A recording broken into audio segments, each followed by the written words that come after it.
The following is an urgent winter weather message. For the following counties in New York, Cayuga, Cortland, Madison, Oneida, and Onondaga. The National Weather Service in Binghamton has issued a snow squall warning for southwestern Oneida County, Madison County, central Cayuga County, northern Cortland County, Onondaga County, until 10:45 a.m. At 9:39 a.m., a dangerous snow squall was located along a line extending from 9 miles northeast of Central Square to Scipio Center, moving east at 45 miles per hour. Hazard: whiteout conditions. Zero visibility in heavy snow and blowing snow. Wind gusts greater than 30 miles per hour. Source: radar indicated. Impact: dangerous, life-threatening travel. Locations impacted include Onondaga, Syracuse, Clay, Rome, Cicero, Auburn, Delaware, Witt, Sullivan, Van Buren, and Oneida. This includes the following highway exits: Interstate 90 between 32 and 39. New York Interstate 81 between 13 and 30. Reduce your speed and turn on headlights. During snow squalls, the visibility may suddenly drop to near zero in whiteout conditions.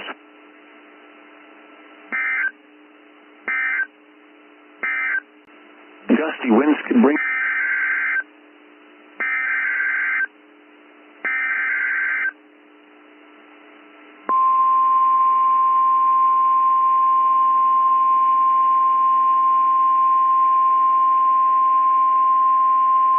The following is an urgent winter weather message. For the following counties in New York, Cayuga, Cortland, Schuyler, and Tompkins. The National Weather Service in Binghamton has issued a snow squall warning for central Schuyler County, southeastern Cayuga County, Cortland County, Tompkins County, until 10:45 a.m. At 10:01 a.m., a dangerous snow squall was located along a line extending from Scott to Montour Falls, moving east at 30 miles per hour. Hazard: whiteout conditions. Zero visibility in heavy snow and blowing snow. Wind gusts greater than 30 miles per hour. Source: radar indicated. Impact: dangerous, life-threatening travel. Locations impacted include Ithaca, Cortland, Newfield, Cayuga Heights, Lansing, Enfield, Homer, Virgil, Groton, and Locke. This includes the following highway exits: New York Interstate 81 between 9 and 12. Reduce your speed and turn on headlights. During snow squalls, the visibility may suddenly drop to near zero in whiteout conditions.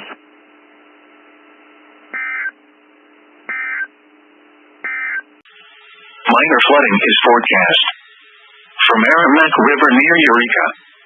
From this evening to tomorrow evening.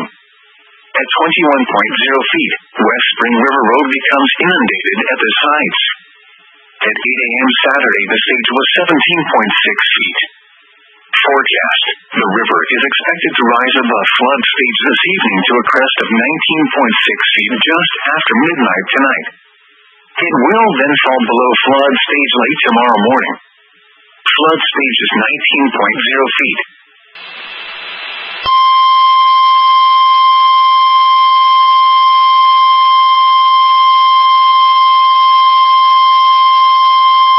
The following is an urgent winter weather message. For the following counties in New York, Chemung, Steuben, Tioga, and Bradford, Pennsylvania. The National Weather Service in Binghamton has issued a snow squall warning for Chemung County, southern Tioga County, southeastern Steuben County, northwestern Bradford County, and northeastern Pennsylvania until 11:15 a.m. At 10:23 a.m., a dangerous snow squall was located along a line extending from near Erin to near Lawrenceville, moving east at 35 miles per hour. Hazard: whiteout conditions. Zero visibility in heavy snow and blowing snow. Wind gusts greater than 30 miles per hour. Source: radar indicated. Impact: dangerous, life-threatening travel. Locations impacted include Chemung, Elmira, Southport, Barton, Big Flats, Horseheads, Sayre, Waverly, Elmira Heights, and Oswego.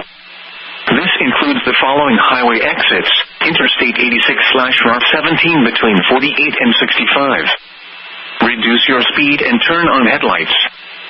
During snow squalls, the visibility may suddenly drop to near zero in whiteout conditions.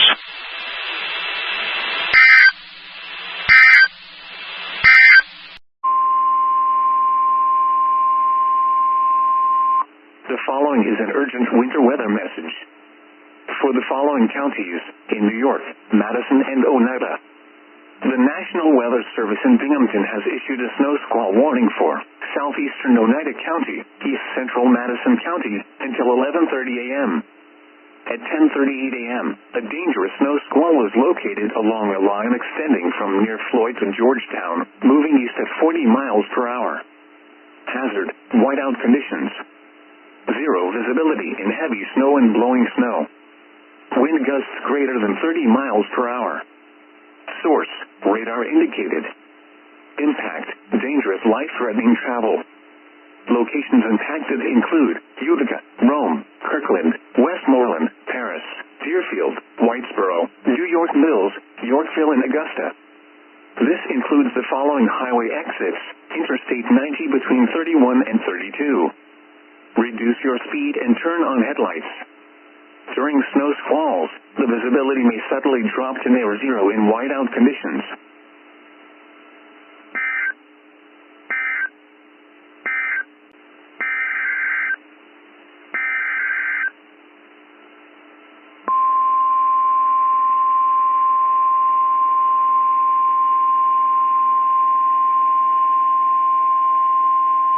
The following is an urgent winter weather message. For the following counties in New York, Broome, and Cortland, the National Weather Service in Binghamton has issued a snow squall warning for northwestern Broome County, southern Cortland County, until 11:30 a.m. At 10:47 a.m., a dangerous snow squall was located along a line extending from Solon to Wilsonville, moving east at 35 miles per hour. Hazard: whiteout conditions. Zero visibility in heavy snow and blowing snow. Wind gusts greater than 30 miles per hour. Source: radar indicated. Impact: dangerous, life-threatening travel. Locations impacted include Cortland, Maine, Homer, Virgil, Nanticoke, Cincinnatus, McGraw, Willett, Whitney Point, and Hartford. This includes the following highway exits: New York Interstate 81 between 6 and 12. Interstate 88 between 2 and 3. Reduce your speed and turn on headlights. During snow squalls, the visibility may suddenly drop to near zero in whiteout conditions.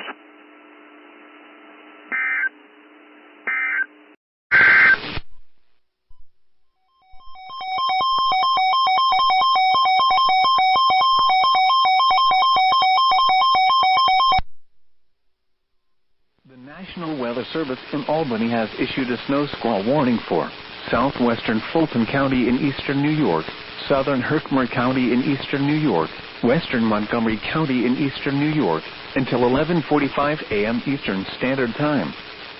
At 10:46 a.m. Eastern Standard Time, a dangerous snow squall was located along a line extending from near Holland Patton to near Soulsville, moving east at 45 miles per hour. Hazard: extremely poor visibility in heavy snow and blowing snow. Wind gusts greater than 30 miles per hour. Source: radar and webcams. Impact: dangerous, life-threatening travel. This includes Interstate 90 between exits 29 and 30. Locations impacted include Ilion, Herkimer, Little Falls, Canajoharie, Mohawk, Frankfort, Fort Plain, Dilgeville, St. Johnsville, Ephrata, West Winfield, Newport, Stratford, Middleville, Poland, Cold Brook, Ames, Jordanville, Caroga Lake, and Caroga Lake Public Campground. Reduce your speed and turn on headlights.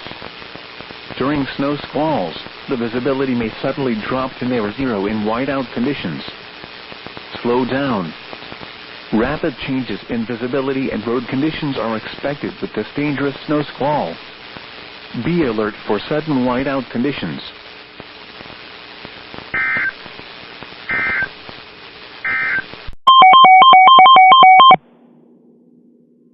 The National National Weather Service in State College, Pennsylvania has issued a snow squall warning for northwestern Northumberland County in central Pennsylvania, Huntingdon County in central Pennsylvania, southeastern Centre County in central Pennsylvania, Snyder County in central Pennsylvania, Somerset County in south central Pennsylvania, Union County in central Pennsylvania, southeastern Clinton County in north central Pennsylvania, Bedford County in south central Pennsylvania, Mifflin County in central Pennsylvania, northeastern Fulton County in south central Pennsylvania, Joliet County in central Pennsylvania, Montour County in central Pennsylvania, Lycoming County in north central Pennsylvania, southern Blair County in central Pennsylvania, Sullivan County in north central Pennsylvania until 12:15 p.m. At 11:02 a.m., a dangerous snow squall was located along a line extending from Ogdensburg to Castanea to Madisonburg to Crescent to near Seven Springs, moving southeast at 40 miles per hour. Hazard: extremely poor visibility in snow and blowing snow. Wind gusts greater than 35 miles per hour. Source: radar indicated. Impact: dangerous, life-threatening travel. For those driving on Interstate 80, this includes areas between the Bellefonte and Buckhorn exits, specifically from mile markers 171 to 224. This includes the following interstates: Interstate 70 from mile markers 147 to 152. The Pennsylvania Turnpike from mile markers 101 to 186. Interstate 99 from mile markers 0 to 32. Interstate 180 from mile markers 1 to 29. This snow squall will be near Mülheim, Madisonburg, Aaronsburg, Spring Mills, Coburn, Rebersburg, and Mackeyville around 11:10 a.m. Po Valley State Park, RB. Winter State Park, Shunk, Carroll, Woodward, Lincoln Falls, Barbers.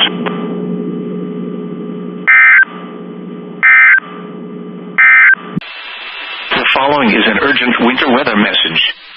For the following counties in New York: Broome, Shenango, Delaware, Otsego, and Tioga, and the following counties in Pennsylvania: Bradford, Susquehanna, and Wyoming.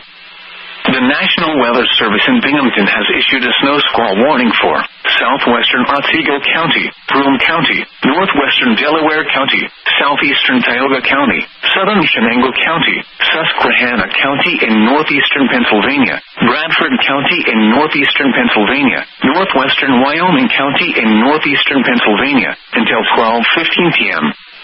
At 11:14 a.m., a dangerous snow squall was located along a line extending from Norwich to Canton, moving southeast at 30 miles per hour. Hazard: whiteout conditions. Zero visibility in heavy snow and blowing snow. Wind gusts greater than 30 miles per hour. Source: radar indicated. Impact: dangerous, life-threatening travel.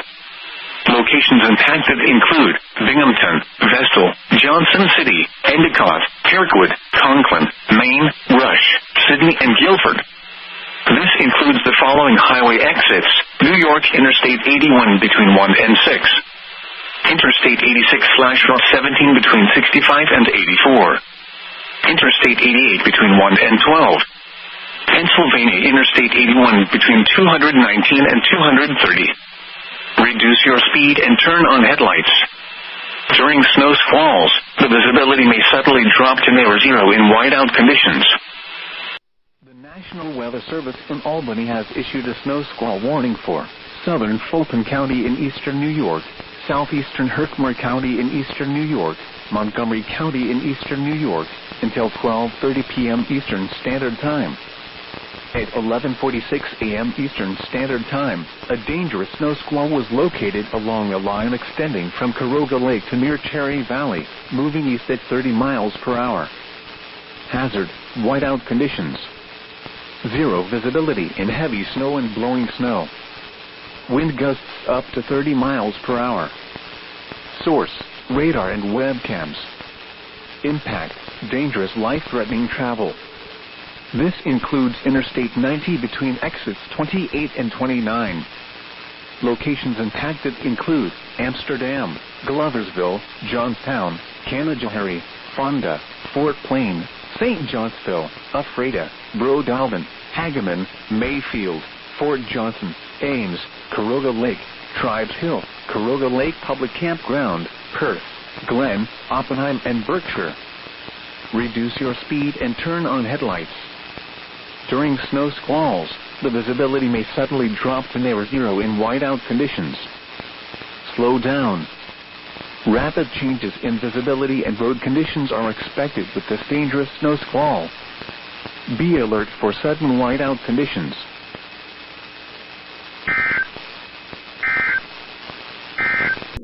Weather Service in State College, Pennsylvania has issued a snow squall warning for northwestern Northumberland County in central Pennsylvania, Huntingdon County in central Pennsylvania, southeastern Centre County in central Pennsylvania, Snyder County in central Pennsylvania, Somerset County in south central Pennsylvania, Union County in central Pennsylvania, southeastern Clinton County in north central Pennsylvania, Bedford County in south central Pennsylvania, Mifflin County in central Pennsylvania, northeastern Fulton County in south central Pennsylvania, Juniata County in central Pennsylvania, Montour County in central Pennsylvania, Lycoming County in north central Pennsylvania, southern Blair County in central Pennsylvania, Sullivan County in north central Pennsylvania until 12:15 p.m. At 11:02 a.m., a dangerous snow squall was located along a line extending from Ogdensburg to Castania to Madisonburg to Crescent to near Seven Springs, moving southeast at 40 miles per hour. Hazard: extremely poor visibility in snow and blowing snow. Wind gusts greater than 35 miles per hour. Source: radar indicated. Impact: dangerous, life-threatening travel. For those driving on Interstate 80, this includes areas between the Bellefonte and Buckhorn exits, specifically from mile markers 171 to 224. This includes the following interstates: Interstate 70 from mile markers 147 to 152. The Pennsylvania Turnpike from mile markers 101 to 186.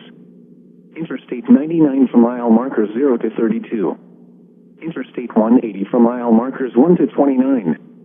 This snow squall will be near Mülheim, Madisonburg, Aaronsburg, Spring Mills, Coburn, Rebersburg, and Mackeyville around 11:10 a.m. Po Valley State Park, RB. Winter State Park, Shunk, Carroll, Woodward, Lincoln Falls, Barbers, Weichert, Friedens, and Royer around 11:20 a.m. Mifflinburg, Myersdale, Berlin, Kettle Creek Gorge, Snyder Midwest Ward State Park, Dudley, Laurelton Center, McClure, Shibeaver, and Forest Hill around 11:30 a.m. LaPorte, Muncie Valley, Penns Creek, Middleburg, Beaver Springs, Coaldale, McAllisterville, Paxtonville, Wells Tannery, and Vicksburg around 11:40 a.m. Other locations impacted by the snow squall include Dushore, Shade Gap, West Milton, Forksville, Atkinson Mills, Salisbury, Shirleysburg, Petersburg, Castleman, and Garden View. Consider avoiding or delaying travel until the snow squall passes your location. If you must travel, use extra caution and allow extra time. Rapid changes in visibility and slick road conditions may lead to accidents. There is no safe place on the highway when a snow squall hits. Visibility and traction are immediately lost in whiteout conditions, making it difficult or impossible to slow down and avoid stopped vehicles. Delay travel or safely exit the highway before the snow squall arrives. Wet roadways will quickly freeze. Black ice will cause roads, bridges, and overpasses to become slick and dangerous. Slow down and be prepared for sudden loss of traction. Then becoming part.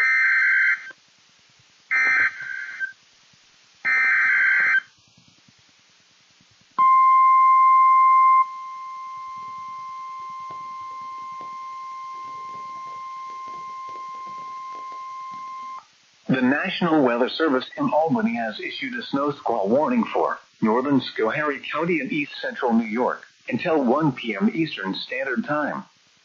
At 12:03 p.m. Eastern Standard Time, a dangerous snow squall was located along a line extending from near Sharon Springs to Caleresville, moving east at 40 miles per hour.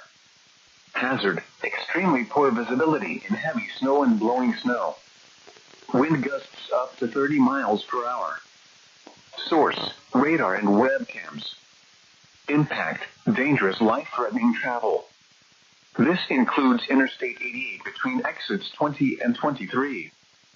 Locations impacted include Cobleskill, Summit, Schoharie, Rickmanville, Sharon Springs, Central Bridge, Carlisle, Sharon, Seward, Esperance, Zay Corners, Beekman Corners, West Rickmanville, Warnerville, Ingleville, Gardnersville, Becker Corners, Schuts Corners, Barnerville, and Dorlew. Reduce your speed and turn on headlights. During snow squalls, the visibility may suddenly drop to near zero in whiteout conditions. Slow down. Rapid changes in visibility and road conditions are expected with this dangerous snow squall. Be alert for sudden whiteout conditions.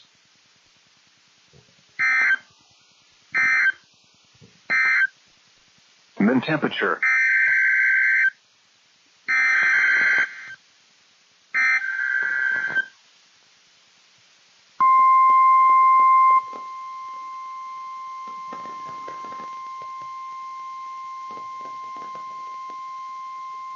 The National Weather Service in Albany has issued a snow squall warning for Schenectady County in East Central New York, Northern Albany County in East Central New York, Southern Saratoga County in East Central New York, Southeastern Montgomery County in Eastern New York, until 1:15 p.m. Eastern Standard Time.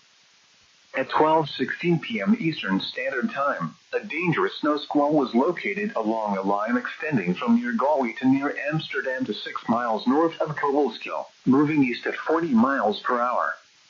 Hazard: extremely poor visibility in heavy snow and blowing snow. Wind gusts up to 30 miles per hour. Source: radar and webcams. Impact: dangerous, life-threatening travel. This includes the following highways: Interstate 88 between exits 24 and 25. Interstate 90 between exits 25 and 27. Interstate 890 between exits 1 and 9. Interstate 87 between exits 4 and 7, and between exits 8 and 13N. Interstate 787 between exits 8 and 9. Locations impacted include Schenectady, Clifton Park, Rotterdam, Saratoga Springs, Amsterdam, Cohoes, Watervliet, Colony, Scotia, Mechanicville, Latham, Glenville, Niskayuna, Dwaynesburg, Boston Spa, Green Island, Waterford, Altamont, Hageman, and Round Lake.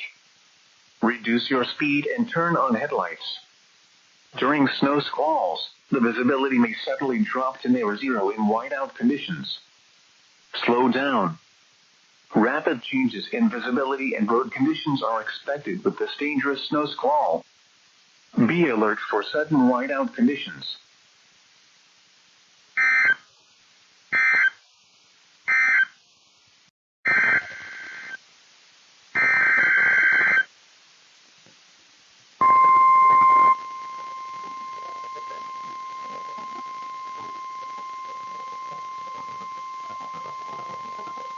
The National Weather Service in Albany has issued a snow squall warning for Northeastern Columbia County in East Central New York, Southeastern Albany County in East Central New York, Northeastern Greene County in East Central New York, Southwestern Rensselaer County in East Central New York, until 2 p.m. Eastern Standard Time.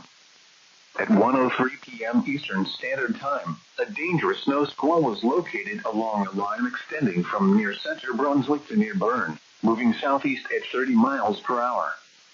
Hazard: extremely poor visibility in heavy snow and blowing snow. Wind gusts up to 30 miles per hour. Source: radar indicated. Impact: dangerous, life-threatening travel. This includes the following highways: Interstate 90 between exits 10 and 24. Interstate 87 between exits 21 degrees below 0 and 2. Interstate 787 between exits 1 and 7. Locations impacted include Albany, Troy, East Greenbush, Watervliet, Rensselaer, Colony, Chatham, Nassau, Delmer, Guilderland, Nanans, New Baltimore, Bovina, Stephentown, Coxsackie, Voorheesville, Green Island, Grafton, Valatia, and Castleton-on-Hudson. Reduce your speed and turn on headlights. During snow squalls, the visibility may suddenly drop to near zero in whiteout conditions. Slow down. Rapid changes in visibility and road conditions are expected with this dangerous snow squall. Be alert for sudden whiteout conditions.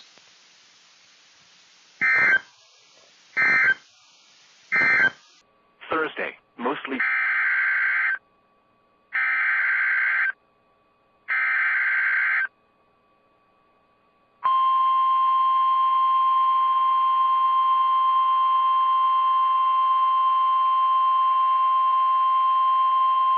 The National Weather Service in Mount Holly, New Jersey has issued a snow squall warning for Berks County in eastern Pennsylvania, Lehigh County in eastern Pennsylvania, northwestern Montgomery County in southeastern Pennsylvania, west central Bucks County in southeastern Pennsylvania, south central Northampton County in eastern Pennsylvania, until 2:15 p.m.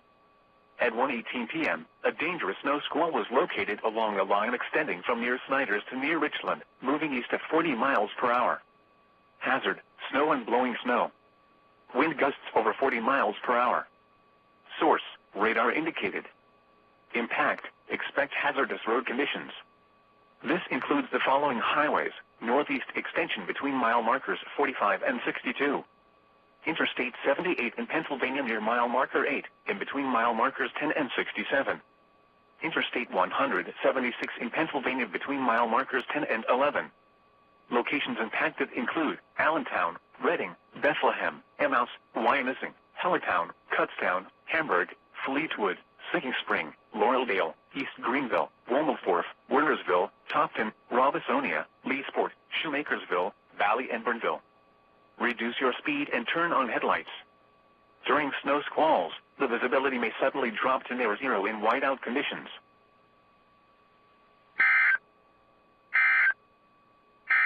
The National Weather Service in Upton, New York has issued a snow squall warning for northwestern Orange County in southeastern New York until 2:15 p.m. At 1:27 p.m., a dangerous snow squall was located along a line extending from Hunter to near Peck's Pond, moving southeast at 40 miles per hour. Hazard: whiteout conditions. Zero visibility in heavy snow and blowing snow. Wind gusts up to 40 miles per hour. Source: radar indicated. Impact: dangerous, life-threatening travel. This snow squall is expected to move into northwestern Orange County, New York between 1:40 and 2:15 p.m. Locations impacted include Middletown, Fort Jervis, Howells, Cudbackville, Otisville, Huguenot, Deer Park, Westtown, Slate Hill, Pine Bush, Circleville, and Bullville. Reduce your speed and turn on headlights. During snow squalls, the visibility may suddenly drop to near zero in whiteout conditions. Slow down. Rapid changes in visibility and road conditions are expected with this dangerous snow squall. Be alert for sudden whiteout conditions. The National Weather Service in Upton, New York has issued a snow squall warning for Passaic County in northeastern New Jersey, northwestern Bergen County in northeastern New Jersey, Orange County in southeastern New York, western Putnam County in southeastern New York, Rockland County in southeastern New York, until 2:45 p.m. At 2:09 p.m., a dangerous snow squall was located along a line extending from Highland to Andover, moving southeast at 45 miles per hour. Hazard: whiteout conditions. Zero visibility in heavy snow and blowing snow. Wind gusts up to 40 miles per hour. Source: radar indicated. Impact: dangerous, life-threatening travel. Locations impacted include Newburgh, Middletown, West Milford, Ringwood, Pompton Lakes, Suffern, Fort Jervis, Monroe, Walden, West Point, Warwick, Goshen, Sloatsburg, Cold Spring, and Howells. Reduce your speed and turn on headlights. During snow squalls, the visibility may suddenly drop to near zero in whiteout conditions. Slow down. Rapid changes in visibility and road conditions are expected with this dangerous snow squall. Be alert for sudden whiteout conditions. The National Weather Service in Mount Holly, New Jersey has issued a snow squall warning for Hunterdon County in northwestern New Jersey, southwestern Warren County in northwestern New Jersey, Mercer County, Somerset County, northwestern Middlesex County, southeastern Lehigh County in eastern Pennsylvania, Montgomery County in southeastern Pennsylvania, Bucks County in southeastern Pennsylvania, north central Chester County in southeastern Pennsylvania, south central Northampton County in eastern Pennsylvania, until 3 p.m. At 2:19 p.m., a dangerous snow squall was located along a line extending from Milford to Norristown, moving east at 45 miles per hour. Hazard: snow and blowing snow. Wind gusts greater than 40 miles per hour. Source: radar indicated. Impact, dangerous, life-threatening travel. This includes the following highways: Pennsylvania Turnpike between mile markers 342 and 349. Northeast Extension between mile markers 24 and 50. Interstate 78 in Pennsylvania between mile markers 60 and 71. Interstate 195 in New Jersey between mile markers 0 and 3. Interstate 295 in New Jersey between mile markers 59 and 76. Interstate 287 in New Jersey between mile markers 8 and 20. Locations impacted include Allentown, Trenton, Somerville, Somerset, Bethlehem, Bridgewater, Ewing, Pottstown, Lansdale, Middlesex, East Norton, Princeton, Emmaus, Bound Brook, Manville, Quakertown, Percy, Doylestown, Durham and Hatboro. Reduce your speed and turn on headlights. During snow squalls, the visibility may suddenly drop to near zero in whiteout conditions. Western New Jersey, Sussex County in northwestern New Jersey, Eastern Warren County in northwestern New Jersey, Northern Somerset County in northern New Jersey, Northeastern Middlesex County in northern New Jersey, until 3 p.m. At 2:32 p.m., a dangerous snow squall was located along a line extending from Greenwood Lake to near Bridgewater, moving east at 40 miles per hour. Hazard, snow and blowing snow. Wind gusts greater than 40 miles per hour. Source, radar indicated. Impact, dangerous, life-threatening travel. This includes the following highways: Interstate 78 in New Jersey between mile markers 7 and 42.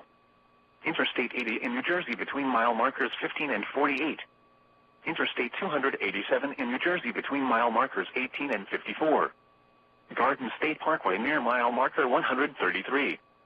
Locations impacted include Morristown, Newton, Bridgewater, Carteret, Dover, Madison, Hopatcong, Middlesex, Florham Park, East Hanover, Lincoln Park, Kinnelon, Hackettstown, Chatham, Boonton, Butler, Wharton, Washington, Rockaway, and Morris Plains.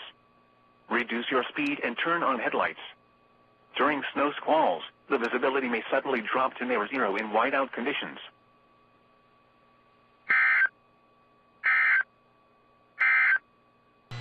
The National Weather Service in Boston has issued a snow squall warning for Hampshire County in western Massachusetts, Franklin County in western Massachusetts, Western Hampton County in western Massachusetts, until 3:30 p.m. Eastern Standard Time. At 2:31 p.m. Eastern Standard Time, a dangerous snow squall was located along a line extending from near Florida to near Stanfordville, moving east at 45 miles per hour. Hazards include extremely poor visibility in heavy snow and blowing snow. Wind gusts up to 30 miles per hour. Dangerous, life-threatening travel. Interstates 90 and 91 in western Massachusetts. Locations impacted include Springfield, Chicopee, Westfield, Holyoke, Amherst, Northampton, Agawam, West Springfield, Greenfield, Deerfield, Ludlow, South Hadley, East Hampton, Longmeadow, East Longmeadow, Belchertown, Wilbraham, Monroe, Southwick, and Montague. Consider avoiding or delaying travel until the snow squall passes your location. If you must travel, use extra caution and allow extra time. Rapid changes in visibility and slick road conditions may lead to accidents. Reduce your speed and turn on headlights. During snow squalls, the visibility may suddenly drop to near zero in whiteout conditions. The National Weather Service in Upton, New York has issued a snow squall warning for Hudson County in northeastern New Jersey, Passaic County in northeastern New Jersey, Union County in northeastern New Jersey, Bergen County in northeastern New Jersey, Essex County in northeastern New Jersey, Northern Westchester County in southeastern New York, Orange County in southeastern New York, Putnam County in southeastern New York, Rockland County in southeastern New York, until 3:15 p.m. At 2:39 p.m., a dangerous snow squall was located along a line extending from Hopewell Junction to near Bridgewater, moving east at 60 miles per hour. Hazard, whiteout conditions. Zero visibility in heavy snow and blowing snow. Wind gusts up to 40 miles per hour. Source, radar indicated. Impact, dangerous, life-threatening travel. Locations impacted include Newark, Patterson, Elizabeth, Passaic, Wayne, Plainfield, Bloomfield, Hackensack, Linden, New City, Orange, Newburgh, Bergenfield, Paramus, and West Milford. Reduce your speed and turn on headlights. During snow squalls, the visibility may suddenly drop to near zero in whiteout conditions. Slow down. Rapid changes in visibility and road conditions are expected with this dangerous snow squall. Be alert for sudden whiteout conditions. Fairfield County, West Central New Haven County, Putnam County in southeastern New York, until 3:30 p.m. At 2:57 p.m., a dangerous snow squall was located along a line extending from near Gaylordsville to Brewster, moving east at 45 miles per hour. Hazard, whiteout conditions. Zero visibility in heavy snow and blowing snow. Wind gusts up to 40 miles per hour. Source, radar indicated. Impact, dangerous life-threatening travel. Locations impacted include Danbury, Southbury, Mahopac, Lake Carmel, Sherman, Brewster, Newtown, Ridgefield, Monroe, Bethel, Brookfield, New Fairfield, Reading, Middlebury and Carmel. Reduce your speed and turn on headlights. During snow squalls, the visibility may suddenly drop to near zero in whiteout conditions. Slow down. Rapid changes in visibility and road conditions are expected with this dangerous snow squall. Be alert for sudden whiteout conditions.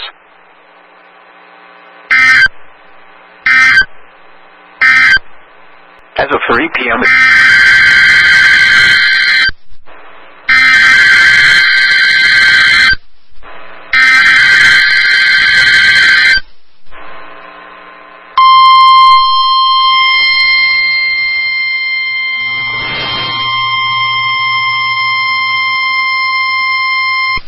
National Weather Service in Upton, New York has issued a snow squall warning for southern Fairfield County, Hudson County in northeastern New Jersey, eastern Passaic County in northeastern New Jersey, Union County in northeastern New Jersey, Bergen County in northeastern New Jersey, Essex County in northeastern New Jersey, Queens County in southeastern New York, western Putnam County in southeastern New York, Richmond County in southeastern New York, Bronx County in southeastern New York, Kings County in southeastern New York, Rockland County in southeastern New York, Westchester County in southeastern New York, Manhattan in southeastern New York, Nassau County in southeastern New York, until 3:45 p.m. At 3:06 p.m., a dangerous snow squall was located along a line extending from near Brewster to Carteret, moving east at 40 miles per hour. Hazard, whiteout conditions. Zero visibility in heavy snow and blowing snow. Wind gusts up to 40 miles per hour. Source, radar indicated. Impact, dangerous life-threatening travel. Locations impacted include Newark, Jersey City, Jamaica, Yonkers, Patterson, Elizabeth, Stamford, Flatbush, Norwalk, New Rochelle, Flushing, Passaic, Bayonne, White Plains and Wayne. Reduce your speed and turn on headlights. During snow squalls, the visibility may suddenly drop to near zero in whiteout conditions. Slow down. Rapid changes in visibility and road conditions are expected with this dangerous snow squall. Be alert for sudden whiteout conditions.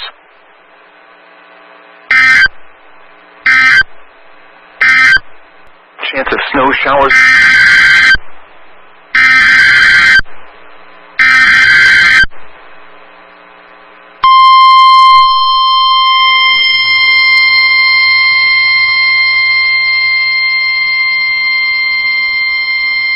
The National Weather Service in Upton, New York has issued a snow squall warning for Fairfield County, New Haven County, northern Middlesex County, central Westchester County in southeastern New York, until 4:15 p.m. At 3:33 p.m., a dangerous snow squall was located along a line extending from Bristol to near Darien, moving northeast at 50 miles per hour. Hazard, whiteout conditions.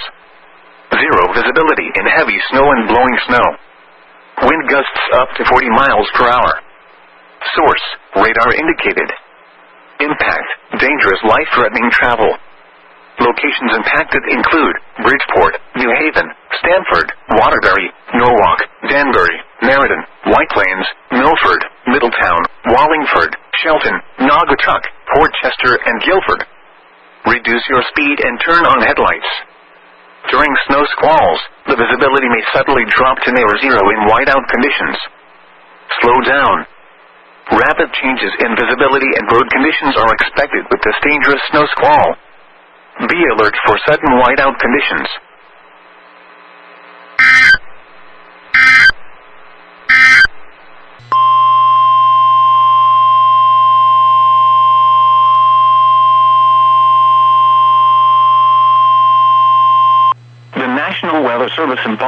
issued a snow squall warning for western Tolland County in northern Connecticut, Hartford County in northern Connecticut, until 4:15 p.m. Eastern Standard Time. At 3:48 p.m. Eastern Standard Time, a dangerous snow squall was located over Windsor Locks, or near Enfield, moving east at 40 miles per hour. Hazards include extremely poor visibility in heavy snow and blowing snow. Wind gusts up to 30 miles per hour. Dangerous life-threatening travel. Interstates 84 and 91 in Connecticut. Locations impacted include Hartford, New Britain, West Hartford, Bristol, Manchester, East Hartford, Enfield, Southington, Glastonbury, Newington, Vernon, Windsor, Wethersfield, South Windsor, Farmington, Simsbury, Bloomfield, Berlin, Rocky Hill and Avon. Consider avoiding or delaying travel until the snow squall passes your location. If you must travel, use extra caution and allow extra time.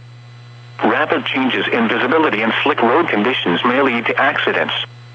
Reduce your speed and turn on headlights. During snow squalls, the visibility may suddenly drop to near zero in whiteout conditions.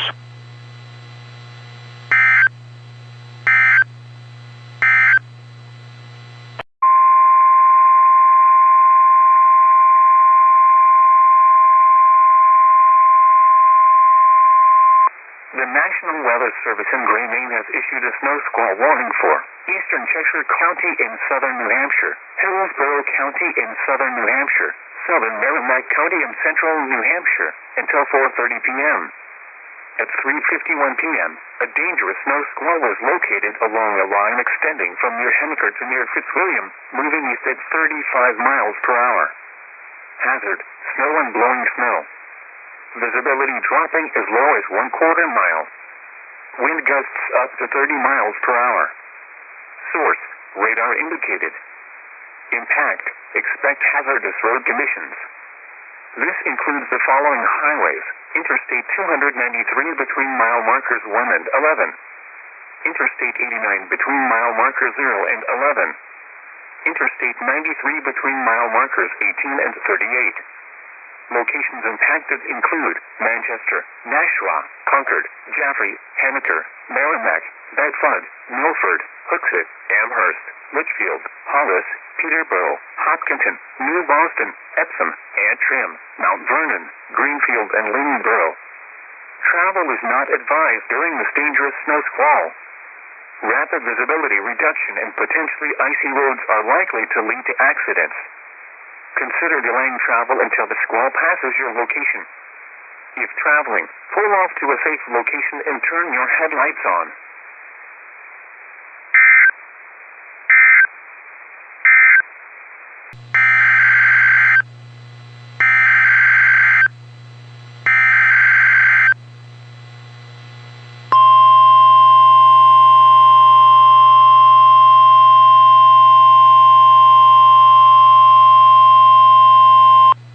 National Weather Service in Boston has issued a snow squall warning for Worcester County in central Massachusetts, southeastern Hampshire County in western Massachusetts, northwestern Middlesex County in northeastern Massachusetts, southeastern Franklin County in western Massachusetts, southeastern Hampton County in western Massachusetts, until 4:45 p.m. Eastern Standard Time. At 3:59 p.m. Eastern Standard Time, a dangerous snow squall was located along a line extending from near Winchenden to near East Longmeadow, moving east at 40 miles per hour. Hazards include whiteout conditions. Zero visibility in heavy snow and blowing snow. Wind gusts up to 30 miles per hour. Dangerous life-threatening travel. Interstate 90 and Route 2 in Massachusetts. Locations impacted include Worcester, Springfield, Leominster, Fitchburg, Shrewsbury, Orange, Ludlow, Gardner, Holden, Webster, Southbridge, Auburn, Longmeadow, East Longmeadow, Belchertown, Wilbraham, Oxford, Clinton, Millbury, and Charlton. Consider avoiding or delaying travel until the snow squall passes your location. If you must travel, use extra caution and allow extra time. Rapid changes in visibility and slick road conditions may lead to accidents. Reduce your speed and turn on headlights. During snow squalls, the visibility may suddenly drop to near zero in whiteout conditions.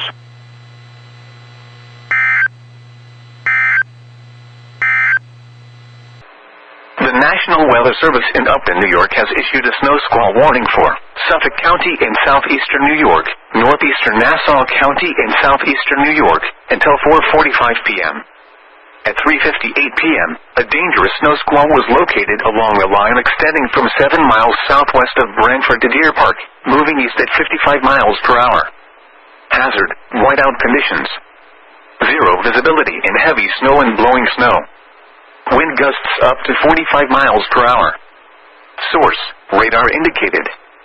Impact, dangerous life-threatening travel.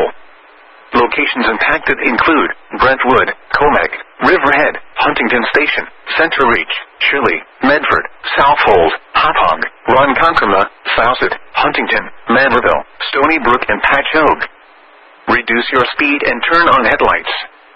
During snow squalls, the visibility may suddenly drop to near zero in whiteout conditions. Slow down.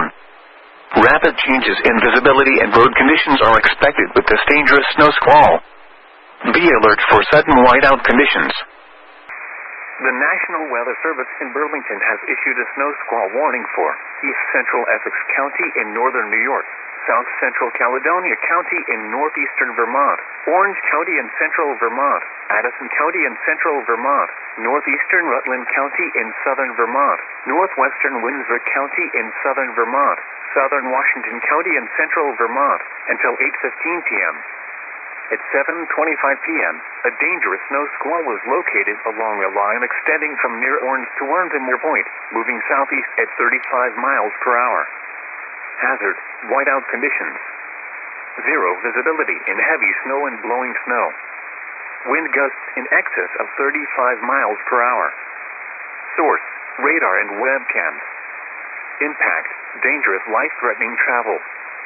This includes the following highways: Interstate 89 between mile markers 24 and 49.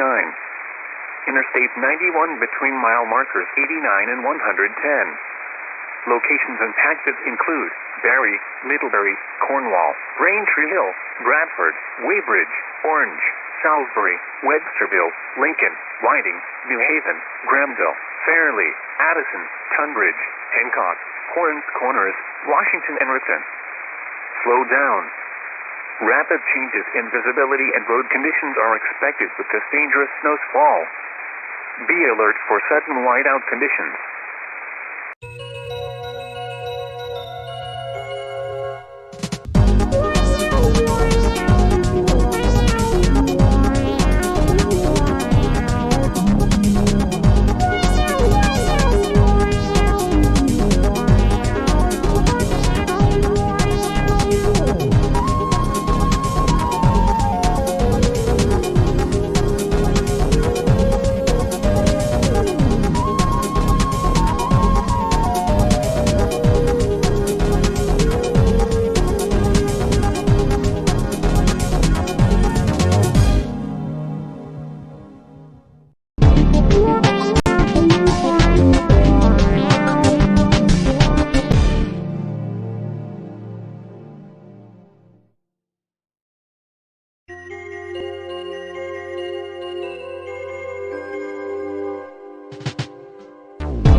Has issued a severe thunderstorm warning for eastern Johnson County in north central Texas, southeastern Tarrant County in north central Texas, northwestern Hill County in central Texas, western Ellis County in north central Texas, southwestern Dallas County in north central Texas, until 1:15 p.m. Central Daylight Time. At 12:15 p.m. Central Daylight Time, a severe thunderstorm was located over Midlothian, moving southwest at 10 miles per hour. Hazard, 60 miles per hour wind gusts and nickel-size hail. Source, radar indicated. Impact, expect damage to roofs, siding, and trees. Locations impacted include Fort Worth, Arlington, Grand Prairie, Mansfield, Cedar Hill, Burleson, Waxahachie, Cleburne, Midlothian, Crowley, Kennedale, Everman, Keene, Joshua, Alvarado, Rendon, Ovilla, Venus, Itasca and Grandview. This includes the following highways: Interstate 35W between mile markers 4 and 43. Interstate 35E between mile markers 374 and 383, and between mile markers 400 and 402. For your protection, get inside a sturdy structure and stay away from windows. A chance of showers after.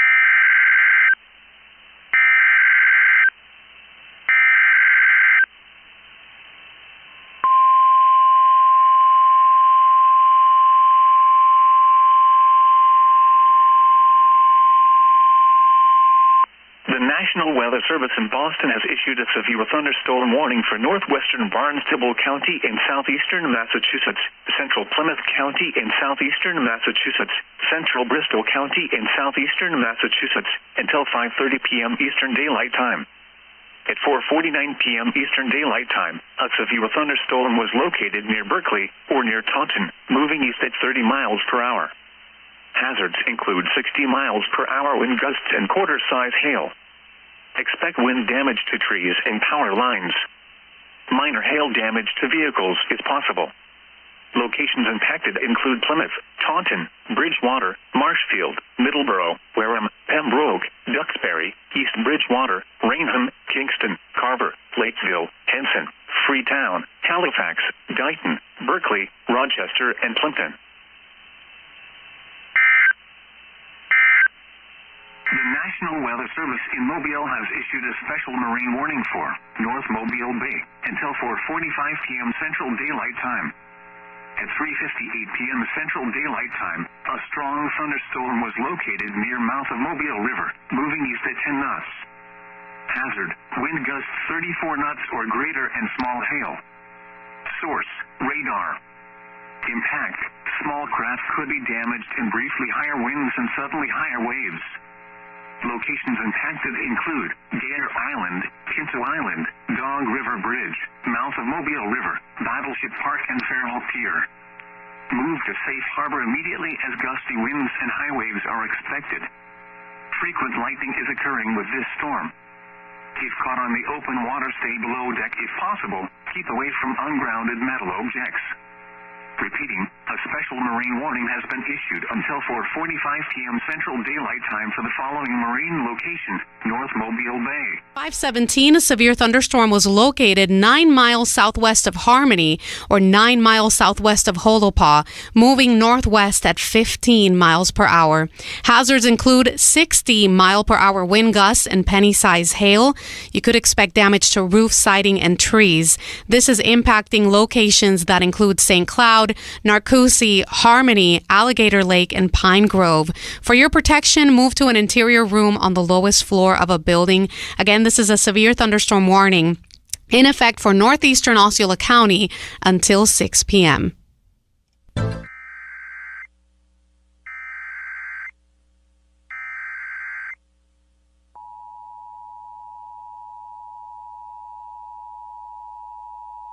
The National Weather Service in San Angelo has issued a severe thunderstorm warning for northwestern Tom Green County in west central Texas, northeastern Erin County in west central Texas, until 5 p.m. Central Daylight Time. At 4:27 p.m. Central Daylight Time, a severe thunderstorm was located near Arden, moving southwest at 15 miles an hour. Hazard: 70 miles per hour wind gusts and quarter-size hail. Source: radar indicated. Impact: hail damage to vehicles is expected.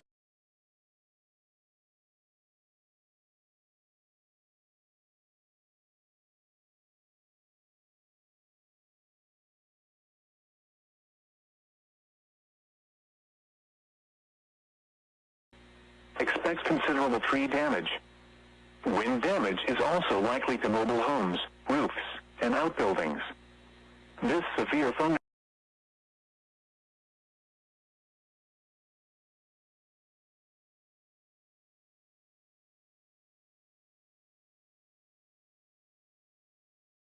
will remain over mainly rural areas of northwestern Tom Green and northeastern Erin counties.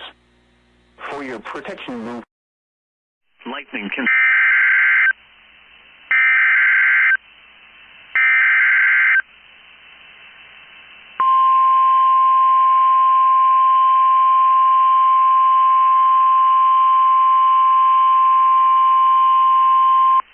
National Weather Service in Boston has issued a special marine warning for the coastal waters east of Ipswich Bay and the Stellwagen Bank National Marine Sanctuary, Massachusetts Bay and Ipswich Bay, until 6:30 p.m. Eastern Daylight Time.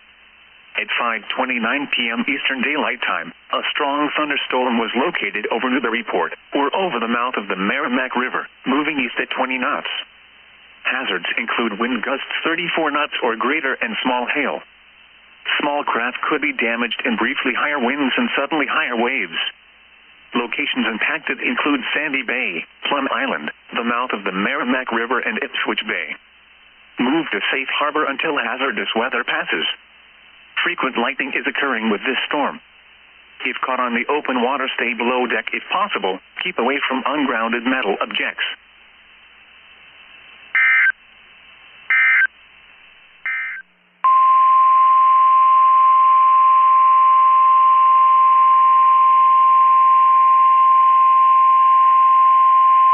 The National Weather Service in Sterling, Virginia has issued a severe thunderstorm warning for East Central Rappahannock County in northwestern Virginia, Central Fauquier County in northern Virginia, North Central Culpeper County in northern Virginia, until 6:30 p.m.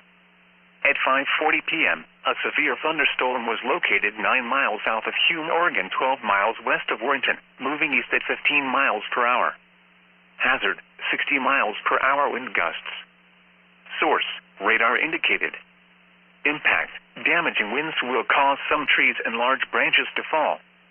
This could injure those outdoors, as well as damage homes and vehicles. Roadways may become blocked by downed trees. Localized power outages are possible. Unsecured light objects may become projectiles. Locations impacted include Warrenton, Turnbull, Hackney's Crossroads, Amosville, Jeffersonton, and Viatown.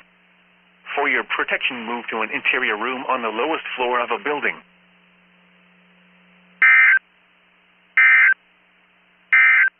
The National Weather Service in Boston has issued a severe thunderstorm warning for northeastern Plymouth County and southeastern Massachusetts until 6:45 p.m. Eastern Daylight Time.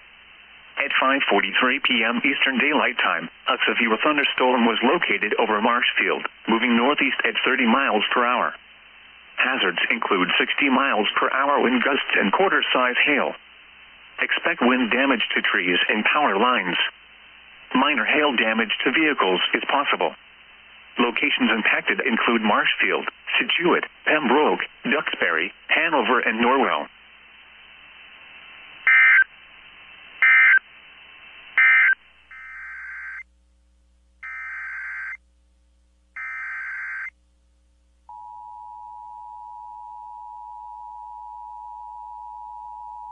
The National Weather Service in San Angelo has issued a severe thunderstorm warning for southeastern Tom Green County in west central Texas until 5:15 p.m. Central Daylight Time.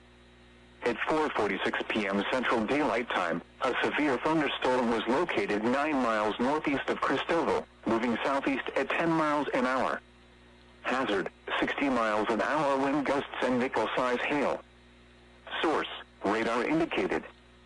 Impact, expects damage to roofs, siding, and trees. This severe thunderstorm will remain over mainly rural areas of southeastern Tom Green County.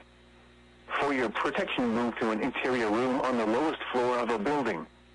Large hail and damaging winds and continuous cloud-to-ground lightning is occurring with this storm. Move indoors immediately. Lightning is one of nature's leading killers. Remember, if you can hear thunder, you are close enough to be struck by lightning.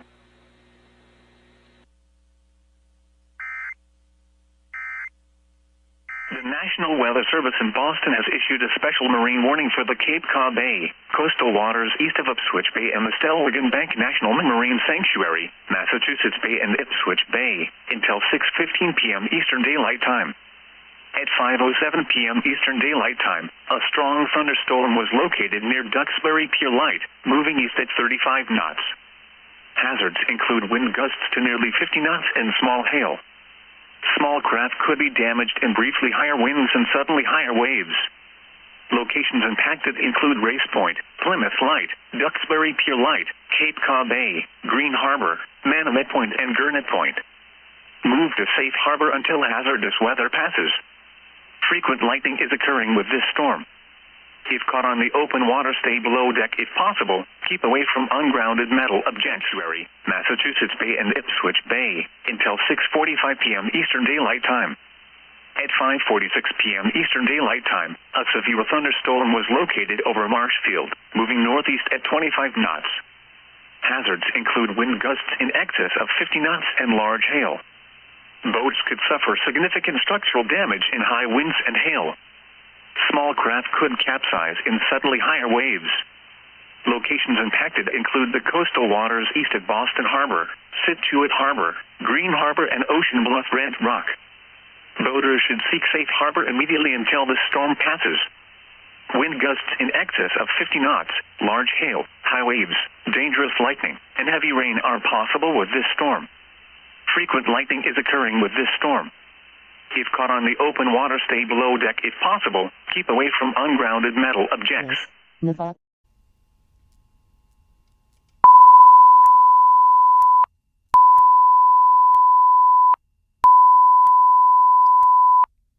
The National Weather Service has issued a severe thunderstorm warning for southern Lake County, southwestern Orange County, and northwestern Osceola County until 6:45 p.m. At 6:20 p.m., a severe thunderstorm was located over Bay Lake, moving northwest at 10 miles per hour.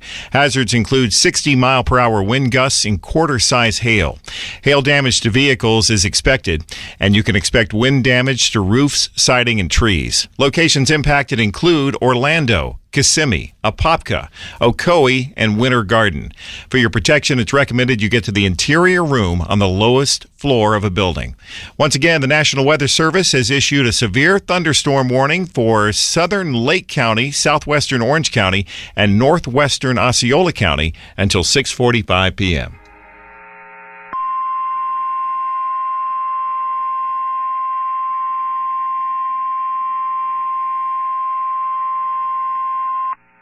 National Weather Service in Mobile has issued a severe thunderstorm warning for west central Mobile County in southwestern Alabama, southeastern George County in southeastern Mississippi until 6:15 p.m. Central Daylight Time. At 5:23 p.m. Central Daylight Time, a severe thunderstorm was located 7 miles west of Wilmer, or 11 miles southeast of Lucedale, moving northeast at 10 miles per hour. Hazard, 60 miles per hour wind gusts and quarter-size hail. Source, radar indicated. Impact, hail damage to vehicles is expected. Expect wind damage to roofs, siding, and trees. Locations impacted include Wilmer. For your protection, move to an interior room on the lowest floor of a building. Hail and damaging winds and continuous cloud-to-ground lightning is occurring with this storm. Move indoors immediately. Lightning is one of nature's leading killers. Remember, if you can hear thunder, you are close enough to be struck by lightning. Torrential rainfall is occurring with this storm and may lead to flash flooding. Do not drive your vehicle through flooded roadways. Repeating, a severe thunderstorm warning has been issued until 6:15 p.m. Central Daylight Time for the following county: Mobile, Alabama, and George, Mississippi. And thunderstorms. Saturday night.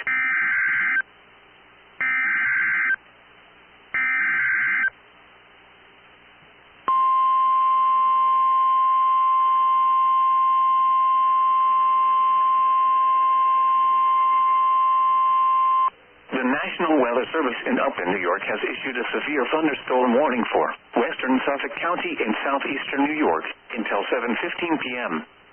At 6:28 p.m., a severe thunderstorm was located over Ronkonkoma, moving northeast at 25 miles per hour.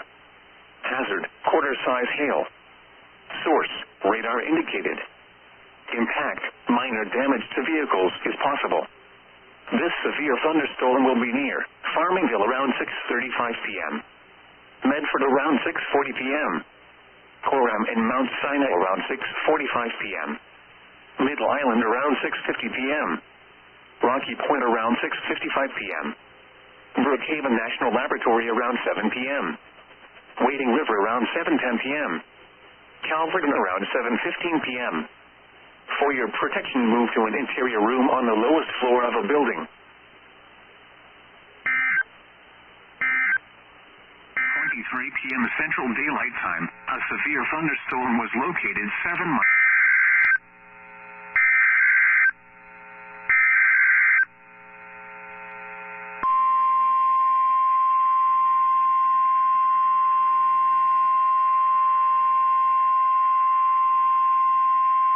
The National Weather Service in Mobile has issued a flash flood warning for southeastern Baldwin County in southwestern Alabama, south central Escambia County in northwestern Florida, until 7:45 p.m. Central Daylight Time.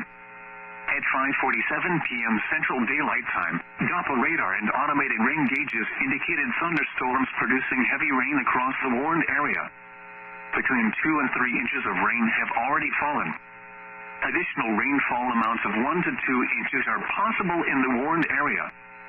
Flash flooding is ongoing or expected to begin shortly. Hazard: flash flooding caused by thunderstorms.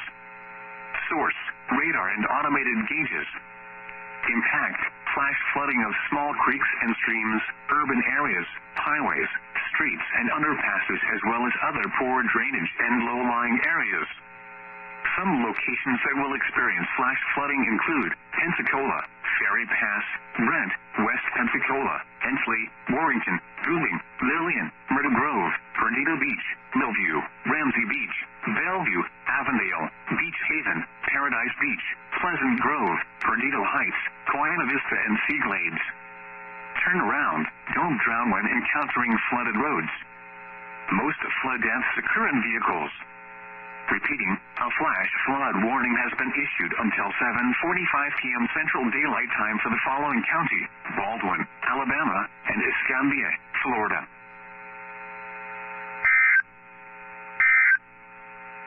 Highs in the mid-90s.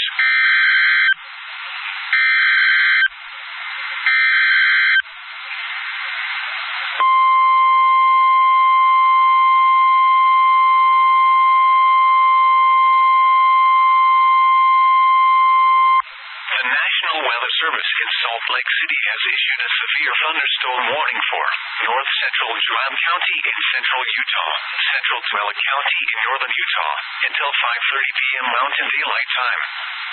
At 4:50 p.m. Mountain Daylight Time, a line of severe thunderstorms was located 14 miles northeast of Dugway Proving Ground Test Range, or 20 miles northwest of Dugway English Village, moving northeast at 30 miles per hour. At 4:30 p.m., a 70 miles per hour wind was reported along I-80 at Mills associated with these thunderstorms. Hazard: 70 miles per hour wind gusts. Source: radar indicated. Impact: damage is likely to mobile homes, roofs, and outbuildings. Locations impacted include Dugway English Village, Dugway Proving Ground Test Range, Dell, Knowles, Skull Valley, Clive, and Utah Test and Training Range South. This includes Interstate 80 in Utah between mile markers 35 and 71. For your protection, move to an interior room on the lowest floor of a building. Repeating, a severe thunderstorm warning has been issued until 5:30 p.m. Mountain Daylight Time for the following county: Tuella, Utah.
Foxy 97.8, Valdosta, Georgia.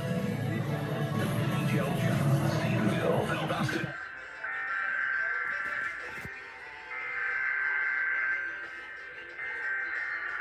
Georgia, Foxy 97.5 FM.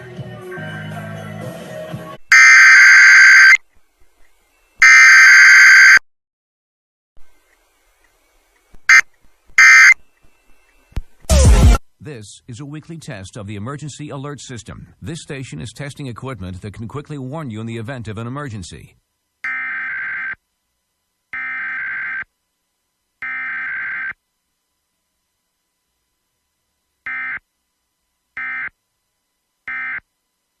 This concludes this test of the emergency alert system. Positive, encouraging K-Love. The following is a test of the emergency alert system.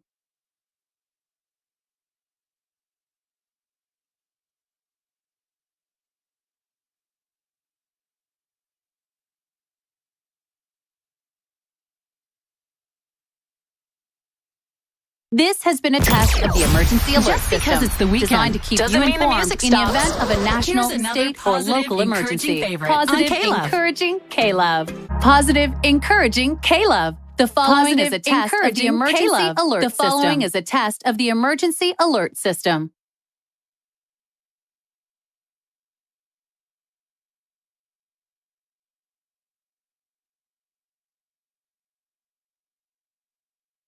This has been a test of the emergency alert system. Designed to keep you informed in the event of a national emergency or local emergency. Positive, encouraging K-Love.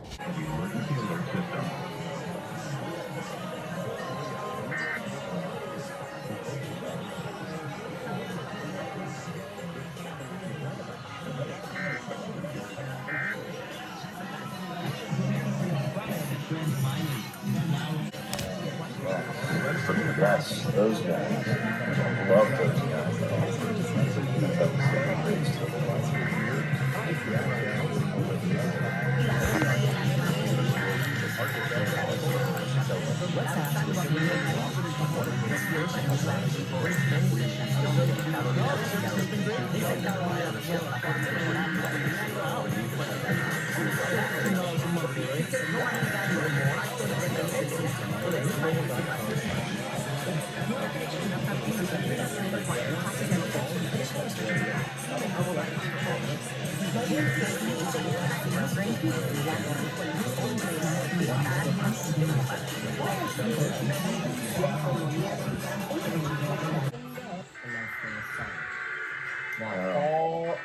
All point third.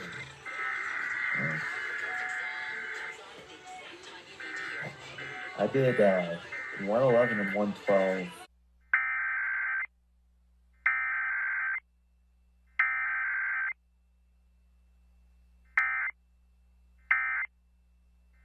Foundational questions about, so, if there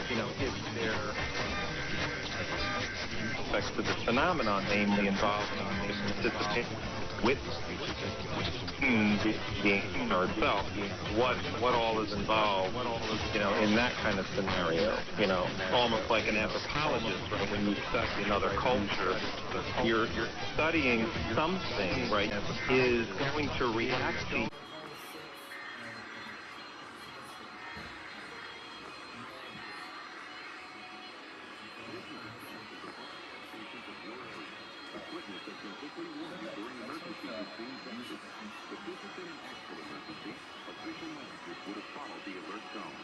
This concludes this test of the emergency alert system.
WGY.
This is only a test. This and Bluetooth speaker. Connect your mobile device using Bluetooth and our stream at red1031.com or Red's mobile app. Red.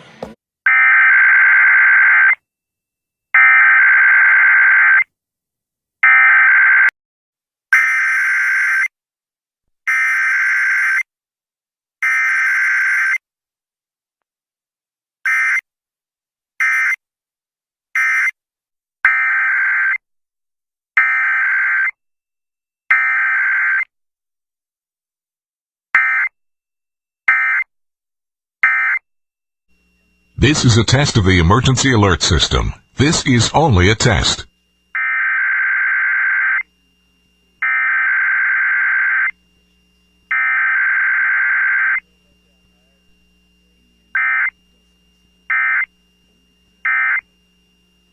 This is a test of the emergency alert system. This is only a test.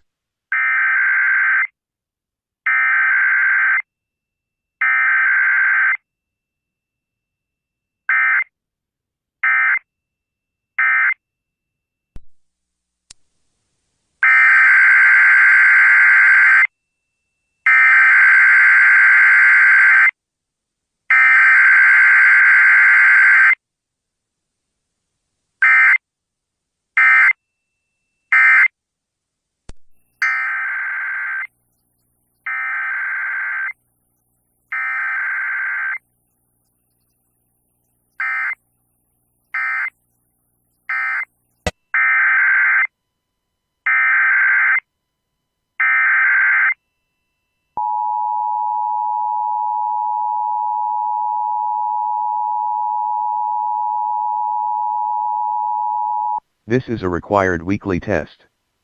This is only a test for Blue Earth County.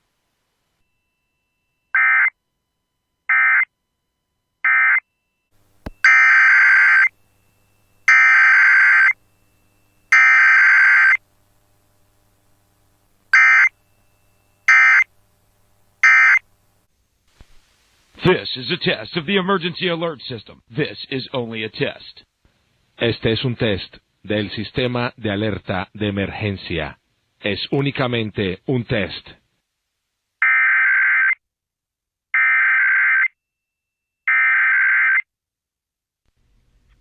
This is the required weekly test of the emergency alert system for the state of Georgia.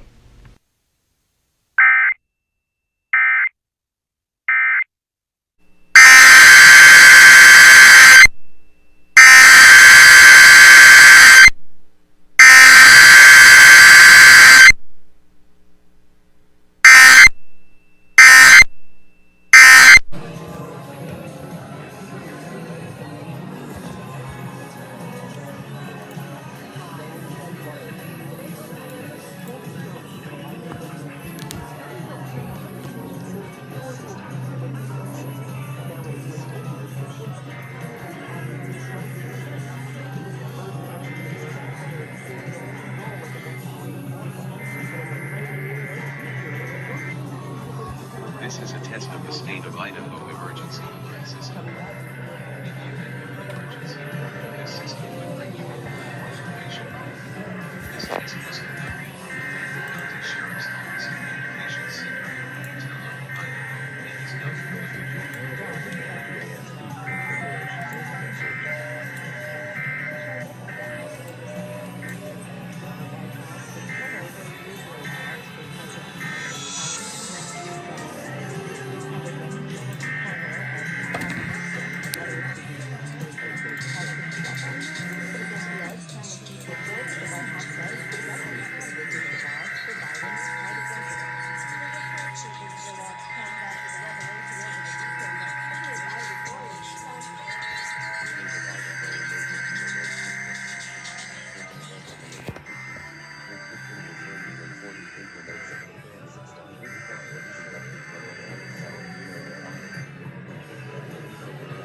The civil authorities have issued a required weekly test for all of Connecticut, all of District of Columbia, all of Delaware, all of Florida, all of Georgia, all of Indiana, all of Kentucky, all of Massachusetts, all of Maryland, all of Maine, all of Michigan, all of North Carolina, all of New Hampshire, all of New Jersey, all of New York, all of Ohio, all of Pennsylvania, all of Rhode Island, all of South Carolina, all of Virginia, all of Vermont, and all of West Virginia beginning at 11 a.m. and ending at 12 p.m. Test message equals open FairfaxCountyEAS feed configuration test message.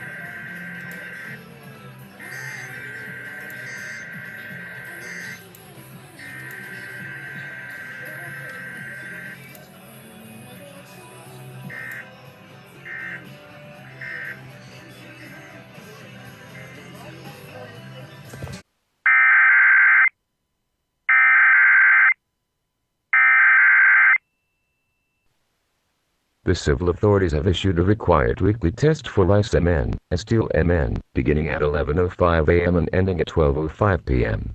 This is a required weekly test of IPAWS from the Rice and Steel 911 Center. This is only a test.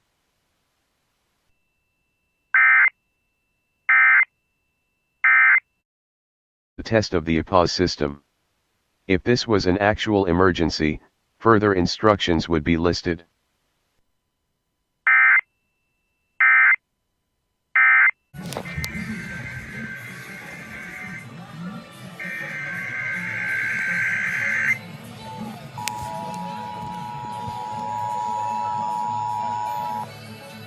The civil authorities have issued a required weekly test for all of Alabama, all of Arkansas, all of Iowa, all of Illinois, all of Kansas, all of Louisiana, all of Minnesota, all of Missouri, all of Mississippi, all of North Dakota, all of Nebraska, all of Oklahoma, all of South Dakota, all of Tennessee, all of Texas, and all of Wisconsin beginning at 11 a.m. and ending at 12 p.m.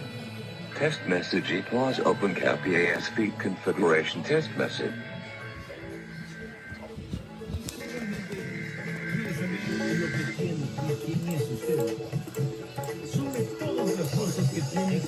Alabama, all of Arkansas, all of Iowa, all of Illinois, all of Kansas, all of Louisiana, all of Minnesota, all of Missouri, all of Mississippi, all of North Dakota, all of Nebraska, all of Oklahoma, all of South Dakota, all of Tennessee, all of Texas, and all of Wisconsin beginning at 11 a.m. and ending at 12 p.m. Test message equals open FairfaxCountyEAS feed configuration test message.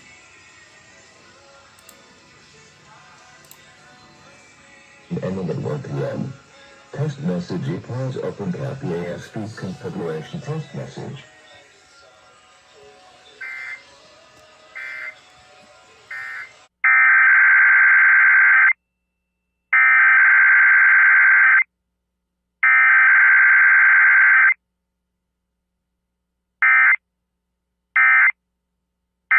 The following is a test of the emergency alert system. This is only a test.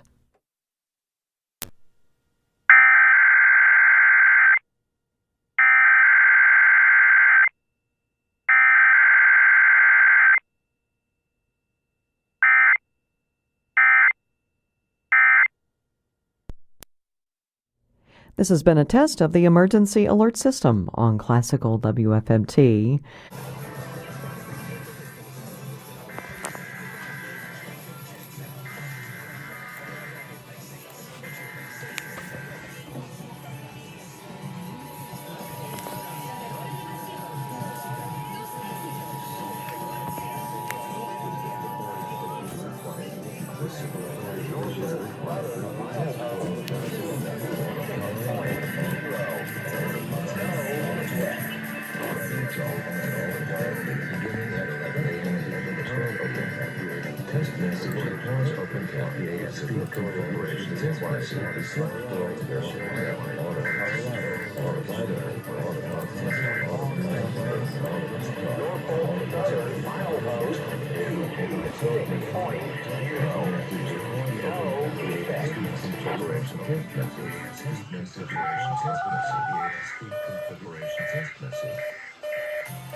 There you have it, amigos. Día de Martin Luther King Jr. celebra el nacimiento del líder de los derechos civiles, reverendo Martin Luther King Jr., quien ganó el premio Nobel de la Paz en 1964, fue asesinado 4 años The después. civil authorities have issued a required weekly test for all of Arizona, all of Colorado, all of Idaho, all of Montana, all of New Mexico, all of Utah, and all of Wyoming, beginning at 1 o'clock p.m. and ending at 2 o'clock p.m. Test message I pause open cap EAS feed configuration test message. Lincoln propuso lo que hasta entonces había sido un movimiento negro en el sur, una campaña nacional por los derechos.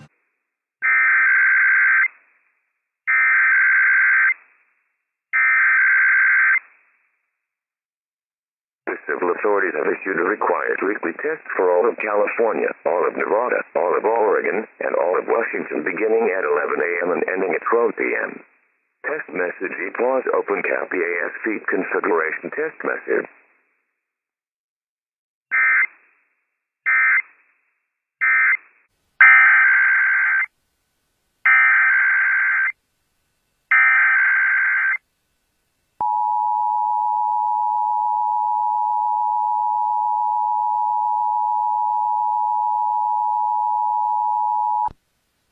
The civil authorities have issued a required weekly test for all of California, all of Nevada, all of Oregon, and all of Washington beginning at 11 a.m. and ending at 12 p.m.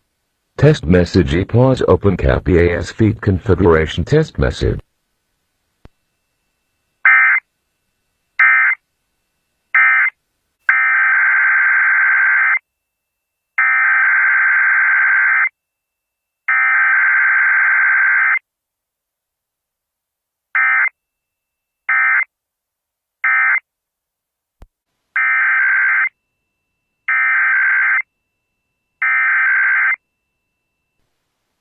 The civil authorities have issued a required weekly test for all of Alaska beginning at 3 o'clock p.m. and ending at 4 o'clock p.m.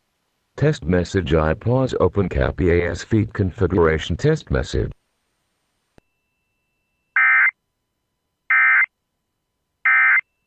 Air 1, worship now. This is a test of the emergency alert system.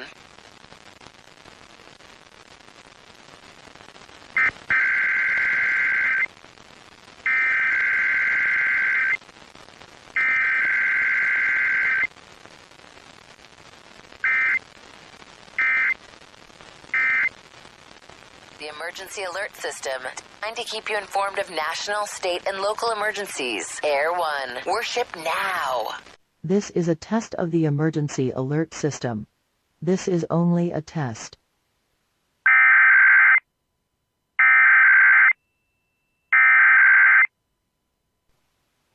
The civil authorities have issued a required weekly test for all of Hawaii beginning at 4 o'clock p.m. and ending at 5 o'clock p.m. Test message I pause open cap EAS feed configuration test message.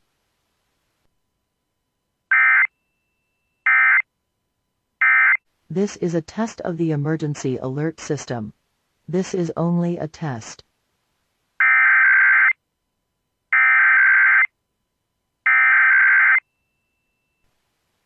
The civil authorities have issued a required weekly test for all of American Samoa beginning at 5 o'clock p.m. and ending at 6 o'clock p.m. Test message I pause open cap EAS feed configuration test message.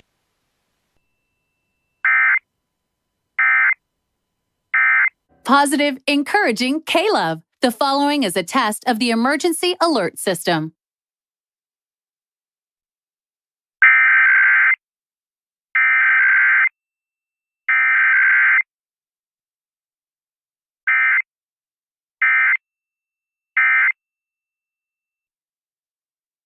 This has been a test of the emergency alert system, designed to keep you informed in the event of a national, state, or local emergency. Positive, encouraging K-Love.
Oh man, what a day yesterday was, and well, it's only getting started here today.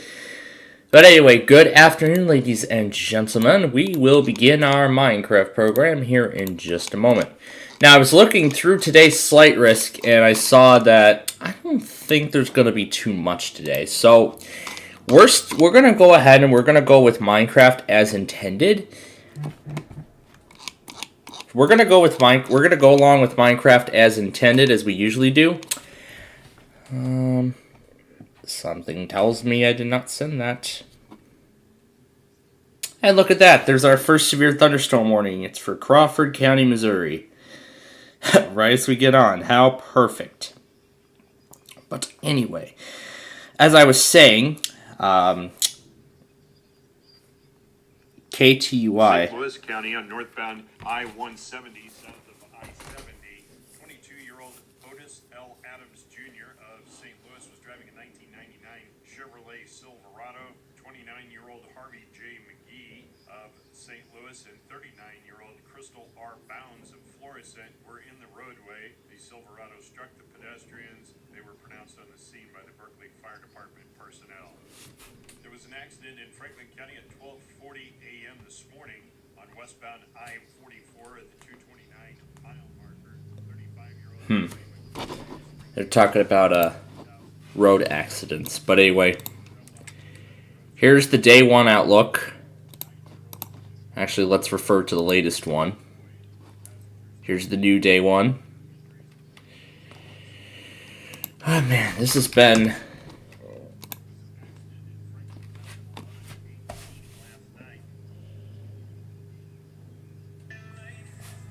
Oh, KYLS does not serve Crawford. Oh, now I know. Alright, so I'm still putting all the iPod stuff together.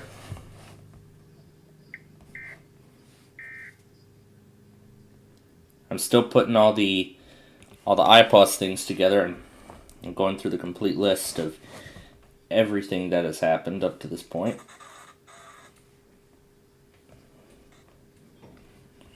See, right now I'm going through the complete list of everything. This is a test.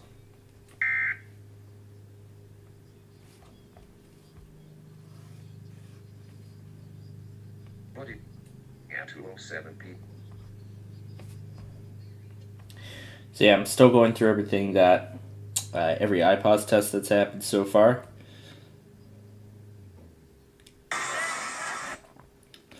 Yeah, still got a lot of stuff to go through. I'm literally just about there, so.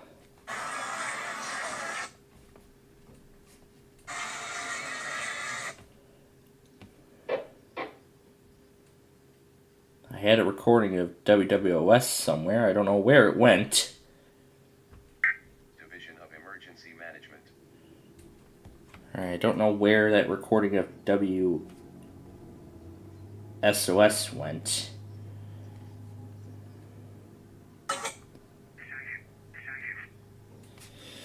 I'm still going through everything. Because I thought I sent over everything before we started. Oh, I skipped it. That's right. I skipped it. Okay, there we go.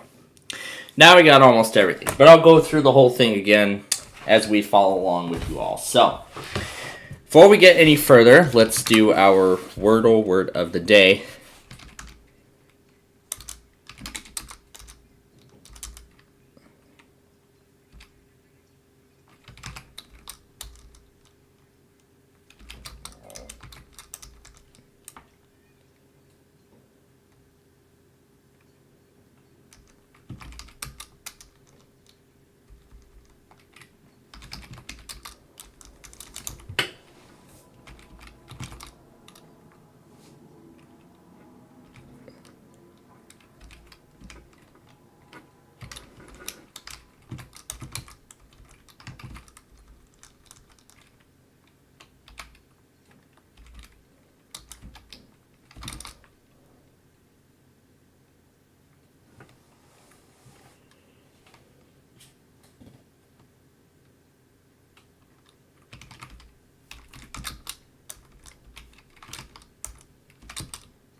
This is already kind of a...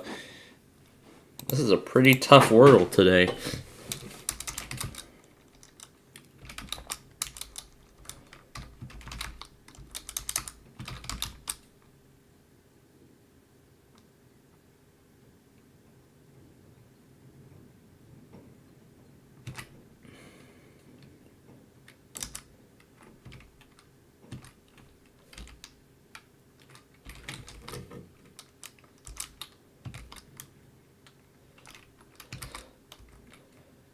This isn't a...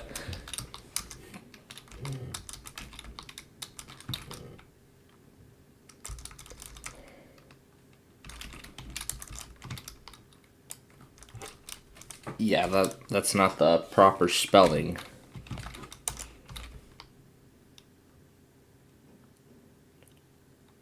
Okay, looks like that W will help us.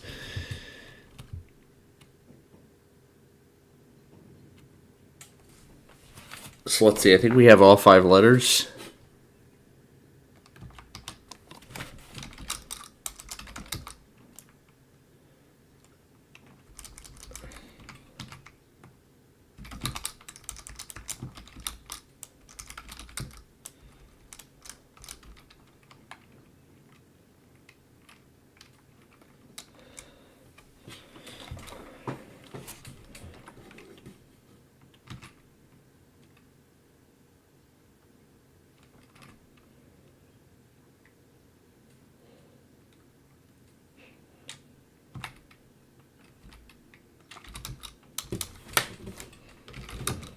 Aglow is our Wordle word of the day for today.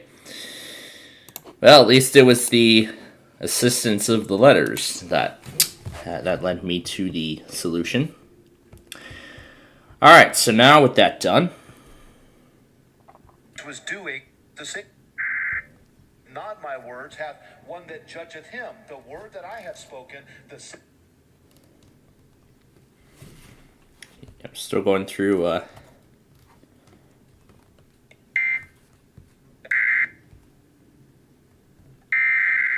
I'm still going through all of this.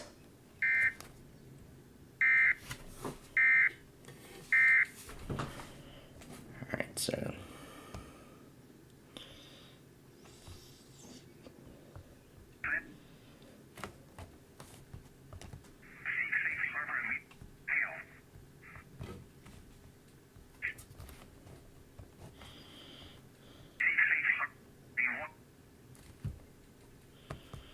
Yep, I'm still going through all these clips.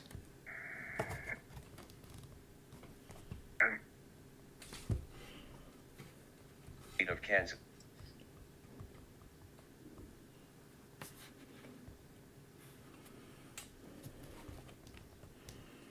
So then Kansas came prior to this. I mean, I'm not supposed to say it like that, but... I mean, I still have to break down the entire list of everything that's happened so far. So then this warning from, well, actually it's through thunderstorm watch. Oh man, this has been quite a, it's been quite a day so far of everything, and I still trying to find everything, get them all in the right order, and everything of that kind. As soon as I have that last file in there, I'll be ready to talk about all the tests from that's happened last night, and all of the stuff that has happened as of this morning. So I'm just about ready. I got the last clip going in, and of course it puts it at the beginning. You know, that's the part I hate, where it just forces everything into the foreground, and where it forces everything in the background, and as a result puts the audio clip at the beginning.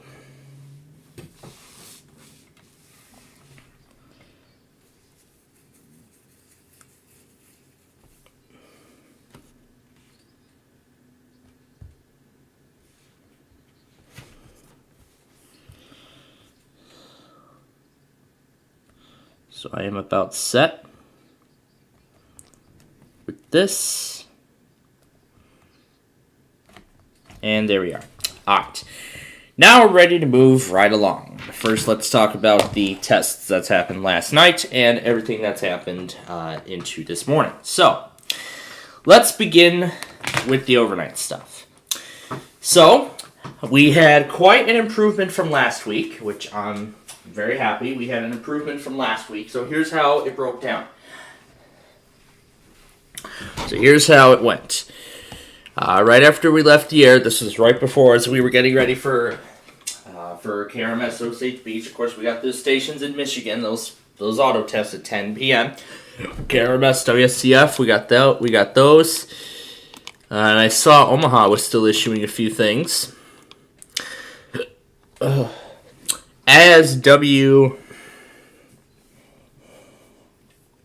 and then as WSCF was testing, WNPB decides to get their weekly in on Sunday night. What a very logical idea.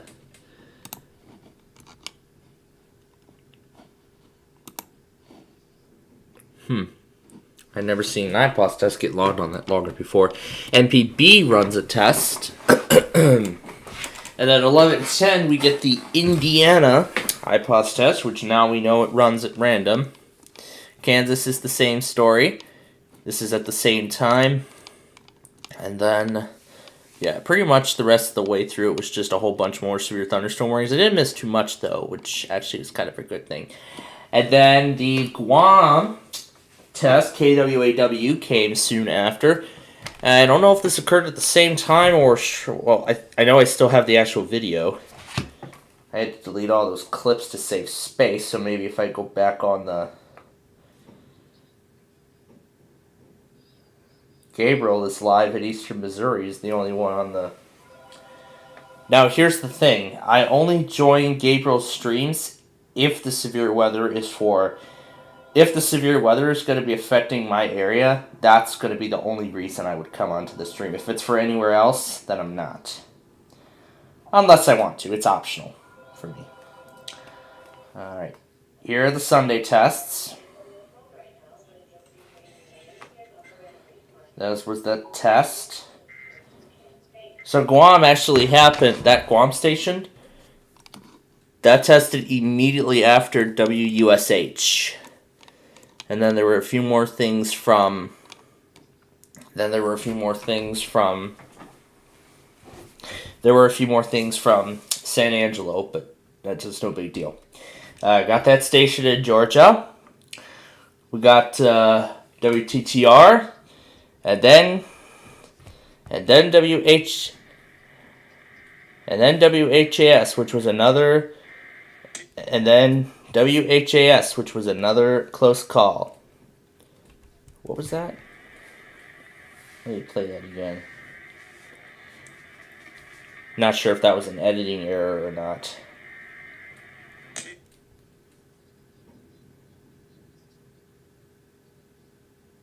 It was probably an editing error, but it's already too late to correct the video, but that's okay. So I got those, and then it pretty much went pretty quiet. And then, right on the very first time slot... You're listening to the BBC on WMRA. Yeah, they did not test at all last week. And then they wait, and then they do it at 1:29 a.m. this evening. 1:29 a.m. this morning. Very nice. Get it out of the way on the first time slot. That's what I like to see. Anyway, that's one already done. And then, of course, continuing on. And then the entire Tulsa Cox cluster. But this was actually quite interesting what happened. My phone decided to save only the last 2 hours again. But you know what? There actually was not too much. I know it missed WWL, and I know it missed only one of the Cox stations. So there was no significance in that, so I actually let that video roll on through. The only significance, though, was WYPR and WYCT. Those were the only significant parts, though, so I'm glad we didn't lose too much on that, so I'm very happy. I'm very glad for that. And then I forgot that I had set that Wi-Fi on thing at the same time as when that Michigan station opens. So, of course, I missed that. But it did actually work. And I was able to get everything else. So that is a big improvement. And I'm very glad. North State Public Radio, WJGK, BGK, I should say. And then right before the Tulsa Cumulus Cluster, WRKE, gets their test in, and then the Quad Cities issues a few flash flood warnings during the Tulsa Cumulus Cluster, in which I got all the usual stations, WGY Albany, WJCT, and then after that, this local area emergency here. The civil authorities have issued a local area emergency for Rock Island, IL, beginning at 3:36 a.m. and ending at 11:36 a.m. Flash flood warning for East Central Rock Island County. Turn around, don't drown. Now that most likely is the leftovers from... That's most likely the leftovers from the severe weather event from yesterday. Remember that historic event from yesterday that included that dust storm? That was definitely quite a historic event. So, for those who missed our coverage last night, you can actually watch that entire live stream again. And, I mean, you should, because I know I did have the clock on screen, so if you scroll back to 8:47 p.m., that's where that dust storm warning came out. And boy, that was extreme. That is the new rarest alert I have ever received. And in case it happens again, I have the code now enabled on all my radios. The dust storm warning code is now enabled on all my radios. Should this happen again? Should this happen again in the near future? That was definitely quite an event. But anyway. This is quite interesting. Houston Odyssey, and then WWLK, plus KELI runs there weekly. And then, of course, the WERQ auto test with the short pre-roll. This is the test of the emergency alert system. I have never made an independent video of that pre-roll yet. Or audio clip, I should say. And then we had this thing. The following is a test. Yes, I love slowing down pre-rolls. Anyway, Results Radio went at 3:10, of course. Results Radio, KYCC, WIRK. That Christian station in Arkansas tested right at 4. 407, that Mississippi station. As I said about YPR, they did not test last night, so we will check on them. We'll check on them later tonight. So yeah, we'll check on them later tonight.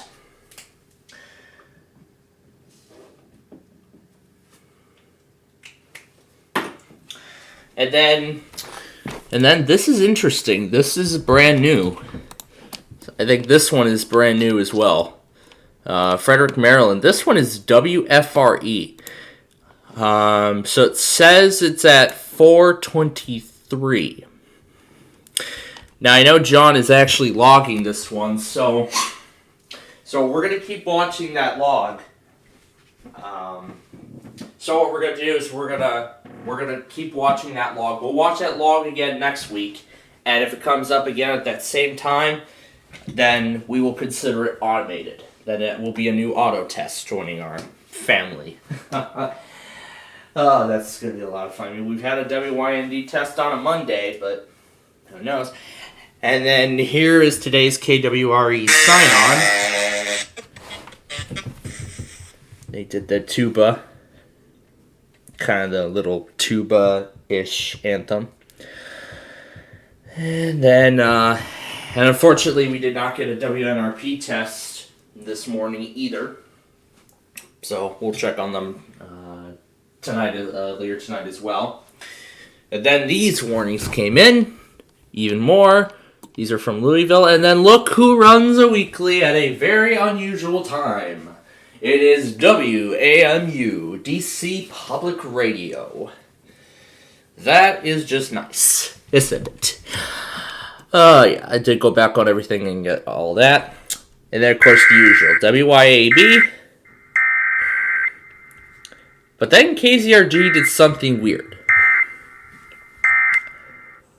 They forgot a message. They did the opening message like they should be doing, but this is what they left out. This has been a weekly test of the emergency alert system. If this had been an actual emergency, the attention signal you just heard would have been followed by an official warning or alert information. This station serves the tri-state area. This concludes this test of the emergency alert system. Yeah, that's what they left out. That's what they left out. Oh, interesting. And then KCAC, and then that's the end of that. Now on to the IPAWS test, and oh boy, this is quite a... When we get to later portions of this thing, this is going to be quite a story to tell. So, KWIZ, and then of course the Blue Earth IPAWS test, finally back again at its usual time. And then the 2 Wyoming stations. Yeah. Now, something interesting happened on one of them. One of them, they were playing... Remember the song? I don't know if any of you remember the... I do remember recording... I do remember doing that. I did this one screen recording that one morning when... It was when I was still trying to see if KZLA was even going to run a weekly at all. And it was playing the 8675309 song, and I decided why don't I synchronize the phone's keypad? Why don't I synchronize my phone's keypad with the song? And it's somehow gone viral locally within me here, I should say. But I don't know what it would do on a YouTube level, but I'm not sure how kind of viral that will get. I don't know. I don't know if I still have the video. If I do still have the video, maybe I'll post it on my channel and maybe you can see the whole thing for yourself. I don't know what I'll do. And then, of course, WSKN on its new day. Esa es una prueba del sistema de alerta de emergencias. Repetimos, esto es solo una prueba. Yep, that is nice, isn't it? Okay, and then after that, there was silence. Complete silence. There was absolutely nothing. And that did not come until later. But here was something. Right as I got back onto my junior station, I noticed the Flutter Realm was just starting to play.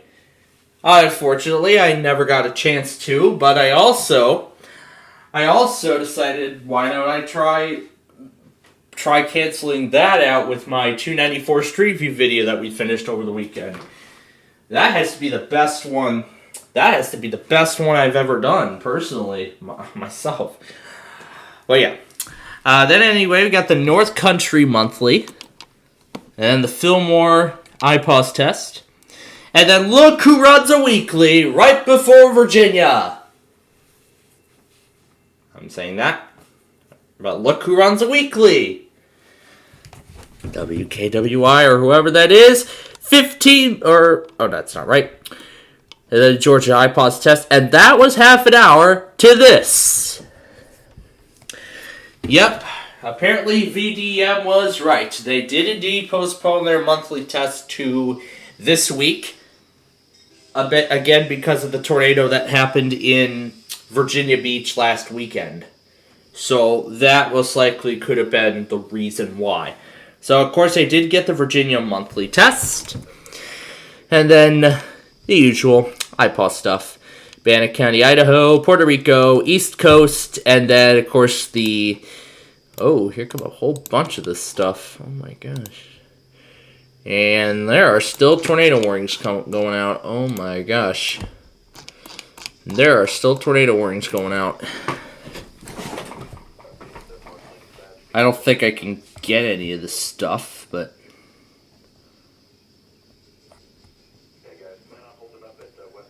Oh, another earthquake early warning.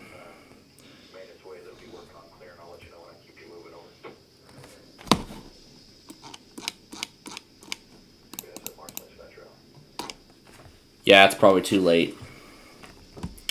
But I'll keep an eye on this as we go.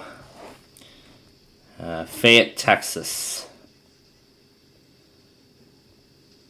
Nowhere. Unless John finds a station, but we'll see. Anyway, let's continue on here. Anyway, then the New Mexico monthly test. So I did have KKOB, the originator, on a receiver. I did not hear anything from it. Either the receiver was not picking it up at all, or it probably could have been because of all the loud things. And Utica Rome also failed. Now, it says it does run within the hour, but here's what I believe could potentially be the case. The originator either most likely sucks at originating monthly tests, period, or they don't stream alerts at all. I don't know what the case is, but it's either one. So, thankfully, however, John had a station going for New Mexico, and it was KANW. So, I will make that a new recommendation for the New Mexico monthly test in the future. And then, look who finally runs a monthly test after waiting an entire week. That is right. The National Weather Service failed. Yep, they failed the Mississippi monthly test, so whoever the emergency management agency is for the state, apparently they had to take over and take care of the test themselves, because the NWS can't even do things right. But look at the code, too. Kitchen 2. That is...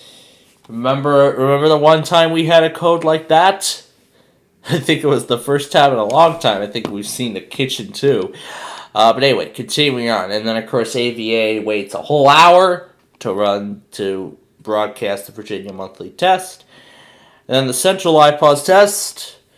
And then the Sedgwick County, Kansas siren test announcement.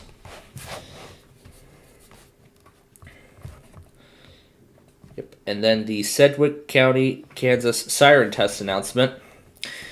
And here's what it sounded like on KGDD right before their auto test.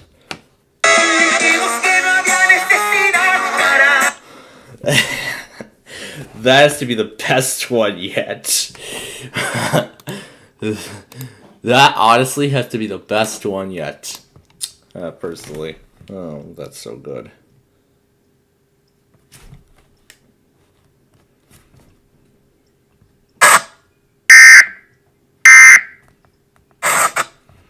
Just making sure everything's in the right order. Anyway, then the Mountain IPAWS test, Wabasha, Minnesota, and then the Okanagan monthly test, which unfortunately Sunny FM's stream stopped working. I don't know why, but there could be a few reasons, but I don't know any of them. So, because they usually take it instantly. However, I had to try this alternate station. The monthly did go out a few minutes late, but the station I was on apparently took forever. So either they don't stream alerts at all, period. They either have a long waiting time or they take... I know they don't take it instantly. So either they run it late or they don't stream alerts at all, period. I don't know. But we'll see. And then WALK. Ah, yes, the good old WAOK. They love to do their weekly on a Monday. I think that seems to be a trend with them, as far as I know. That happened at 12:17. It happened at 12:17. And that's not all. Somebody else ran a weekly. This is a test of the emergency alert system. This is only a test. Yep, KMOX. The good old KMOX did it at 12:49. They got their weekly in on the first day of the week. That's what we like to see. So right now that is 3 out of 14 already done. And then came the Pacific IPAWS test, the Anoka, Minnesota IPAWS test, and then the WWOS auto test, and then the Alaska IPAWS test, and then some marine warnings from Mobile. I saw a few from Houston, the Kansas IPAWS test, and then this one from Shreveport, and then, oh, so I guess John must have found a station for that tornado warning, huh? So I guess John must have found a tornado warning, found a station that did that tornado warning for Jasper. I was wondering where I was ever going to get it on. But anyway, continuing. So then this one for Waller. Again, then another marine warning for Mobile, which I don't think I ever went back on. Sure. I'll download that too and put them both together in one video. And then the North Puget monthly test, which went out a few minutes late. And then that severe thunderstorm watch that I did earlier, although I didn't know all the stations were going to do it too, but I did what I could. It's alright. And then this flash flood warning for Jasper. And then we have that warning for Waller, and then Harris, and then Lee over here, and then the Hawaii IPAWS test from earlier. So, as of right now, that is everything that we have up until this point. Now, as I have been saying all week, the Jeopardy Masters Tournament begins tonight. I guess the Jeopardy Masters Tournament starts tonight. However, now for Wednesday, the game show actually is going to be premiering at the 9 o'clock time slot. So I don't know how this is going to affect the rest of our Wednesdays. So we may have to push Deal or No Deal even further. So you know what? Here's what we're going to do. We're going to see what happens with the other Wednesday time slots, and we're going to see if anything changes. So that's what we'll do. We're going to check the schedule for next Wednesday, and we're going to see if anything changes with it. In fact, I think I can actually look on their website, and we can see if anything will change in terms of their schedule. So I just want to be absolutely sure. Now, after we get these in, then we will get started with our Minecraft show. Now, again, as I said last night, we are going to be ending Minecraft early because we have to make up Ticket to Ride, which we were not able to do yesterday. We can go to the following Wednesday and we can see the same details. It's probably going to be the same thing. Jeopardy Masters.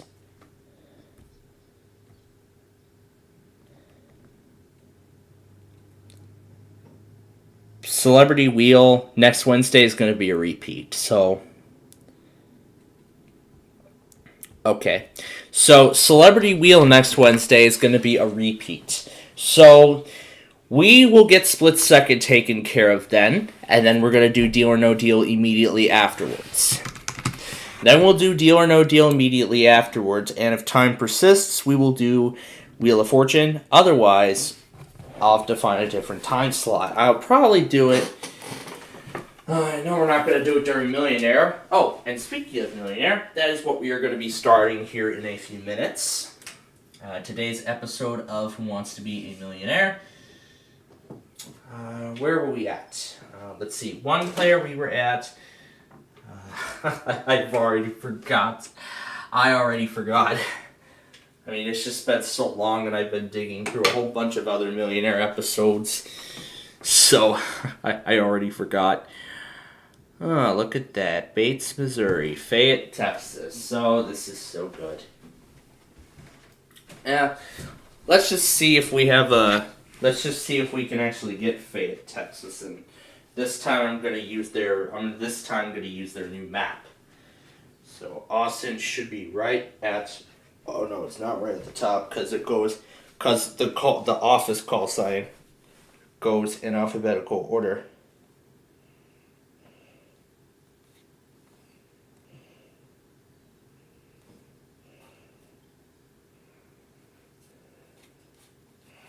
I think KBUK gave a not available error.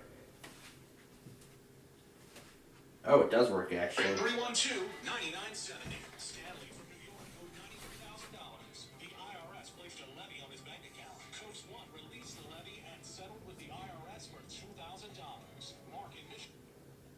I think we missed it, probably. Oh, that's okay. Alright. So, we'll keep waiting. But again, that is everything we have up until this point. So, coming up here in the next few minutes, we're going to have the American Samoa IPAWS test, and that will really be it for that note. And then it is then going to be time for the not for the North Puget, but the Lewis County, Washington monthly test. We're going to have that coming up later on as well, following the American Samoa, and that's going to be as we get started with Millionaire for today.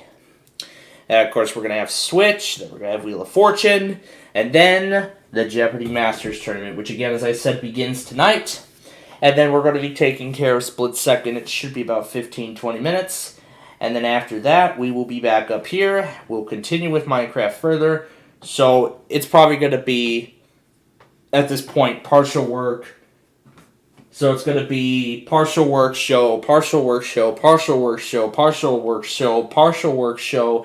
It's going to be like that. It's going to be going back and forth very rapidly for the next 3.5 hours. So it's going to be like that for the next 3.5 hours. But then we're only going to have a minute because then by the time we're done with Split Second, we're going to have about an extra hour of work time minus another 45 minutes.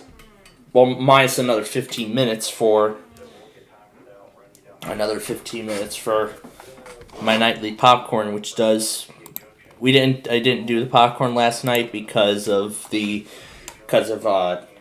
dinner plans. That's why. So we'll be back to that today. So yeah, we'll be back to doing that today.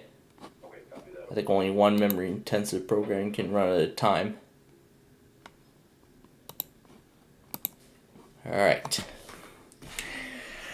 You know what? I will send the video over when we get to Millionaire. Alright, that's what I'll do. So, when we get to... Yeah, that's right. Okay. So, when we get to Millionaire, that is when I will send over the video. So for now, let's go ahead and get into the world and get this. Alright. Alright, and there we are. Okay. So, for those who remember where we ended last week. Oh, this isn't good. We'll see. Well, we'll see how good this thing handles it.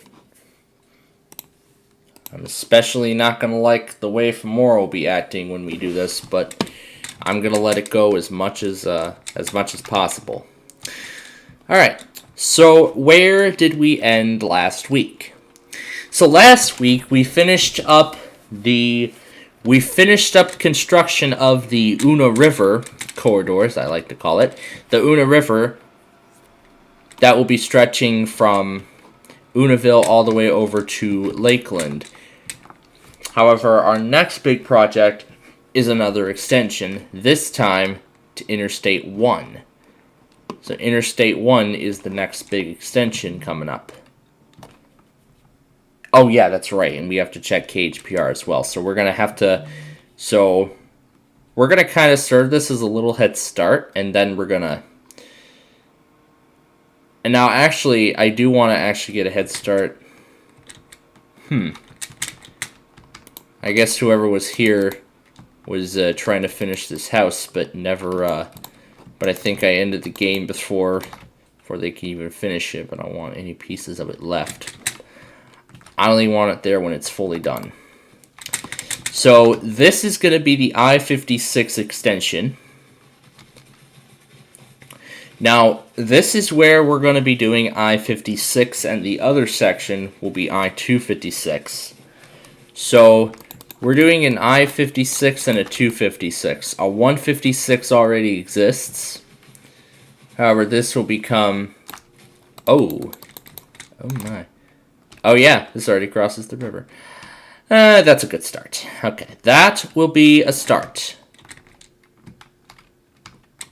And I see some bedrock pieces. Alright, so that will be a good start on the I-56 extension. So that will be a good start to the I-56 extension. We will do that after we complete I-1, which is what we are going to continue with today. And then once we finish up that extension, put all the exit numbers down and everything like that, then we are ready to officially continue on. But for right now, however, let's get to work on the extension. So again, this is where we left off from last week.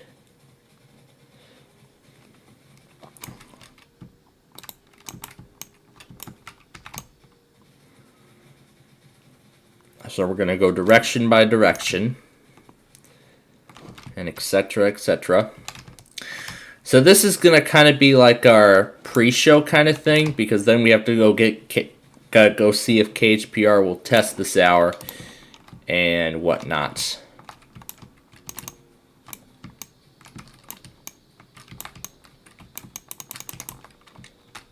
But don't worry, folks. Don't worry, folks. We still have plenty, because, I mean, we're just getting started here, so we're going to have plenty of time to get this all in. We'll take care of it while the Masters tournament is on a commercial break, and we'll take care of it during the commercial breaks. Probably except for getting dinner all set and whatnot. So we're gonna have to pause the game for a little bit. I know I heard a sound, but for what? What points? What points? Why don't we take a look? Alright, time to pause. No, I do not want to go into that world. What I want to do is get KHPR going.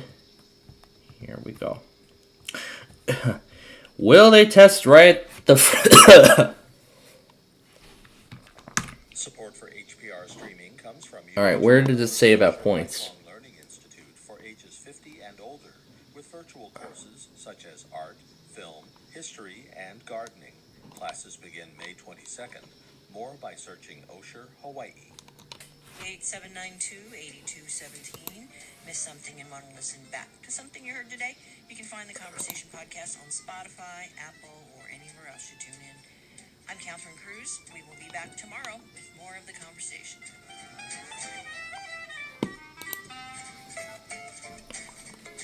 Alright. Alright, now to Who Wants to Be a Millionaire?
Alright.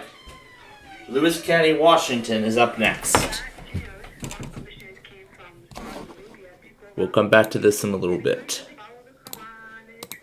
Much to the surprise of these individuals, Jones, Texas.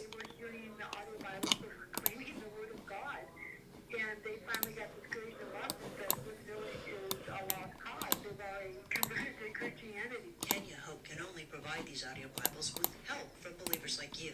We'll connect you at missionnews.org.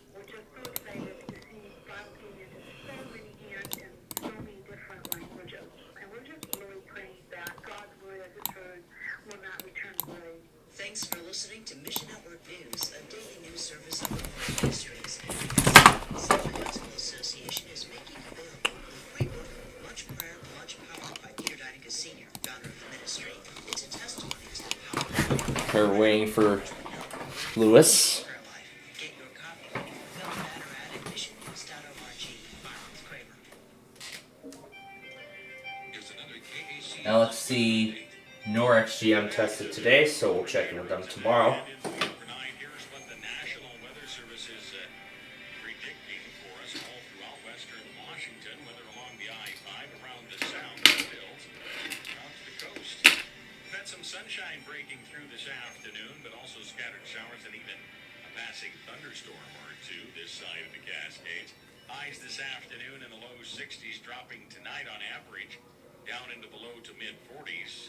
And we're going to see chances of showers along with thunderstorms through the night, especially around the Sound and portions of the coast, continuing into your Tuesday morning. Those winds will shift around to the southwest and average out to 10 miles per hour through the overnight. As the sun rises on Tuesday, you might even get to see some sunrise and sunlight over the Cascades. Going to be broken cloud cover, so calling it partly sunny for the morning commute. Highs will be in the upper 50s to the mid-60s throughout the region, and southwesterlies to 10 miles per hour. Tuesday night, again, partly cloudy, temperatures into the mid-40s, northwesterlies to 10, and by midweek, a beautiful day of sunshine, and highs into the lower 70s. Those predictions for this week leading up to Mother's Day on Sunday. That information passed along to you, with again a reminder about Mother's Day. Yep, Dad, just start getting some plans in place. From your family-friendly place, your KACS. Our weather readings for KACS are reporting 66 degrees on average for all of southwest Washington. I appreciate the music, the content, the cleanliness of it. It's a great alternative for people looking for something clean, something inspiring in life. There's just so much out there that's just junk. To be able to have a station that plays uplifting music and then programming that's inspiring in terms of growing in a real way. That's one of the reasons why we support the station. For me, music is a really important part of the way I express my relationship with the Lord. To be able to have that number one on my dial on the radio, in which I can just flow and worship, is just really, really special. I don't want that to go away. But it really sure meets my needs, sure meets me where I'm at, and touches me in a relevant way. You might have heard us say a time or two that this Hasn't happened. station is listener supported. Well, what does that mean? Good question. It means that comes from listeners like you. Sure, there are a couple times in the year that you might hear us talk a little more about our fundraisers, but today isn't one of those days. And you don't have to wait until then to join the support team. Today would be a great day. To find out more or join the support team, call or go online today. Oh, thanks for joining the team. Jesus at the center of our day all day long.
Alright, so now I'm throwing in everything.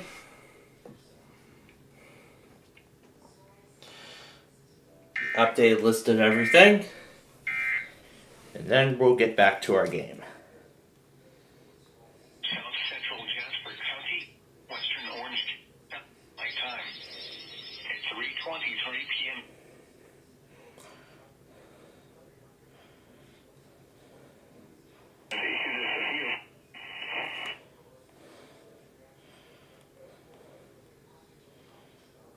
Alright.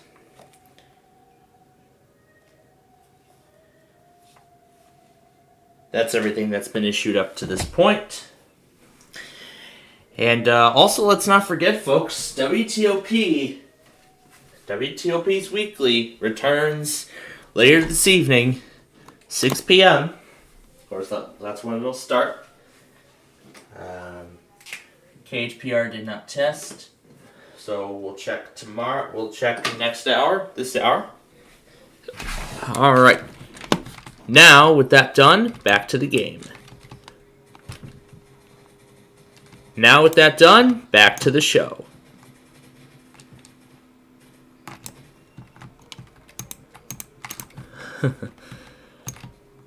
What is that, screaming or something? Sounds like it.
All right, and we're back to Millionaire. We have a new player, so we're going to go ahead and meet her now.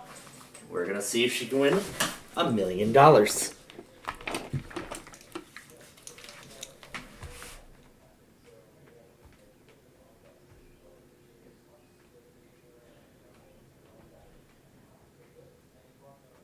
Also, this is finally ready to go.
Alright, there's two warnings now. There's one from Kansas City, so I don't know which one KNMO is going to take first.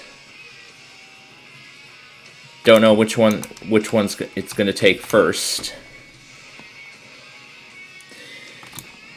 We'll put these all together at the end.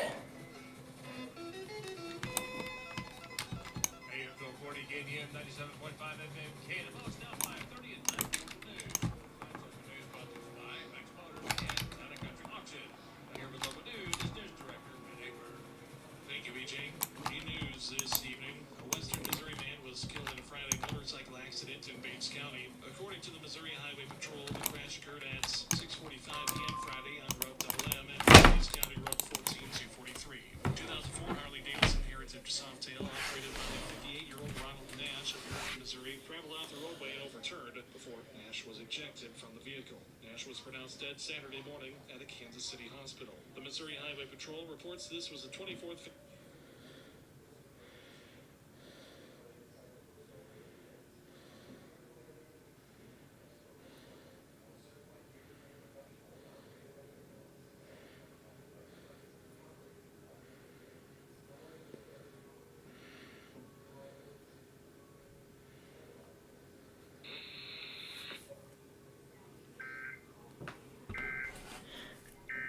Got the end of it on KUNQ.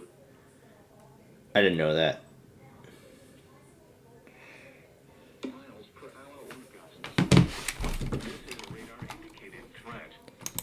The following attacks are expected. People and animals outdoors will be injured. Expect hail damage to roofs, siding, windows, and vehicles. Expect wind damage to roofs, siding, and trees. Locations and tactics include Butler, Ridge Hill, Hume, Rockville. So right now Rob has 32,000. He's going to be going for... He has 16,000 right now. He's going to go for 32 after the break. People outside should move to shelter inside a strong building and stay away from windows. Repeating, a severe thunderstorm warning has been issued until 6:30 p.m. Central Daylight Time for the following county: Bates, Missouri.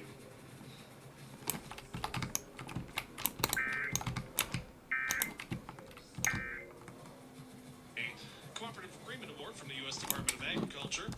New Growth Community Development Corporation Food Systems Director Katie Nixon says the organizations involved will provide a lot of opportunities to local and regional food businesses. We will be providing that technical assistance to food and farm businesses to help them with the tools that they need to make their business successful, marketing and business planning and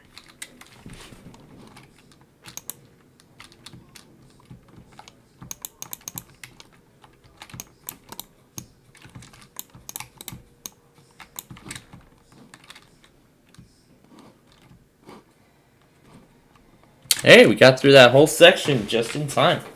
Okay, back to Millionaire. Let's see if we can win the $32,000 milestone.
Well, Rob is getting ever so closer to the $1 million.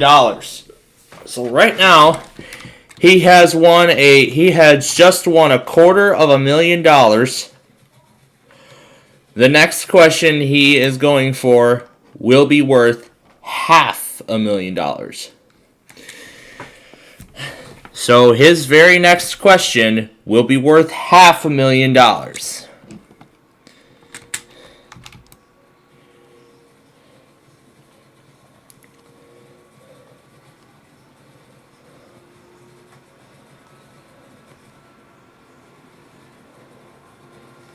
So yeah, Rob's very next question will be worth $500,000.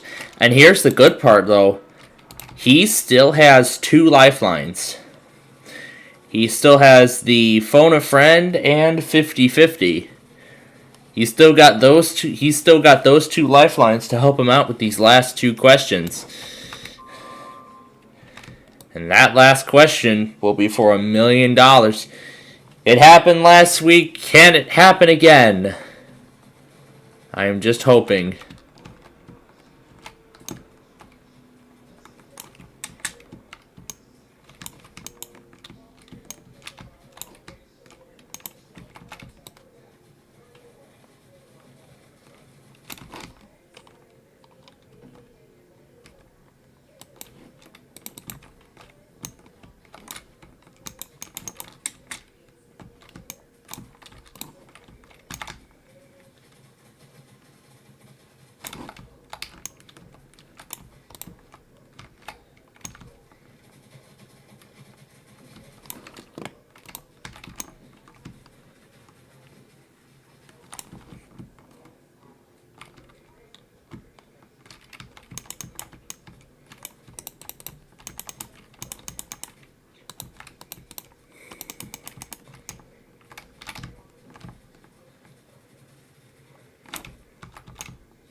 It's Sky Rizzy.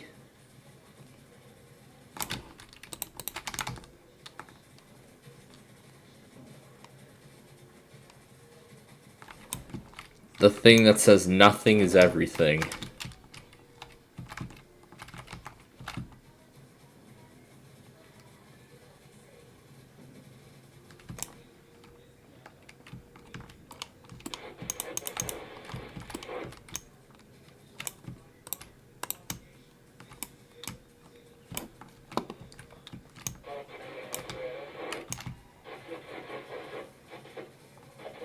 All right, millionaire is back. Can Rob make it to $500,000? We're going to find out in just a second here.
So, as Millionaire now goes on to its last commercial break for the opening day. Oh man, what a show Rob put on. And this was quite a close one too. He made it to the $500,000, and then he got to the $1 million question. He used the 50-50 on the question about where all U.S. Major League Baseballs are manufactured.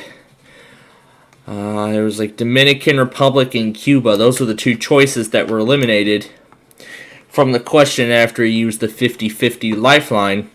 He still was not too sure, so he didn't want to risk losing $418,000 going all the way back down to 32. So he chose to take the $500,000 and run. And it was actually a good decision too, because he also if he had to take a guess, he would have said Haiti, but guess what? He was wrong. I actually personally answered Costa Rica, and I was correct. So if I was in his shoes, I would have won the $1 million. So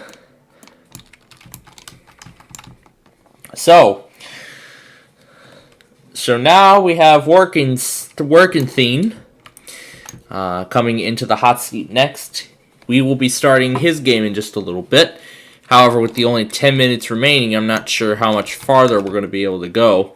So far, they've given away $625,000 tonight.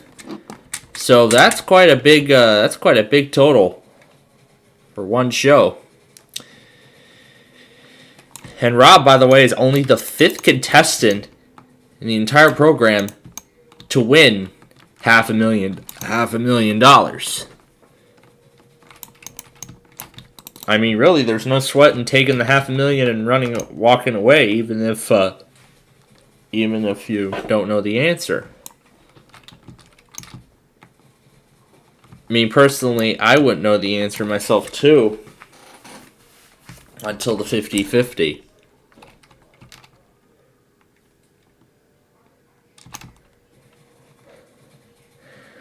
So then, in a little bit here, Millionaire will come back from its last commercial break of the night.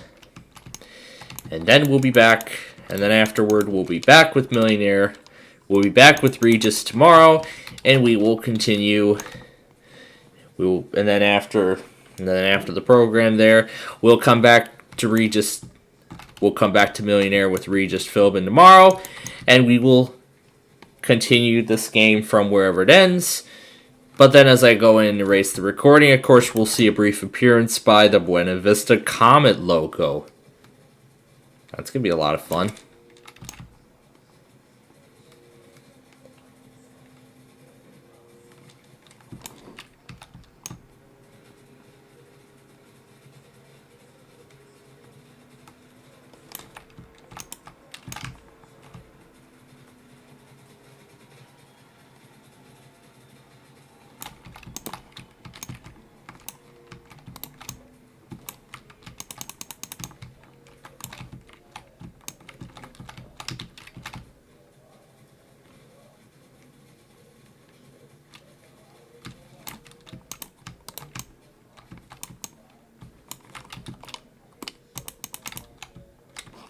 Looks like that's all the work we're going to do for right now.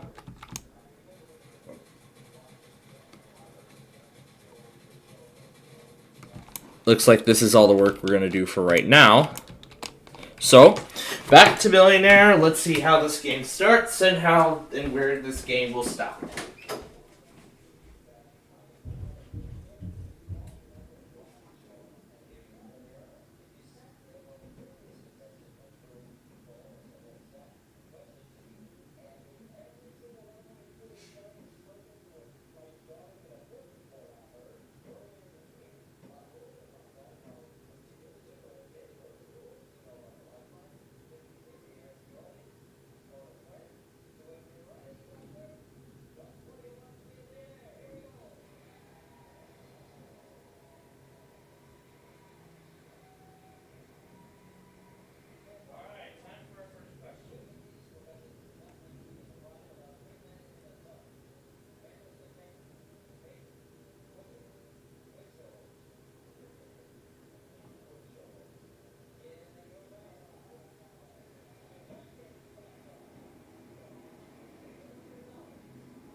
Well, what a great first round of Switch. So, here's where we currently stand on Millionaire. So, Kurt Sheen has currently won $8,000. So, we will continue with his $16,000 question tomorrow. A lot of the questions are actually pretty easy. A lot of them were pretty easy. One of them was about the Sears Tower located in Chicago. The other one was actually a very easy question about a mathematic tool used to measure angles. And he actually used the Ask the Audience lifeline on that question, and I even figured it out without using the lifeline. It was actually a protractor. And then the next question after that, he used the 50-50 lifeline, and then, yeah, I think that's where we stopped. Yeah, because I think that one was 8, as it was about cinnamon. So that one was worth $8,000. So we will continue with this $16,000 question tomorrow night. So we'll see how that goes. As for Switch, this last round has been quite exciting. Becky, who was it? Yeah, well, whoever it is. She was the only one who got the first question right. She ended up in number 1 nearly the whole time. The last question, then the final question, she was the only one who got it wrong. Ended all the way up down to number 5, and is unfortunately out of the game. So, we're only down to 4 players already. We're down to 4 players already. And of course, we still have a long way to go to see who goes on to play for the $10,000. And of course, we will take care of the rest of the game when Wheel goes on its first break. And also, this is when the White Sox and the Royals are going to begin their game. In fact, several Springfield warnings, one of them went over St. Clair and Vernon. KNMO actually went silent. And it's actually because they are one of the Kansas City Royals baseball stations. And because of MLB's streaming restrictions, unfortunately, we unfortunately not only cannot stream the Royals game from this particular location, but we also cannot continue coverage. But we also cannot continue severe weather coverage in that area. But I think there's a second station. It probably might be doing the exact same thing.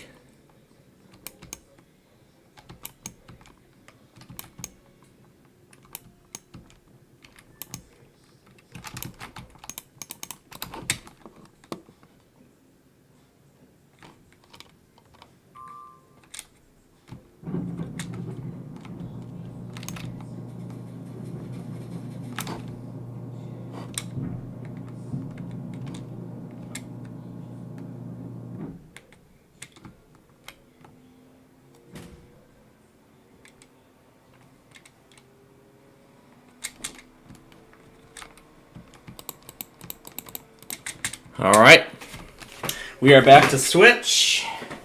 Now let's see how round 2 plays out. You go back until you buy it at the dollar store, and then you go back and have them. Hi, boy! How are you? He's only certain times of the day. So for all his game shows, or snack time, otherwise we never see him.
severe thunderstorm warning. Central Camden County until 7 p.m. Central Daylight Time. At 6:15 p.m. Central Daylight Time, a severe thunderstorm was located near Roy, or 9 miles northwest of Camden, moving southeast at 25 miles per hour. Expected hazards include ping-pong ball-size hail and 60 miles per hour wind gusts. This is a radar-indicated threat. The following impacts are expected. People and animals outdoors will be injured. Expect hail damage to roofs. Doesn't look to be all that intense right now. Expect wind damage to roofs, siding, and trees. Locations impacted include Lake of the Ozarks, Pahatonka State Park, Lake of the Ozarks State Park, Osage Beach, Camdenton, Sunrise Beach, Lynn Creek, Green Bay Terrace, Hurricane Deck, Oldman Creek, Arlington, Decaturville, Purvis, Roach, and Geyser. For your protection, move to an interior room on the lowest floor of the building. Repeating, a severe thunderstorm warning has been issued until 7 p.m. Central Daylight Time for the following county: Camden, Missouri.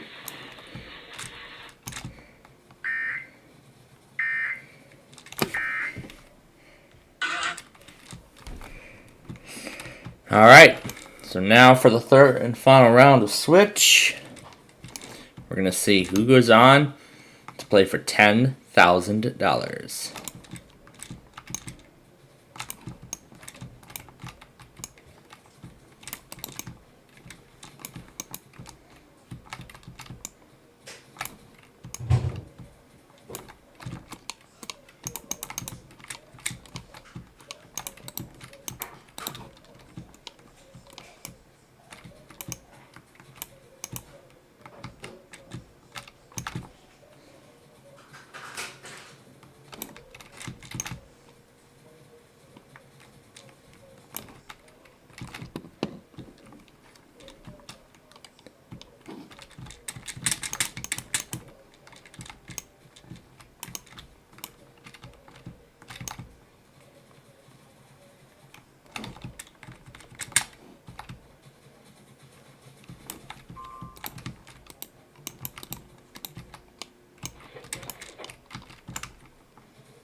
Jefferson and Orange.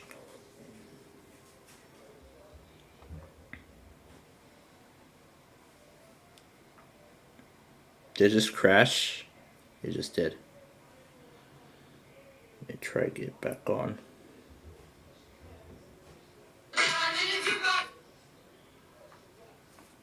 Okay, there we go. All right. Who will go on to play for 10 grand? Let's find out.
Wow.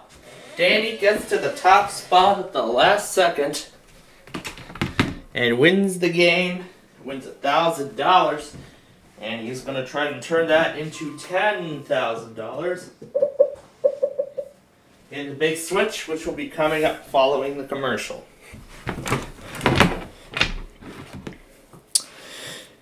But for right now, though, I actually did finally find a station for that those stuff, all that stuff in Texas. I actually did finally find a station for it.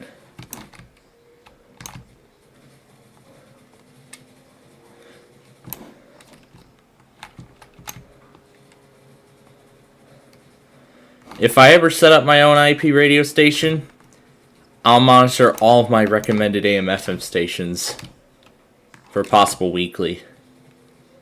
Yes, all of them.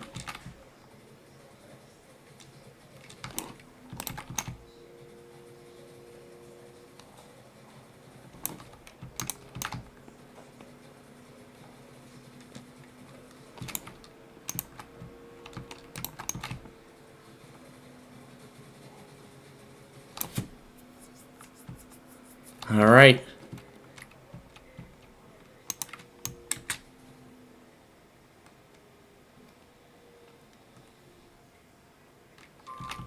That's the Jeopardy Masters promo. That's coming up following Wheel of Fortune. That's coming up after Wheel of Fortune. Yes, tonight is the night it begins. Oh, well, we're going to be dealing with quite a lot of shows for a while. So, again, next Wednesday, we're not... So, remember the whole... the all-new Celebrity Wheel of Fortune? We're going to be doing that on Wednesday.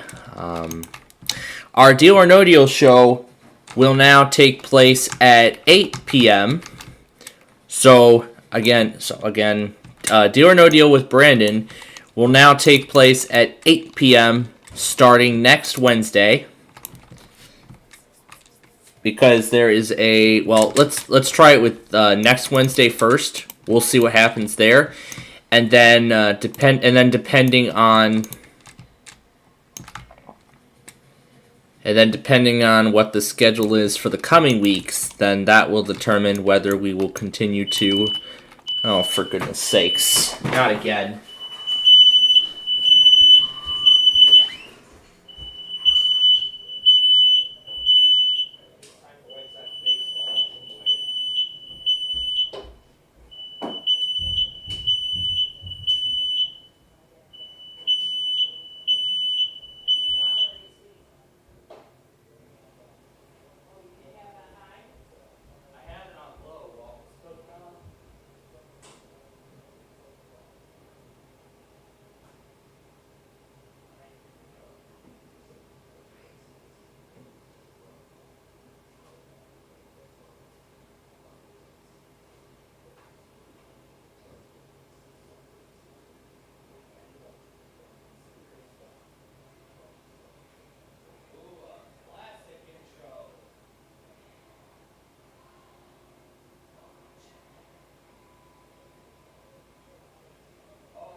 It's Fan Favorites Week on Wheel of Fortune, and they just used an old intro sequence from like 2014.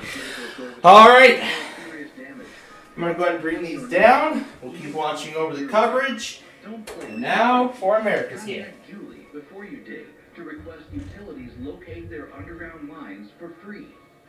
Every project, every time. Dig safely and everyone wins.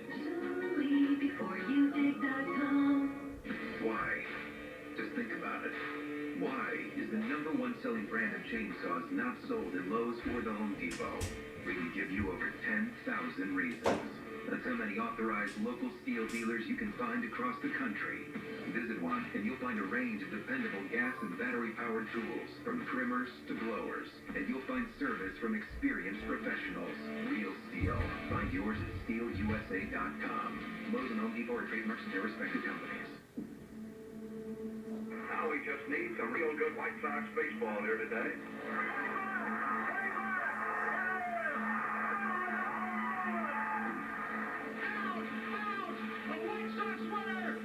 Championship. This is going to go to the bleachers. It's a 3-run bomb to right. Light it up. This presentation of the ESPN 1000 Hard Rock Casino White Sox Network is brought to you by The Chicagoland Toyota dealer, Winchester Community Bank. Pick your part, your first stop for auto parts. City of Countryside, Chicago's Western Gateway, and by Costa Ivoni Injury Lawyers. Now, along with Darren Jackson, here's the voice of the White Sox, Len Casper. Hi again, everyone. We have White Sox baseball on the radio from Kauffman Stadium in Kansas City, Missouri. It's the Chicago White Sox and the Kansas City Royals, Game 1 of a 4-game series and the first of the 13-game season series. It's a beautiful night here in Kansas City. Temperatures in the low 80s, blue skies above. The White Sox coming off their second consecutive series win. They took 2 of 3 in Cincinnati to start this trip, and they're trying to win consecutive road games for the first time here in 2023. The pitching matchup tonight, right-hander Dylan Cease will go for the Sox. Veteran right-hander and potential Hall of Famer Zach Greinke will pitch for the Royals. The Sox come in at 12-23. They're in 4th place in the division, 7 games back of Minnesota. Kansas City is in last place, off to a 9-26 start, including just 3-16 here at home. They're 10 games out of first. Mention the weather. It's going to be great tonight. Hopefully we'll avoid the rain the rest of this series. And now time for the White Sox injury report, brought to you by Maurici Longo and Associates Personal Injury and Workers' Compensation Attorneys. Garrett Crochet, Liam Hendricks, and Yohan Moncada all currently on their injury rehab assignments. Hendricks has made 2 appearances for AAA Charlotte. He announced back on April 20th that he is cancer-free. Moncada, 5 for 9 with a home run in 3 games, also with Charlotte. He's been out since April 11th with lower back soreness. And Crochet, coming off Tommy John surgery, has pitched 3 times for AA Birmingham. He went out on his assignment on April 30th. We are ready for baseball from Kansas City. DJ will have the lineups. Then it's the first pitch between the Sox and the Royals on the ESPN 1000 Hard Rock Casino White Sox Network. I'm Chicago personal injury lawyer Jim Maurici, the managing partner of Maurici Longo and Associates. If you've been seriously hurt at work, in a car accident, or on a construction site, you know the insurance companies are not on your side. Our trial lawyers will level the playing field and put you in control. Consultations are always free. Google Maurici Longo and Associates, MORICILONGO.com, or call 312-372-9600. We're here when you need us. Technology lets autonomous vacuums work around the house. Ow, that's my toe. But when your team has to work seamlessly around the world, you need more than technology. You need CDW, who can help transform your organization with Lenovo ThinkPad, pre-configured for management flexibility with the Intel Evo platform. Responsive collaboration tools give your team effortless connectivity to stay focused wherever they work. That's it. Go to your charging station. Lenovo makes seamless productivity possible. CDW makes it powerful. Learn more at cdw.com/Lenovo Client. Hey, baseball fans. AMCO's technicians have the expertise to diagnose and fix your vehicle right. AMCO's transmission and powertrain systems check is free, so don't let a small problem get worse and cost you more money. AMCO even offers easy payment plans, even if your credit is less than perfect, and for a limited time, get up to $100 as a mail-in rebate with the AMCO Car Care One Card. Search AAMCO or call 1-800-GO-AMCO. That's AA-MCO. AMCO. Transmissions and a whole lot more. Money saved through energy efficiency can directly benefit a business's bottom line. That's why businesses throughout Northern Illinois are partnering with the ComEd Energy Efficiency Program to find up to 35% in energy savings, resulting in lower energy costs for their facilities. Because at ComEd, we're powering your business's future. Learn more at ComEd.com/poweringbiz. ComEd, powering lives. Savings figure is hypothetical only. Actual savings will vary based on the measures implemented and on customers' usage and rate. Hi, I'm Pedro Grafol, manager of Chicago White Sox. Thanks for always supporting your team and keep listening on Chicago's home for sports. The ESPN 1000 Hard Rock Casino White Sox Network. Recap the game. Cap and Jay go to weekday mornings at 7. Matt Quisquero and his Royals hosting Pedro Grafol and the White Sox. Here we go. Here's tonight's starting lineup. Brewed by Modelo Especial. Brewed for those with the fighting spirit. Top of the order for your Sox. Tim Anderson, Andrew Benintendi, and Andrew Bond, the DH tonight. Part of the lineup, Luis Robert Jr., Gavin Sheets at first base, and Yasmani Grandal. 789 Hanser Alberto, Elvis Andrews, and Adam Hazley in right field. Right-hander Zach Greinke goes for the Royals. 1 win this year, 4 losses, ERA well above his career mark. It's at 524, his career mark. 344 to go along with 224 career wins. It's Perez behind the plate. Olivares in left, Bradley Jr. in center, Melendez in right. Garcia at third base, Witt Jr. at short, Massey at second, and Prado at first. Here's the Royals batting order for this evening. It is Bobby Witt Jr. followed by Vinny Pasquantino, the DH, and Sal Perez. Part of the lines, MJ Melendez, Edward Olivares, Nick Prado, 789's Michael Garcia, Michael Massey, and Jackie Bradley Jr. Dylan Cease goes for the White Sox tonight. He has 2 wins, 1 loss. ERA is 4.58. And time for the Nissan no-hitter. If the White Sox throw a no-hitter in tonight's game, Wayne Johnson of Hammond, Indiana, is going to win a brand new 23 Nissan Rogue. Sign up today at NissanNoHitter.com for your chance to win a brand new Rogue.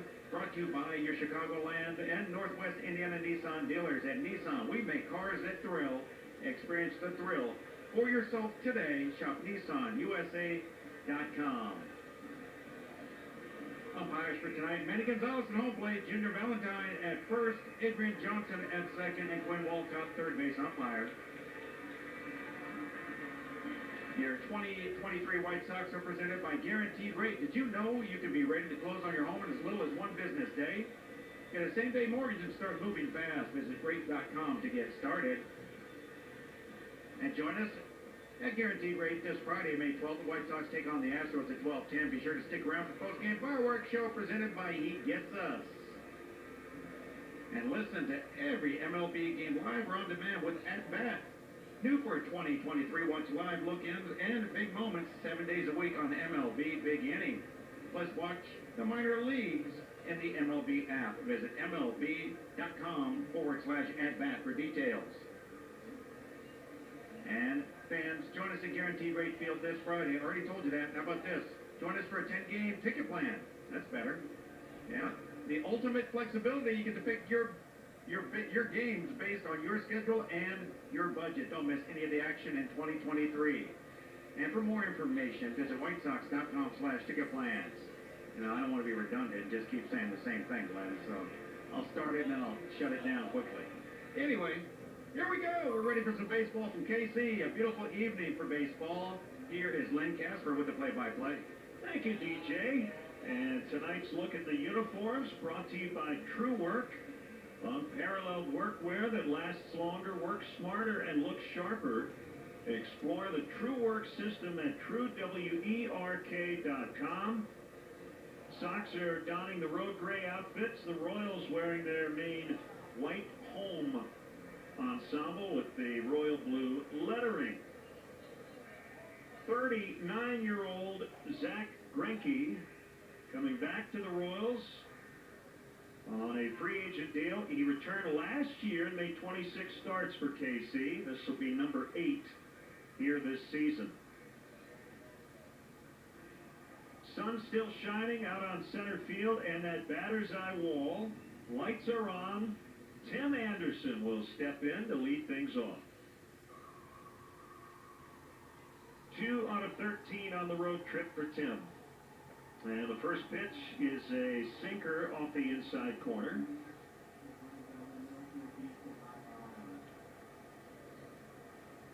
Greinke works from the first base side of the rubber, and a swing and a fly ball pretty well hit, but it should be caught out in center by Bradley, and it is.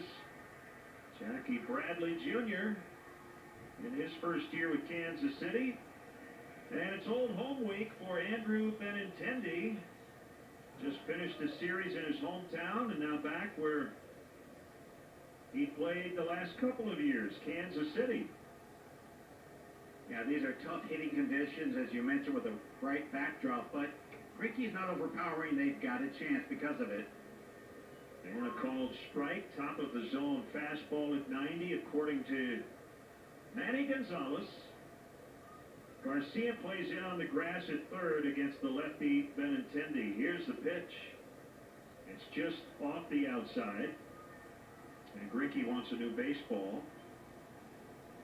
Benintendi was an all-star last year with the Royals before he got traded to the Yankees. He hit .320 with the Royals in 93 games before the trade. And he swings and hits a fly ball out into left center. It'll be Bradley Jr. again, and he makes the catch. He's real good out there in center field. He's good in any outfield position, but you can just watch how easily he glides to balls like that. He does read the ball off the bat as good as anybody. Former Gold Glover. And the batter is the DH, Andrew Vaughn. The heart of the lineup brought to you by Northwestern Medicine, with teams that take on the toughest cases at over 200 locations. Vaughn had a big day yesterday, and he takes a pretty high strike on a fastball. Greinke has completed 6 innings just 2 times in his first 7 starts, and he's coming off his best outing. The 0-1 serve is an outside sinker. He went 5 innings against Baltimore on 44 pitches in a 6-0 win. Well, he's all about throwing the ball where he wants it. So if he's doing that, then you get guys swinging really quickly.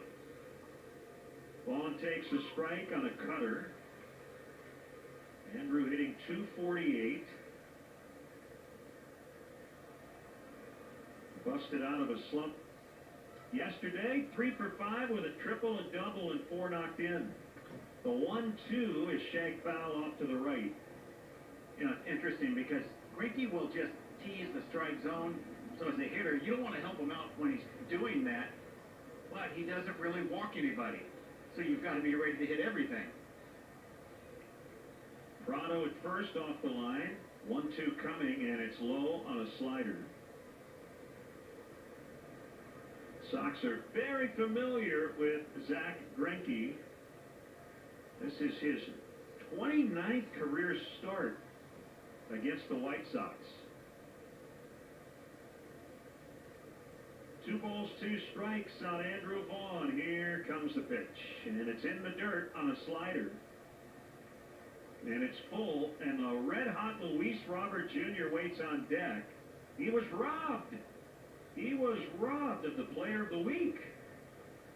Shocked he didn't win it. Start fresh again today. Yeah, that's right. Right now, you can't buy into the fact that Greinke throws a lot of strikes. He might still want you to chase. 3-2 hit on the ground off the foot of the pitcher Greinke, and the multi-gold glover will pick it up and throw out Vaughn at first base. Greinke is arguably the best defensive pitcher in the game today. Sox go 1-2-3. The Royals are coming up against Dylan Cease in the first. Scoreless from KC on the ESPN 1000 Hard Rock Casino White Sox Network. At American Sale, we're known for having the best selection of pools, patio furniture, hot tubs, and grills. Everything you need for your outdoor fun. More importantly, it's the quality of the products we sell, and our product experts can answer any of your questions. And right now, during our Memorial Day sale, you can save up to 50% and get 0% financing for 60 months. Plus, free delivery and our lowest price guarantee. See store for details. So come see us or visit us online. American Sale. Bring the fun home. Well, 2023, the year what a game it has been so far. So essentially, what's going on Wheel tonight is it's kind of like a second chance show. Yeah, I'm gonna say it's a second chance show because these players have been on the game, because these people have been on Wheel of Fortune before, including the one who did that incredible solve with only one letter, with only one L. There was only a single L on the board. In that whole puzzle, there was just a single L, a single letter L on the board, and she already knew the solution. She figured it out. I think that's the fastest round ever on Wheel of Fortune. Now we know we can't get Vernon because the only station we can get it on right now is doing Royals baseball. I'm assuming the other station is doing the same thing. The ESPN 1000 Hard Rock Casino White Sox Network. It's simple. Let's see if it's doing the same thing. Dylan Cease will face the Royals for the first time this season. 0-0, bottom of the first. Bobby Witt Jr., the shortstop. Right-hand hitter leading off, and he takes a strike. Fastball painted that outside corner on the very first pitch. Brought to you by Finishing Chicago. So I guess their live stream doesn't run all the time then. So I guess that's a stream we can actually rewind. Non-Odyssey, I think that's a first. I think that's the first non-Odyssey stream we can rewind. That's amazing. Alright. Time for the triple toss-up and our first check of WTOP.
KC in the first. Passed with Tino. Alright, Dent, Missouri is next. It's too high.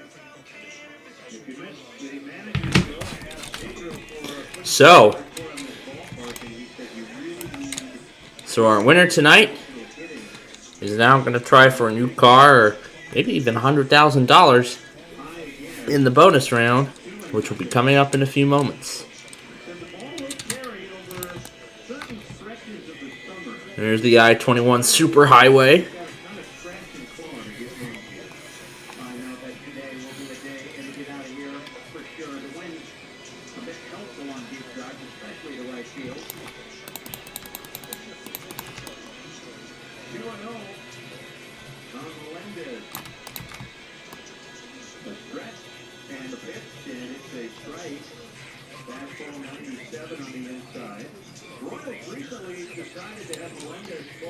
Exclusively on the outfield. He has been catching on occasion. They really like his bat. He's hitting just 200 this year so far. He's got power. And he gets a hard grounder to Elvis at second, and they will go 4-6-3. Melendez runs well, but they're able to turn it. That double play, as always, sponsored by Tito's Handmade Vodka. Alright, let's see if we have a bonus round winner on the first day. That'd be nice. Royals 1, Sox nothing after an inning on the Hard Rock Casino White Sox Network. Hi, it's Jan from Toyota. Summer's here, and with a new Toyota, you can go out and make all sorts of unforgettable memories that make summer, summer. Like catching a road game in a RAV4. Or cruising in a Camry to enjoy some ice cream by the beach. Before getting attacked by a flock of hungry seagulls. Toyota. Let's go places. Event ends May 31st. See your participating Toyota dealer for details. Dealer inventory may vary. From dinner with the crew to an easy evening on the couch, Tito's Handmade Vodka makes the perfect pair to any weekday plan. Stock up on your must-have mixers and go-to garnishes, and just add Tito's for cocktail hour, best served any day. Tito's Handmade Vodka is built in quality and natural ingredients. Find recipes and more at Tito'sVodka.com. 40% alcohol and all daily age. It's built in bottled and often packaged. Craft and flavor responsible. Sometimes the best moments happen when we're least expecting it. Just a second, when we don't let busyness distract us from the moments that life is really all about. Mom, what a surprise! Securian Financial offers insurance, investment, and retirement solutions that give you the confidence to enjoy your here and now and make every moment count. Find out more at Securian.com. Insurance issued by subsidiary company, Cerri Financial Services, member FINRA, SIPC, and registered investment advisor. Hey, this is Kendall Granger from the Chicago White Sox. Hear every game right here on Chicago's Home for Sports. It's the ESPN 1000 Hard Rock Casino White Sox Network. Get weird with Waddle's World on ESPN Chicago. Royals scratched down a run in the first, leading 1-0. Zach Greinke went 1-2-3, and he'll face Robert Cheeks and Grandal here in the Sox second. Big numbers for Luis over the past week. He made one out in Cincinnati, 3 games. Takes a strike on a sinker. Here's how he has started May. 10 for 19 plus 5 walks. On base 18 times his last 27 trips. The motion and the 0-1 is outside. The key's going to be just how he took that last pitch. He didn't even flinch. That lets you know he's seeing the ball great, even in these conditions where it's not easy. Ricky home on a 1-1 and a little soft liner toward right, and it's down for a base hit. Robert will make the turn and he'll hold with a single as Melendez raced over into foul territory to pick it up. So he's now 11 for 20 to start the month of May. And I mentioned he got robbed of the player of the week. The Red Sox lost Masataka Yoshida won it. But Robert's numbers were better. Yeah, and well, again, as you mentioned, chance if he continues his hot hitting. I do know that little flare he hit. He didn't know where it went at first. He stood at home plate, therefore he didn't get out of the box quickly, and Melendez did. No way for him to try for two. Gavin Sheets rips a liner, slicing to left, and it's fouled and dropped by Olivares. And everybody safe. That ball seemed to be knuckling. And it looked like he tried to make a basket catch and just couldn't grab it. Yeah, that's one of those tricky plays right now. He's coming in and battling the light. There's a light bank here that just is continuous all the way around the top of the stadium. This is one of the more difficult places for outfielders to deal with light. And it's on those little line drives in left field that's the problem becomes. So you've got to try and keep it below those lights or above them. It's not that easy, but he's charged with an error. So 2 on with nobody out. So the switch hitting Yasmani Grandal.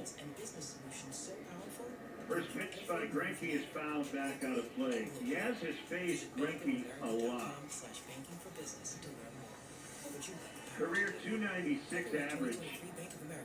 He's faced Greinke more than any other pitcher, almost 2 times as often as anybody else. Okay. Next on the list, Johnny Cueto, just over 30 at bats. 0-1 is outside. Through him, you'll get a free medical consultation, discreet shipping if prescribed, and the process is 100% online. Sox scored 17 runs yesterday, a season high, including 11 in the second. The 1-1 is topped to the pitcher Greinke, and he's going to throw to second, and they get Sheets. What a play. Very few pitchers would try to make that play. He had to go toward the third base side of the mound, and he fired a strike to second base. Greinke is a 6-time Gold Glove winner. Well, I'd like to know if he's got eyes in the back of his head or somebody really communicated to him perfectly, because that's a risky play on that jumper. I mean, yes, he's a great athlete, he's a Gold Glover, but normally most pitchers would just take the out at first base on that. There was no play at third, and I can't believe he threw it to second and had Sheets by a stride. So first and third for the ex-Royal, Monster Alberto. And that looks good. Veronica Johnson. Expect some wet weather around the Stretch and the pitch, and he hits a pop fly out of the shallow right. Melendez over, and he makes a diving catch. Robert will tag. Here he comes to the plate. He'll score without a slide. It's a sac fly for Alberto, and we're tied at 1. What a catch by MJ Melendez.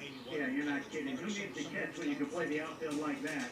He has a good arm, he has good speed, and man, that is a tremendous play.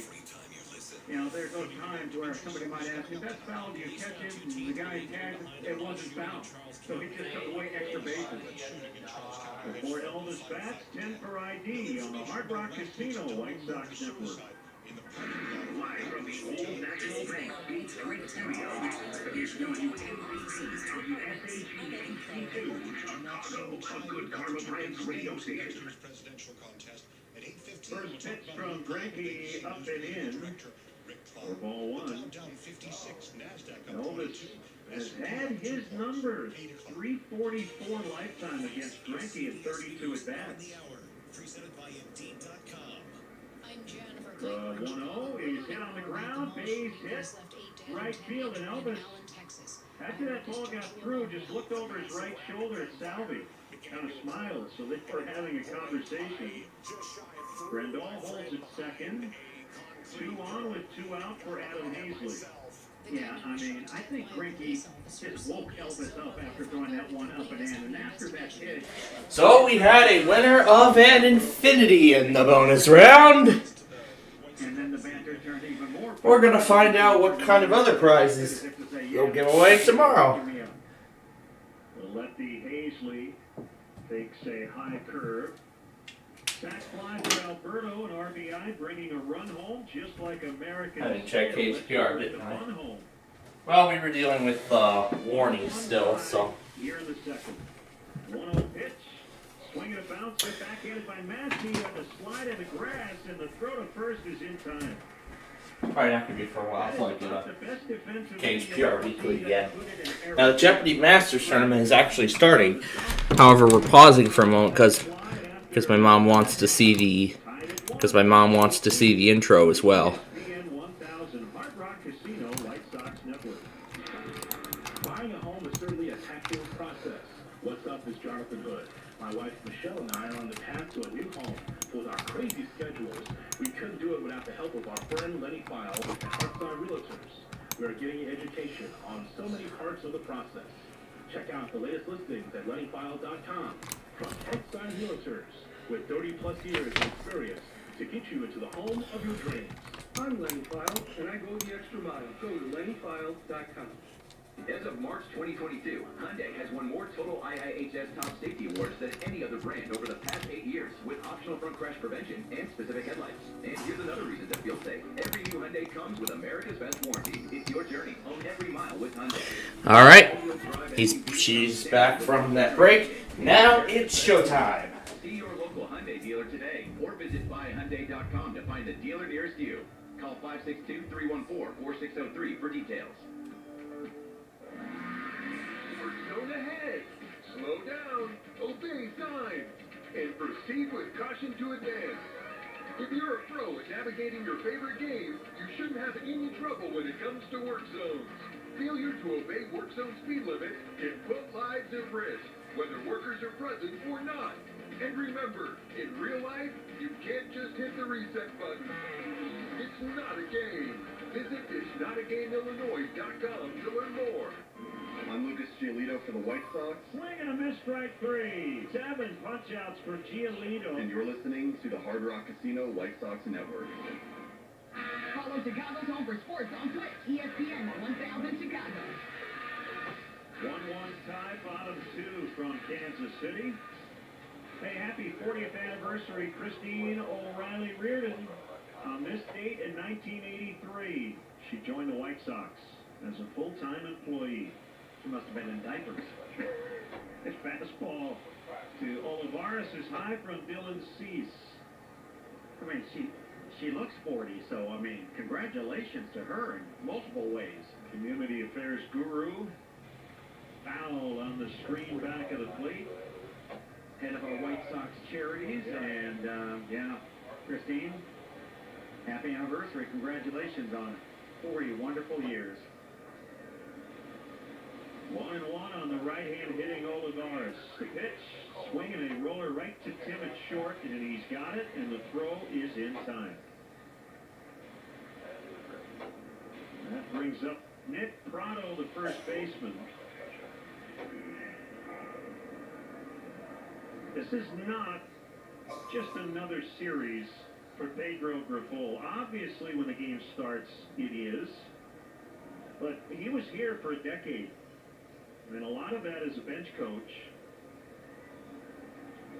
So he knows most of these players and their tendencies pretty intimately. The curve to Prado is high.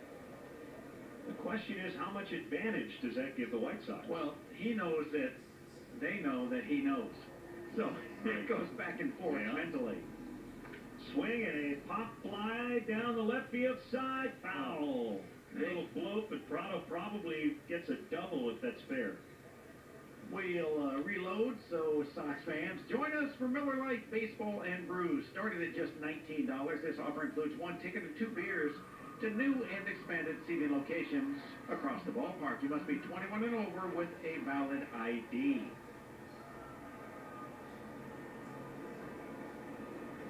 One and one on Prado. Hitting .333. And he takes a strike, a fastball right down the chute. Well, Prado, real good glove man at first. Now, I was going to say that he is only 3 for 15 on fastballs, but hitting much better against off speed. And he swings and hits a soft bouncer right to Dillon. And the toss to first on the money and in time. 2 up, 2 down. And it's Michael Garcia, the third baseman, recently called up. And has hit in all 6 games since coming up last Tuesday. 1-1, we're in the second. Garcia, right-hand hitter, and he takes a strike, a fastball on the outside corner, 97. Generous outside corner. Stay there all day then. 8th start for Cease. strike. He stayed in the same spot, got the call. 0-2. Would you change anything, Lem? Nope. And there was a ball or two off the corner, but he got both for strikes, and he tried it again on a slider. And that time it's ball one. Well, credit to Garcia laying off of that, because it ended in the same spot as the previous fastballs, and he took it. In other words, he's saying, I'm not swinging at that out there. 1-2 serve is outside. Cease had a 165 over his first 3 starts, but his ERA over 7 over his last 4 without a win.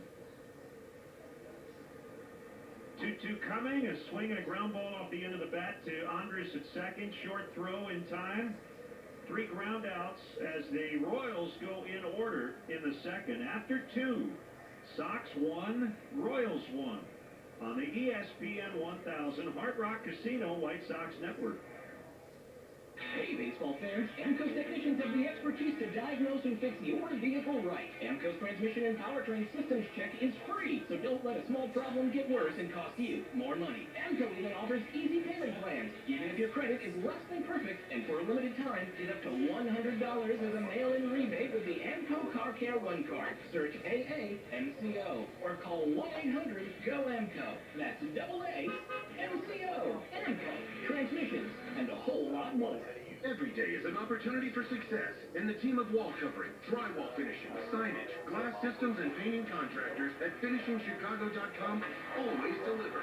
Chicago's top general contractors and property managers rely on Finishing Chicago's industrial and commercial contractors to provide the most well-trained, safety-focused, and reliable crews. For finishing contractors on your job site, check out their website, FinishingChicago.com, your free resource to Chicago's best finishing contractors. Proud sponsor of the Chicago White Sox Radio Network. You've got the jersey, the ball cap, the foam finger. Everyone can see you're a Chicago White Sox fan from a mile away. Ready to take your look to the next level?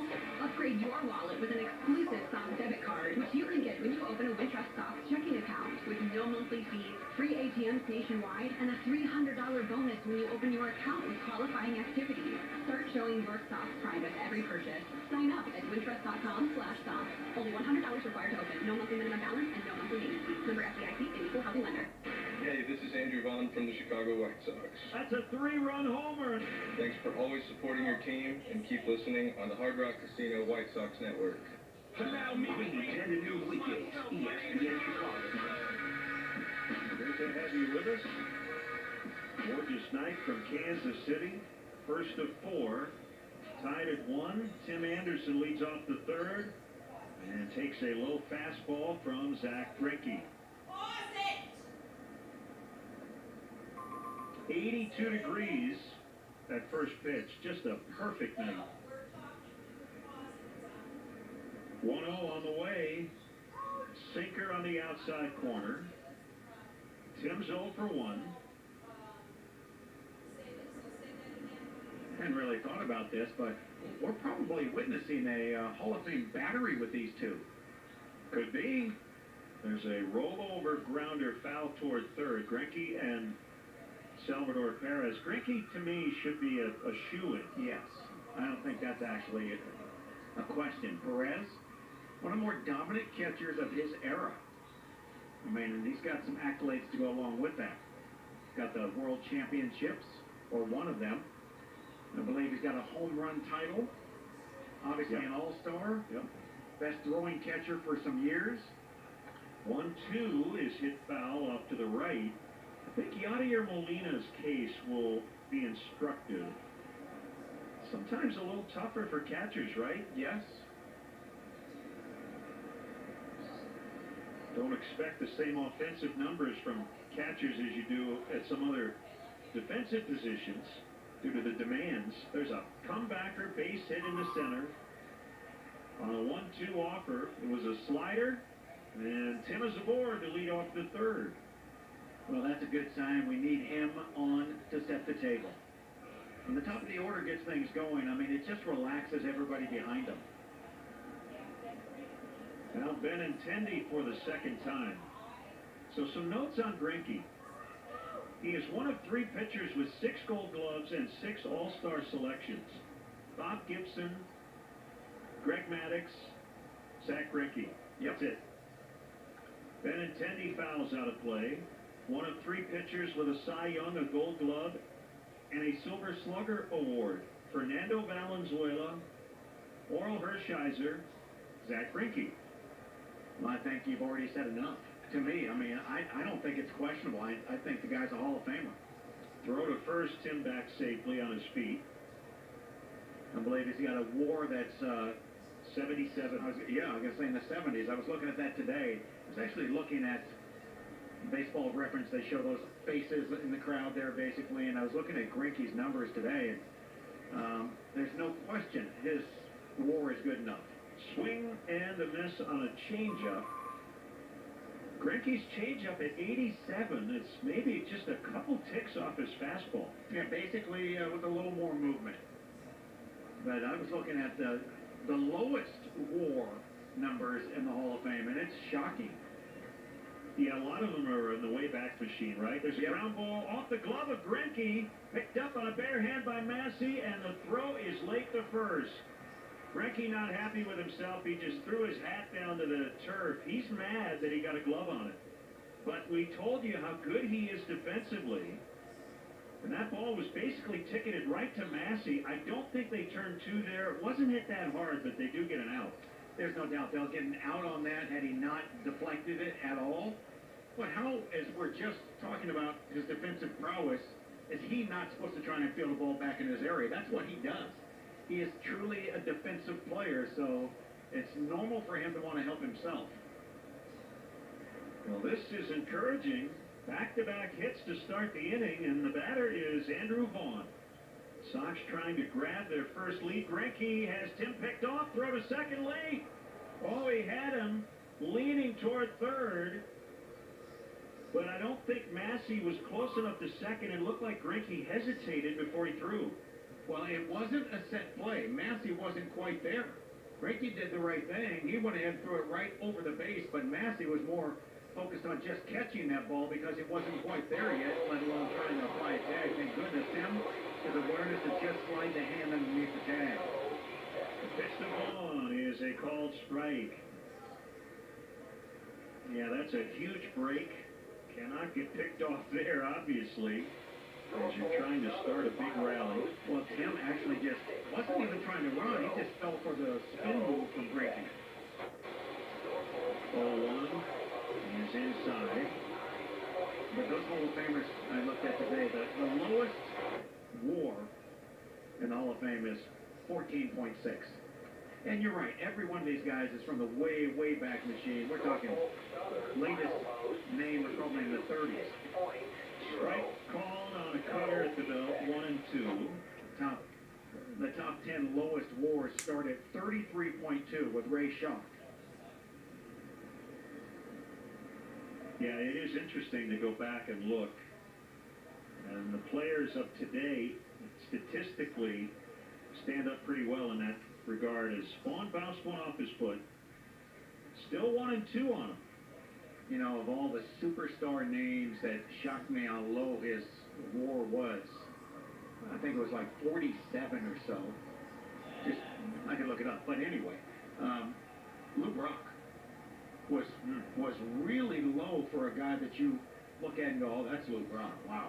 Man, amazing. 35.3, yes.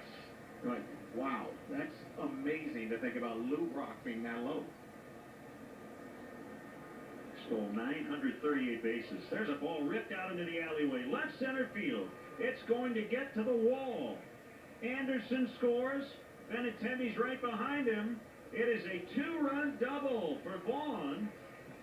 Still nobody out in the third, and the Sox lead 3-1. Andrew Vaughn is just an RBI machine. That's when he hits, right? You put men on base, and he takes his focus to the next level. He got a slider that was left over too much of the plate, and he hooked it into the gap and says, I'll take my 12th double of the year and go ahead and pick up 25 and 26 in the runs batted in category. Here's Robert. Already 1 for 1 with a run. He's the pick-your-part cleanup hitter. And he swings and misses on a hanging slider. Looking to sell your junk car and clean up your yard? Pick Your Part is Chicago's leading car buyer, paying top dollar for your vehicle today. Clean up big with Pick Your Part and get paid today. Got a note on Luke Brock. Fastball strike outside corner, 0-2. He gets dinged for his defense. His defensive WAR is in the negative. So that kind of brought down that overall number. Yep, makes sense. The pitch. He got him looking on a slider. Boy, Manny Gonzalez is giving pitchers a ball off that outside corner to righties. Yeah, at least, right? I mean, and it's consistent right now. And like I mentioned with Dylan Cease, no need to throw one over the plate if he's going to keep giving you at least the ball width off of the corner. I don't know how you feel, but I'm okay with Robert not swinging at that pitch. He knows his strike zone right now. Yeah. Sheets takes a strike. No, you're 100% right. But there's also this. It's not a strike, and he knows it. But he also is aware that he is calling that out there.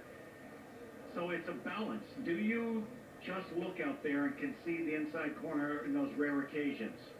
Could put you in a funk, so you're probably right. Changeup is low. Sheets hit a big 3-run homer in the game yesterday. He reached on an error in his first at-bat tonight. He's playing first with Vaughn DHing. The stretch by Greinke. Here's a 1-1. Fastball is outside. 3-1 Sox in the third. Batter's eye wall is still in the sunshine. Most of the playing surface is in the shadows, except for deep left center.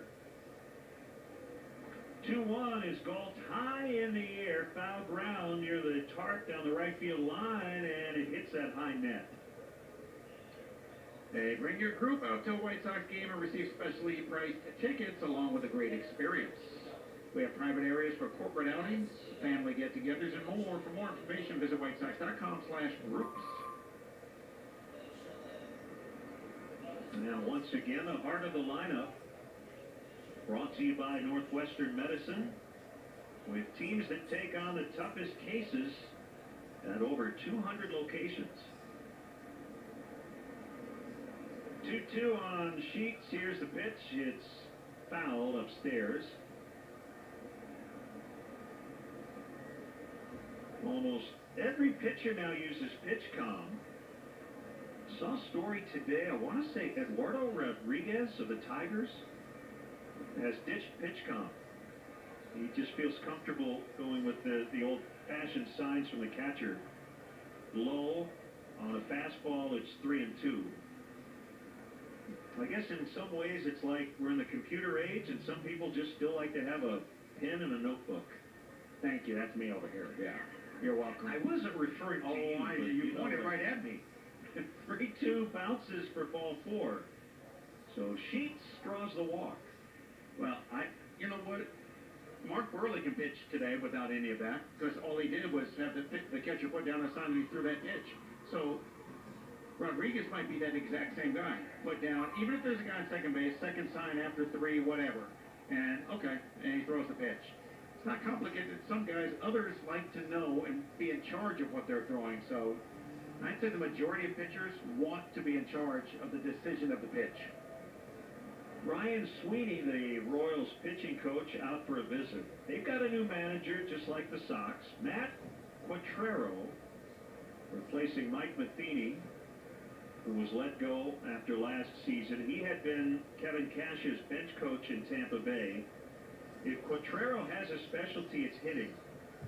He was the minor league hitting coordinator with Tampa Bay for a while, assistant hitting coach in Cleveland, and a former minor league catcher.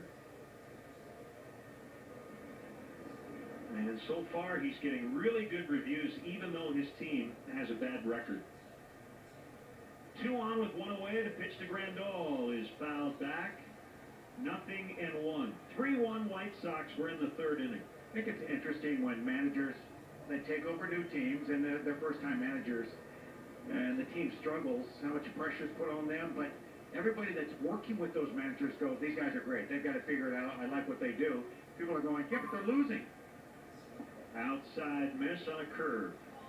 And that does not necessarily reflect what those managers bring, because they're coming into a setup that was already in place. Now you got to find out how they can handle that and turn things into their favor. And as long as they have some sway in the front office, they'll probably get what they want over time and get it set up the way they want. Fouled to make it 1-2. Vaughn gave the Sox the lead with a 2-run double. He's at second. Sheets is at first. Greinke has his PitchCom device on the glove, right near the wrist. The 1-2. Yes, hits a ground ball to second. Should be 2. Massey to Witt to Prado, and it's a 4-6-3 inning ender. But Vaughn with a big 2-run hit, and in the middle of the third, it's now the Sox 3 and the Royals 1. This is the ESPN 1000 Hard Rock Casino White Sox Network. In 1925, Modelo began brewing beer for those who believe in better. A model beer steeped in the tradition of tireless effort. A rich Pilsner-style lager for those who wear their heart and heritage to their rolled-up sleeve. Since our first batch 94 years ago, to every bottle raised today, which proves that it doesn't matter where you come from. It matters what you're made of. Modelo Especial, brewed for those with a fighting spirit. Drink responsibly. Imported by Crown Imports in Chicago, Illinois. Hi, it's Jan from Toyota. Summer's here, and with a new Toyota, you can go out and make all sorts of unforgettable memories that make summer, summer. Like catching a road game in a RAV4. I got it! I got it! You got it! Or cruising in a Camry to enjoy some ice cream by the beach. Before getting attacked by a flock of hungry seagulls. Toyota. Let's go places. Event ends May 31st. See your participating Toyota dealer for details. Dealer inventory may vary.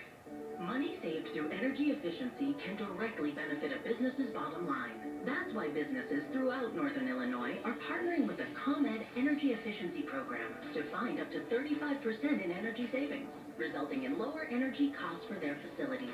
Because at ComEd, we're powering your business's future. Learn more at ComEd.com/poweringbiz. ComEd, powering lives.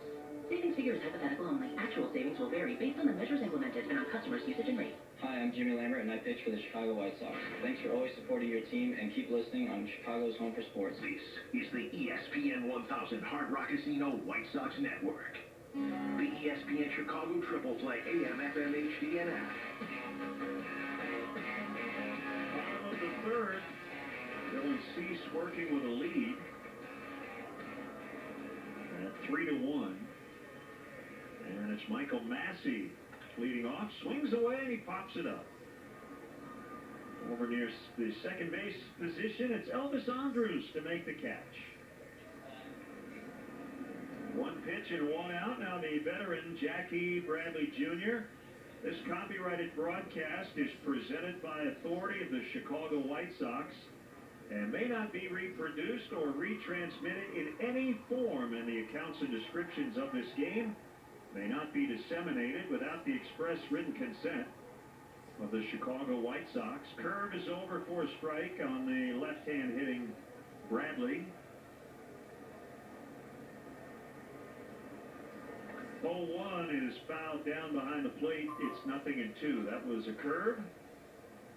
Dylan trying to use all of his pitches.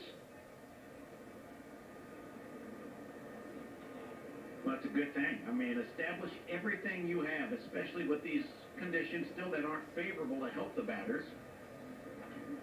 Pop foul back to the seats behind the plate. Third straight curveball. I mean, interesting now. He hasn't seen a fastball, right? Just test the edge of the plate with some good heat. The 0-2 coming. Fouled again. He did get a fastball that time. Right on the hands. It wasn't a strike, but Bradley saw it leave the hand and said, maybe I better go after it 0-2. Bradley, an all-star in 2016 with Boston. Waits on an 0-2, and he clubs a liner into right for a base hit on the curve.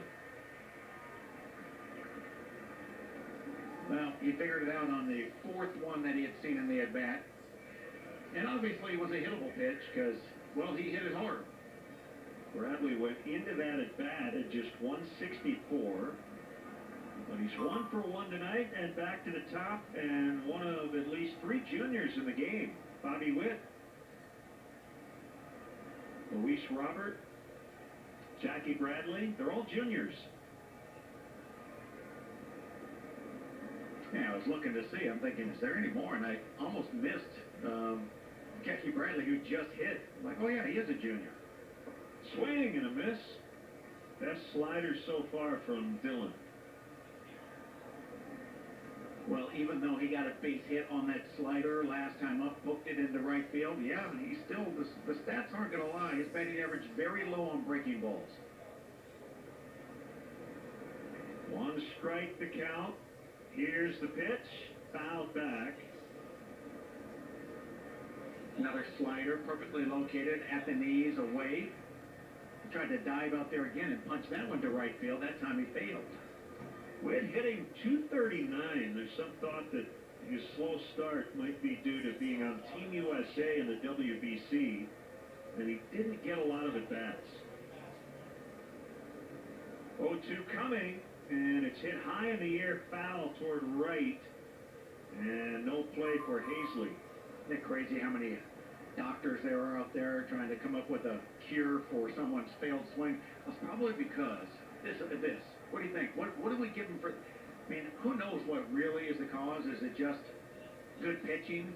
Is it conditions? Is his hand bruised? He's not told anybody. There's so many reasons why he could be off to a slower start. I mean, everybody knows he's a tremendous talent. Well, folks, it's been quite an exciting Masters tournament so far. So Andrew came up shy. He wagered 601 points on the final Jeopardy question. Yes, I said that right. In the Jeopardy Masters tournament, rather than playing for cash in the actual game, they're playing for points. They're getting points rather than cash, like in the actual Jeopardy that we usually see in the afternoon. So this Wednesday, our prime time is being taken entirely. However, though, next Wednesday, we'll have the 8 p.m. hour free, so we will be able to do Deal or No Deal and Wheel of Fortune then. So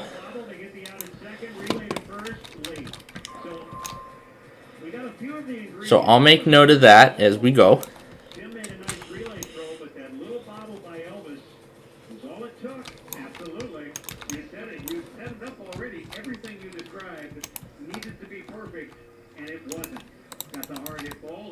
To a gold glover and Andrews, and then slight fumble as he was trying to transition from glove to hand. And so here, I'm going to ask you to try and make this process a little more simpler. I'm going to actually make this process a lot more simpler for myself. What I'm going to do in particular is build these exits first.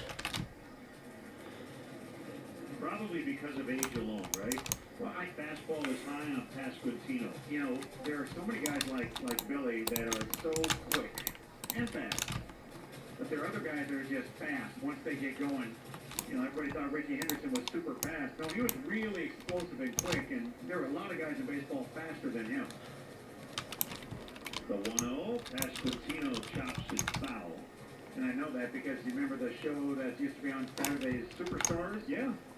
And they had Willie Golt on there and they had that 100-yard dash, 100-meter dash. All right. It's about time to return to Jeopardy. And Ricky came in last. The ball white dusted him after about 30, 40 yards. He ran right past Ricky. Change up is high, 2-1. And you'd never think that because Devon's top stolen base season was probably 40 and Ricky's was 130. But Ricky was really quick between the bases, that's for sure. 2-1 with Witt running is inside, and the throw is late. Gaz didn't have a chance. 2 steals tonight for Witt. It's 3-1 on Pasquantino. It's amazing to be explosively quick like a Ricky Anderson. Seemed like his first step, he was full speed. You look at Witt, and, well, he's very quick and fast. Strong runner. Timeout called.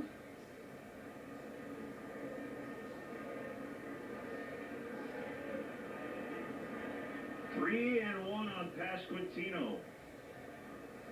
Still want to look at the runner. Now another one. Here it comes. It's a strike on a slider. Pasquantino has 36 hits this season with the one he has earlier, and now he has 5 hits of 36 the opposite direction. So he pulls the ball a ton.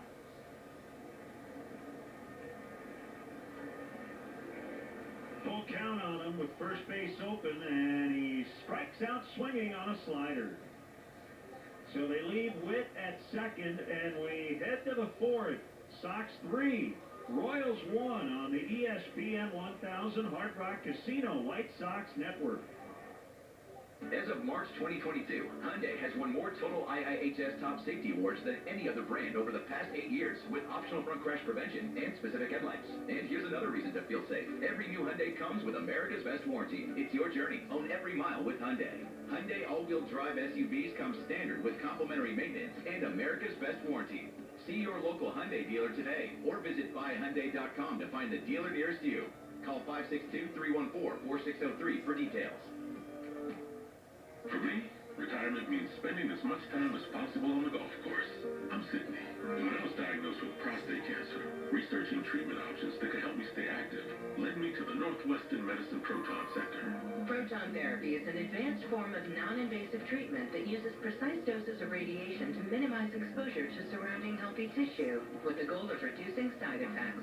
Thanks to the innovative care I receive, I could drive myself to proton therapy in the mornings and still make my afternoon tea times. No pain, no discomfort, and no downtime. For over 12 years, Northwestern Medicine Proton Center has remained the only proton therapy center in Illinois, treating more than 6,000 patients with a range of tumors, including brain, breast, GI, lung, ocular, pediatric, head, and neck. Now I'm cancer-free, and my biggest worry for the future is my short game. Northwestern Medicine. What makes us better makes you better. Visit protoncenter.nm.org. Hey, this is Joe Kelly from the Chicago White Sox. You're listening to the audio home for every White Sox game all season long. This is the ESPN 1000 Hard Rock Casino White Sox Network. Follow Chicago's Home for Sports on Instagram at ESPN_Chicago.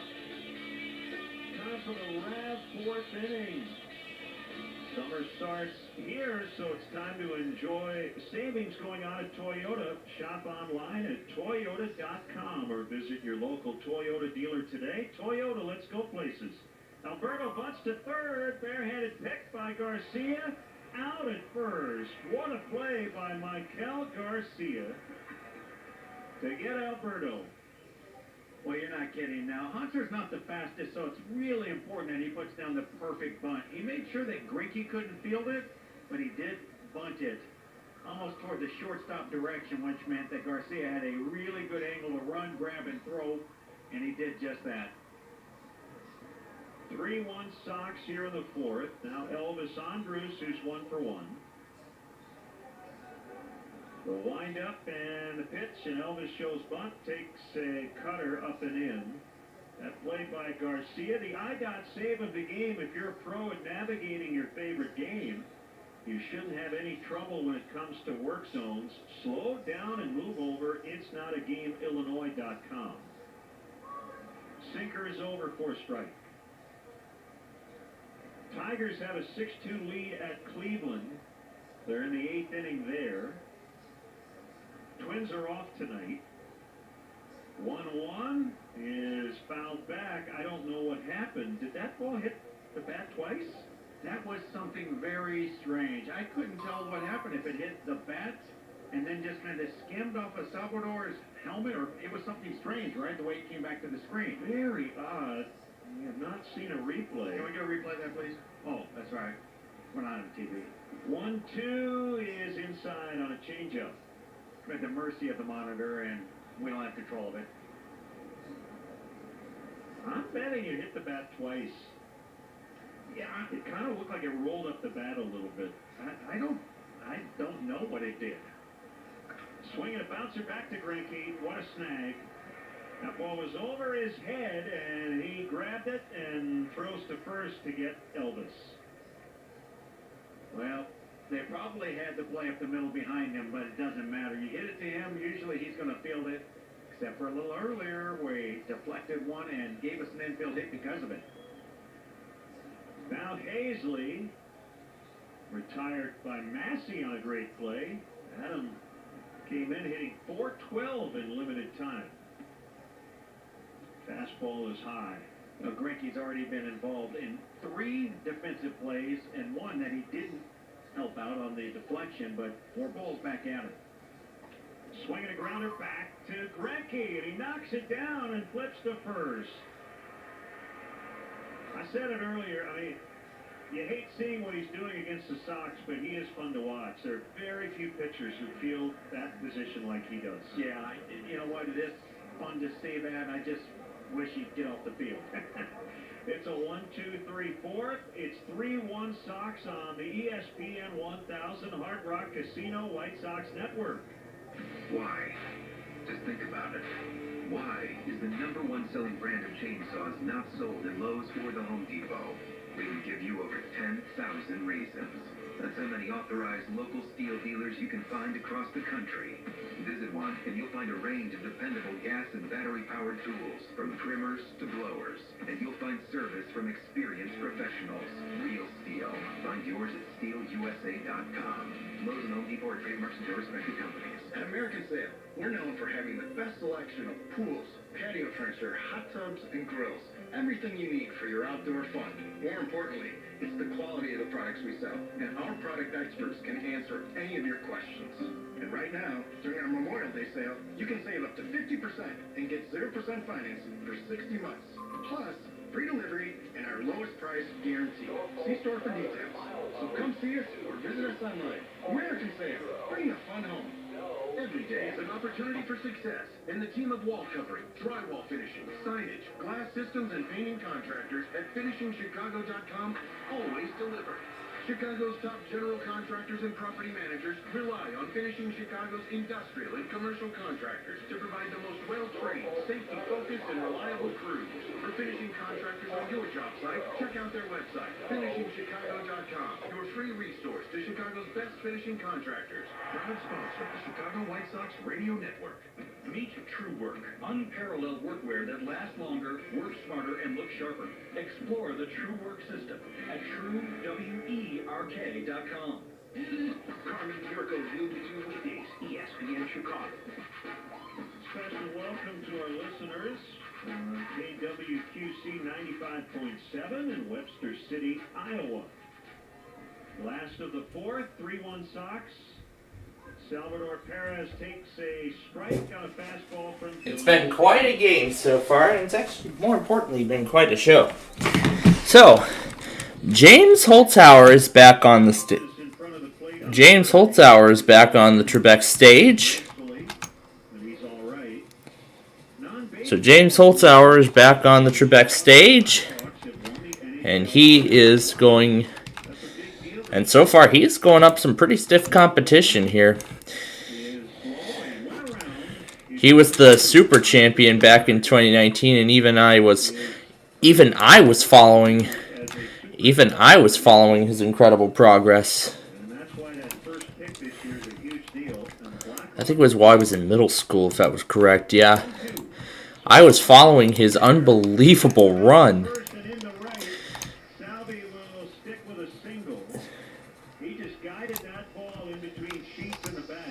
Yeah,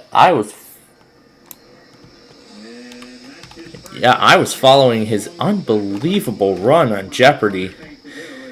He had the highest scoring win.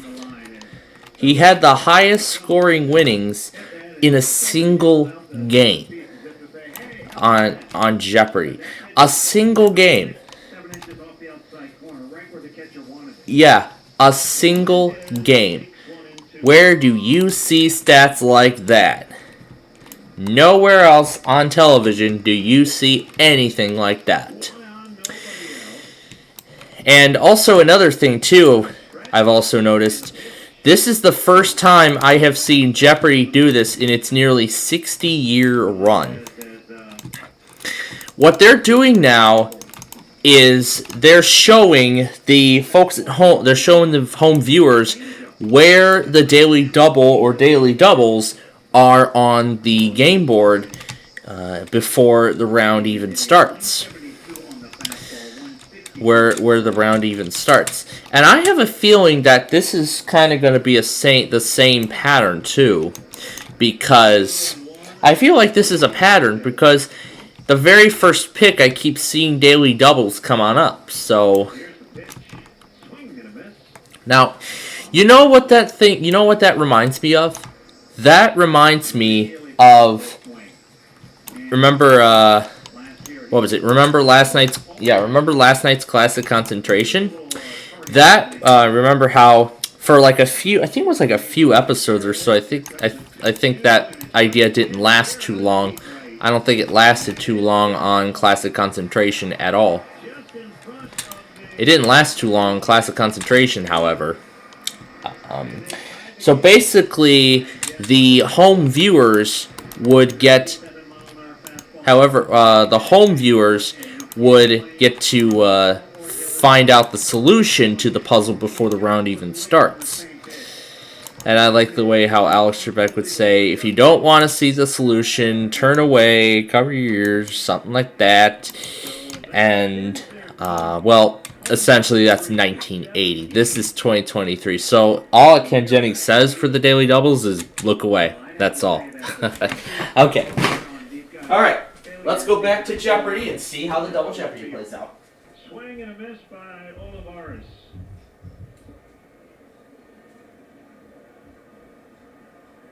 Not much doubt about that home run.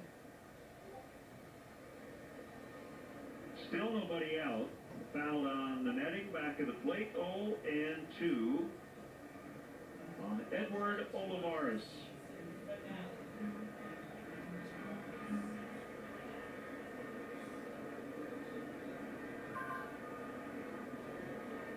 The kick and the pitch. It's too high. Tampa Bay with a 2-0 lead at Baltimore. They're in the 8th. Yankees lead the A's 5-2 in the 6th. Fouled again. Cardinals 1, Cubs 0 at Wrigley in the 5th.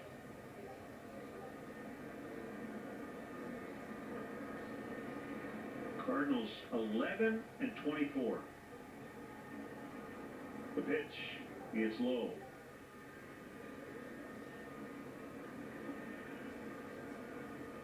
Dillon has dominated the Royals at times.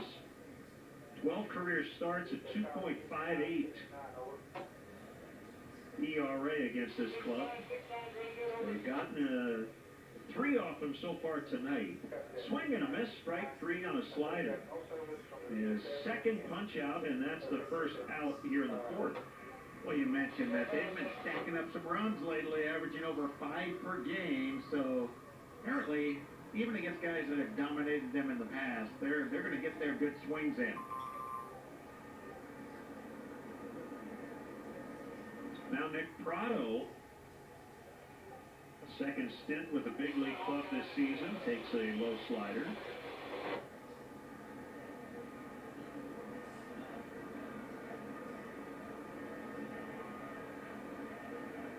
He grounded out to Cease his first time up, and he swings and misses. It's 1-1.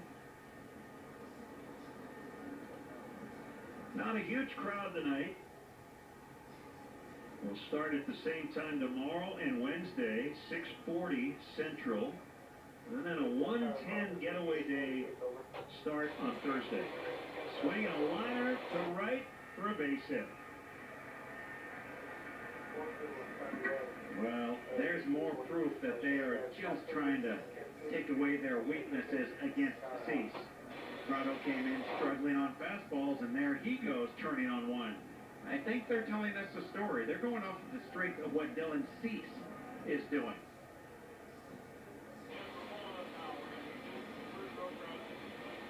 That brings up Garcia, the third baseman.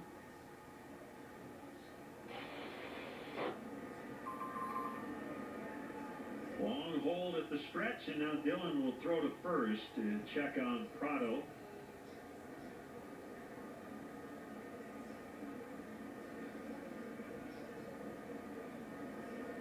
There's talk here about a possible move to downtown Kansas City. Swing and a pop fly, it's foul. First base side to the seats. Their lease here ends in 2031. This is a great ballpark, but it's been around for 50 years. The Chiefs play next door, and they're already making potential plans to build a new ballpark. 0-1 is low. This is a very convenient place. Huge parking lot, easy in, easy out. Yep. You know how I feel. I love the urban ballpark settings, so I hope it happens. Yeah, I mean, this is a little different. This is what I grew up with out in Southern California. Stadium in the middle of cement. Yeah. 1-1, foul back. Yeah, in some ways, it's kind of similar to Dodger Stadium. There you go. In that regard. And the same thing. Anaheim as well, absolutely. And so I remember as a minor leaguer driving from the Midwest League and driving right past this ballpark, going back to California, and seeing this and going, hey, look at that stadium in the middle of the concrete, just like Dodger Stadium. Swing and a miss, strike three for out number 2. But I will say, the next time I saw a different type of Major League ballpark, it was Wrigley Field. It's being dropped off out of a cab in 1985, and I standing there going, where's the ballpark? Right here. I mean, it was on an off day, and I didn't know. There was just a big, tall wall there, and I'm like, where's the stadium? Called strike on Massey. Yeah, that was a strange feeling, but yes, I agree. I don't think there's a better feeling than having stadiums that people can walk to from their house. Massey, the University of Illinois product. Brown's foul. He's from Palos Park. Went to Brother Rice High School. Grew up rooting for the Sox. Hit .440 last year against the Sox in his rookie year.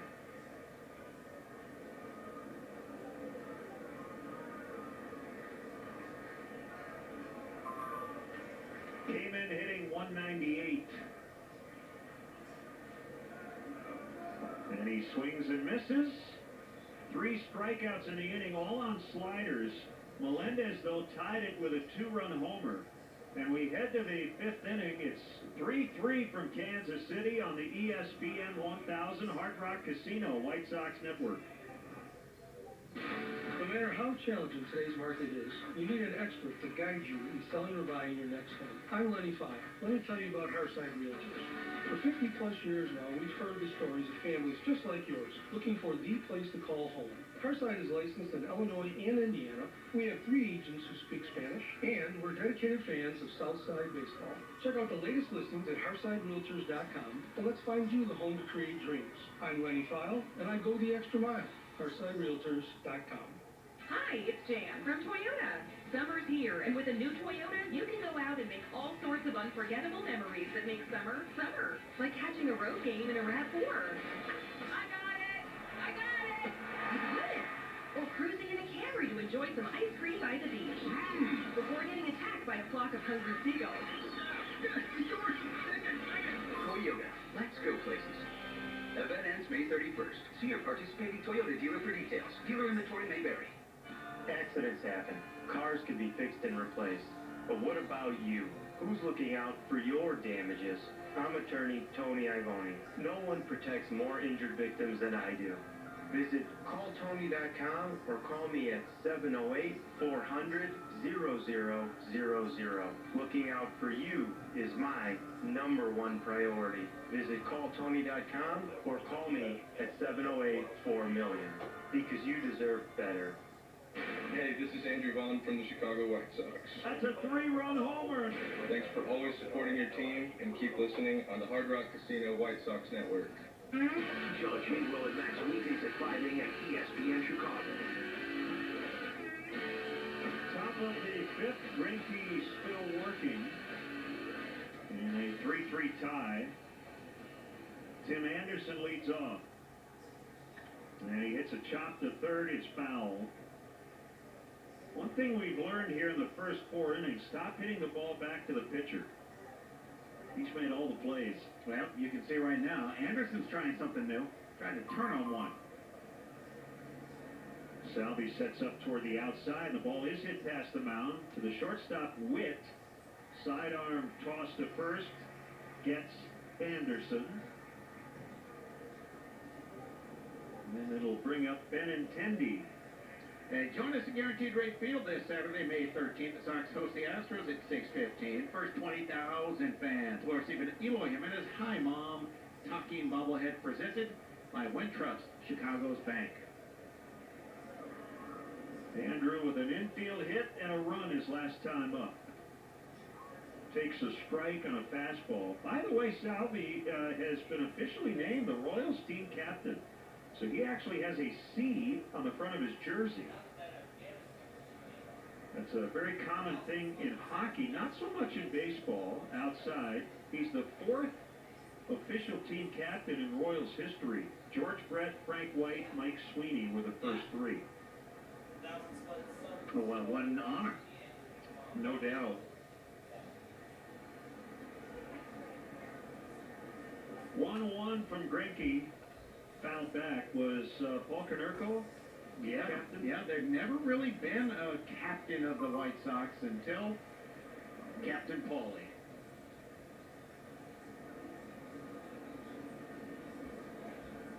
Six hits for the Royals, 5 for the Sox. 1-2 coming. Got him looking. Sinker looked like it might be high, but it's a big strike zone tonight. Yeah, as Benintendi walks away, he has a few words as he departs with the home plate umpire. So I got to update this note. The Royals gave this great note before the game. Zach Greinke, going into tonight, had struck out 997 different batters in his career. All right. This next break is going to be very, very long, and this is the last one of the Jeopardy Masters. Wow, this has been quite a game. Hey, Google, answer. Not right now, because we're in the middle of Jeopardy. Well, we'll talk with him later. Well, this has been quite a Jeopardy Masters match so far. James Holtauer is currently in the top spot. He's won $37,000 already. So he's already won $37,000. Oh wait, that's right. We're playing for points, not money. Anyway, he has 37,600 points, and he actually bet all of it on 2 daily doubles, which he revealed all at once. He revealed it all in his turn. All while he had control of the board, he managed to pull up all the daily doubles. Both daily doubles on the board in Double Jeopardy. He pulled them all up. Yes, he pulled up all the daily doubles in Double Jeopardy. It was quite a sight to see. He wagered 18. He wagered everything on the first clue. He tried to wager everything again on the second clue. That time he was very successful. And I think I forgot to say this too. One of the clues in Double Jeopardy was actually about Afghanistan. And that's actually where 1,000 Splendid Suns actually took place. The clue was actually about a book, a numerical book title, and the clue was about Afghanistan. And so 1,000 Splendid Suns was actually the first book that came to mind. So one player responded with Seventh Heaven. Another player responded with, I don't know who, but whatever they responded with, that was quite a good response too. And ultimately the correct response was 1,000 Splendid Suns, in which I was correct. And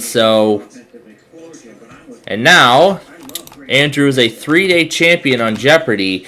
He's currently won almost $125,000, and he's going to add on to that tomorrow when he comes back and plays again. Now, let's see how the second game of Jeopardy Masters concludes.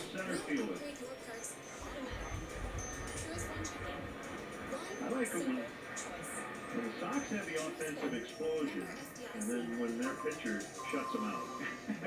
That's what I like. 0-2 from Cease. He is hit on the line out in the left center for a base hit. Robert will have to track it down at the wall, and Bradley has a leadoff double. From the 9th spot, he's 2 for 2. Well, somehow he's figured out Dylan Cease because he came into 164 in limited play. He now has picked up a total of 11 hits on the season.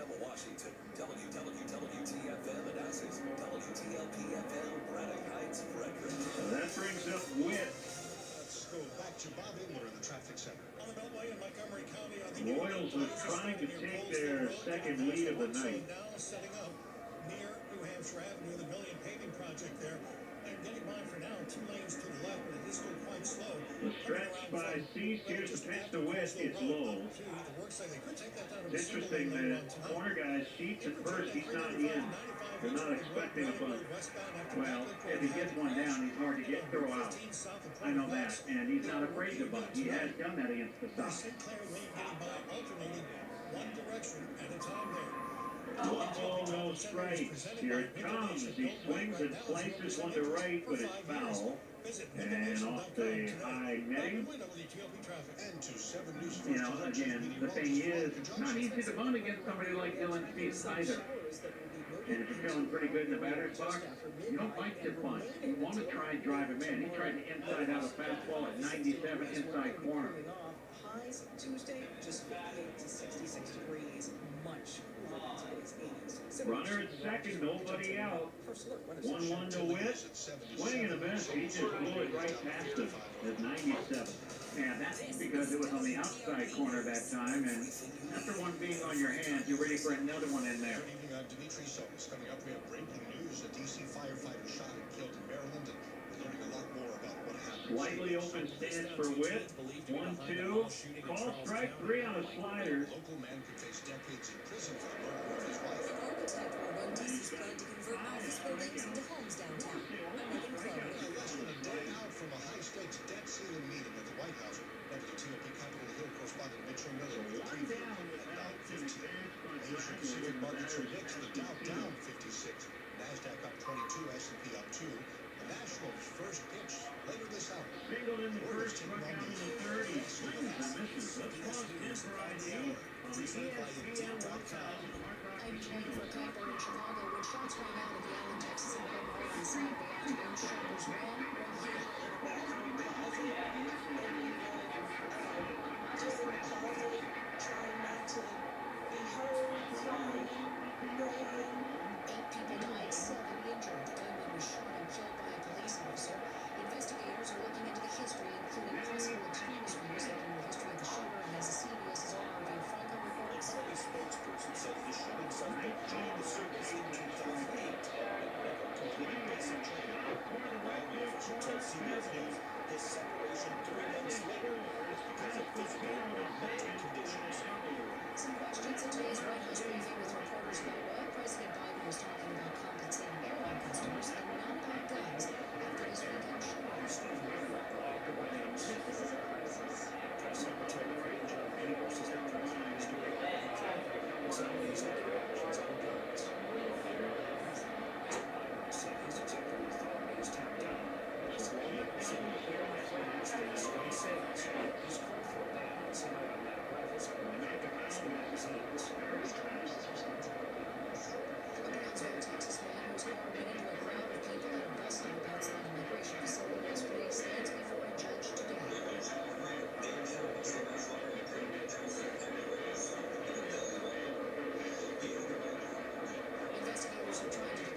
sheriff's office says that she was able to get away and encountered a man walking his dog. Witnesses told the sheriff's department that Braxton approached and threatened that man who shot Braxton. Deputies say the dog walker was prepared to carry the gun and stayed at the scene until authorities got there. He was taken to the police station but released after further investigation. New this evening, some scary moments at a Charles County shopping mall when an argument ended in gunfire yesterday evening, and now arrests. An argument between two teenagers and two men inside St. Charles Town Center in Waldo. Turned violent when one of the teens pulled out a gun. That gun, according to the Charles County Sheriff's Office, was then pointed to one of the men who fired. The man was trying to stop the teen from using the gun on the shopping house. The bullet released the man and hit a storefront and no one was hurt. Police were arrived at the EAS and officers escorted people out safely while others looked for the teens, finding them behind a dumpster. The 16-year-old was charged with attempted murder and the 17-year-old as an accomplice. He's departing the gun under the dumpster. Both are charges are dogs. Teams are aware the teen who had the gun committed the murder. Rolled to Gwinnett EAS. This 15-year-old man from Montgomery Village is found guilty of murdering his wife in 2019, although her body has never been found. After 2 hours of deliberations and a 5-day trial, Montgomery County jury reached a verdict Friday night. Jean Pierre was found guilty of second-degree murder for the death of 41-year-old Yolande Forrest. Prosecutors say they believe Pierre stabbed and killed Forrest in the home on Northbury Lane in Montgomery Village late August of 2019 before putting her body in a shipping container and carrying an outdoor dumpster. Forrest's body never was found. Pierre will be sentenced in mid-July and faces up to 40 years in prison. A lot of downtown offices in D.C. will not be filled with workers again after COVID. The city is reclaiming commercial space and turning into housing. This Emmanuel Bowser is hiring an architect to handle the job. That's where we need incentives, and because we have a downtown that's 90% commercial. That's not the case in any other restaurant. Mayor Muriel Bowser announced her appointment of architect Ryan Hamlin to lead the Department of Buildings.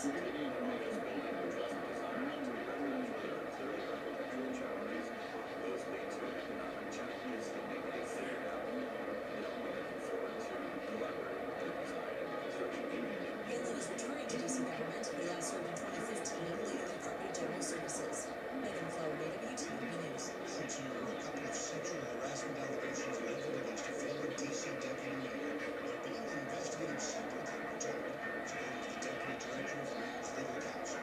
The allegations against John Fetchuk, who also was Mayor Bowser's former chief of staff, are made by 2 D.C. employees. The results of the investigations will not be made public, however, both parties can choose to release the findings.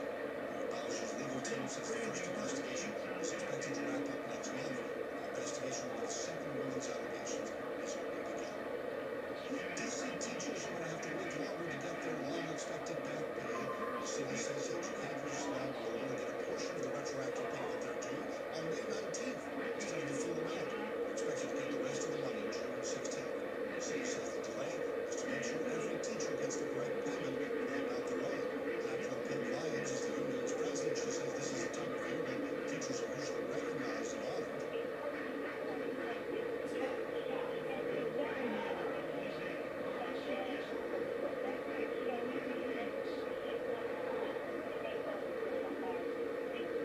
Teachers working since the 2020-2021 school year are due to retroactive pay increases for the 3 years they worked, which will expire in June.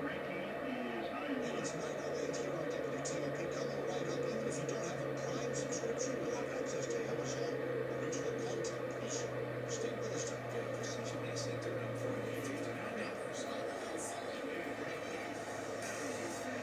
Traffic and on the 8s and 1 breaks. Bob Miller is in the traffic center.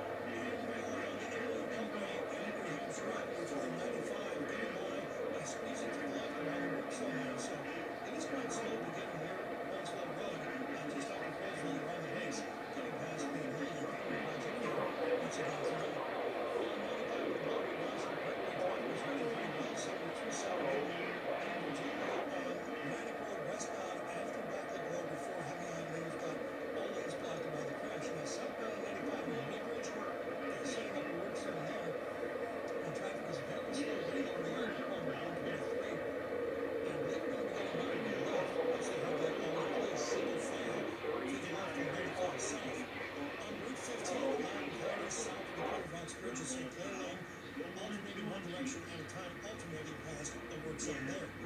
And now to Cerri's first alert chief, Roger Ferraro. It's going to be a dry evening, but just after midnight, some showers will start developing. We expect on and off rain around the area until mid-Tuesday. How much could we receive? Anywhere from about a quarter to a third of an inch of rain. So it's not going to be terribly heavy, and certainly it's not going to last that long for the entire week Tuesday. Lows Tuesday morning, 55 to 60 degrees. We'll have highs at 58 to 66 degrees. 7 News Chief Meteorologist for Johnson, the first alert weather center. Right now in College Park, 73, Fairfax City, 72, along the National Line, 73.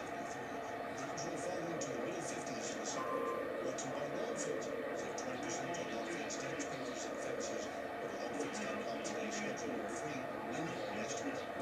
It's Monday News at 10 and 40 past the hour on WTOP. I'm your Greenwich Jeff Cable. It's access to its original Axios says U.S. immigrants have been employees now and they had 20 years across the line. Mars have been at Israel Harbor, Fino at the harbor. Today, University First mobilization, Block 56. As a gift for your deal to just 2 days back. Postdoc controls Jeff Looking at the Asia Pacific markets, mostly lower. Australia is down 0.5%. South Korea also index down 0.5%. Tokyo stocks up about 0.5%. Coming up here, what to expect tomorrow? Trevor Hastings and Derek Middleton at the White House. We'll hear from WTOP's Mitchell Miller on Capitol Hill. On the way, WTOP.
Texas and Chicago to start consolidating.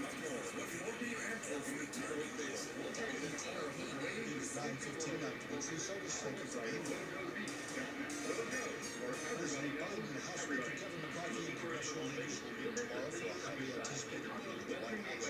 A lot is at stake as the U.S. raising the debt ceiling, trying to avoid a default that could only be weeks away if it is not reached. WTOP congressional correspondent Mitchell Miller joined Sean and Henry earlier to go deeper on the White House's position ahead of this meeting. The White House press secretary indicated that the president is going to hold firm on his position that there cannot be a negotiation on raising the debt ceiling based on Republicans' call for spending cuts.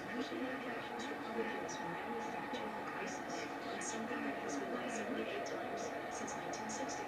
As we imagine, John Hill was pressed on this by reporters and asked her in various ways if the president would be open to discussing reductions in federal spending. She stressed the president is not going to change his position, but she did repeat what the president has said, which is there can be legitimate discussion on GOP proposals for spending cuts in various areas. But it's clear the White House wants to stand firm at least up until when this meeting takes place Tuesday afternoon. President Biden and Senator Miller mentioned differences in his thoughts on policy. So is there concern, though, that McConnell has indicated that he's going to follow the lead of House Speaker Kevin McCarthy? I think there is among some of the lawmakers. When John Pierre was asked about that, and noted that Senator McConnell will be among the floor leaders at the White House tomorrow, and she declined to speak on his behalf. But McConnell is concerned that this is effectively a discussion between the president and House Speaker McCarthy. And so really, that makes many Democrats and some Republicans, frankly, a bit nervous because the two don't really have much of a relationship. I think back in February, Senator McCarthy has to stick with the conservative wing of his party, or risk losing his leadership. On the other hand, he did get the Republican legislation passed, and albeit by a very thin margin. So he does come into this meeting with more leverage because of that. I am expecting a major breakthroughs after this meeting with more likely to come. Quickly, Mitch, another big issue coming up this week is the end of WeatherPro EAS Thursday. Tell us about this effort that is going on in some places to keep the migrants from blowing out. There's a lot of concern about this, both among greater communities and among the monitors at the same time. There's been a last-ditch effort from Senator Cerri and others to try and get some kind of interim deal that they could sort of keep in place these policies without necessarily flooding or getting people back on Title 42. It's just a world. So this is our focus on that. Where everybody knows everybody. Looking for a new home base? Visit the city countryside off of Western Gateway. We have the King of weekday morning fest desk. Or even 12,000. There will be a House Republican immigration bill coming up later this week. The White House said today they would veto. Here's WTOP Capitol Hill correspondent Mitchell Miller. Nissan located countryside DJ when you're ready. Top stories we're working on at WTOP. The gunman killed 8 people, including a 3-year-old boy and 2 young girls at a Texas outlet mall in Coast Jeffrey, proving about vaccine knowledge. President Biden says his administration will write new rules to expand the rights of online passengers to make government rules on technical restraint. Keep an eye for full details on these stories. Bob Inman, WTOP.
Here's first alert chief meteorologist Veronica Johnson as we prepare for some rain tonight.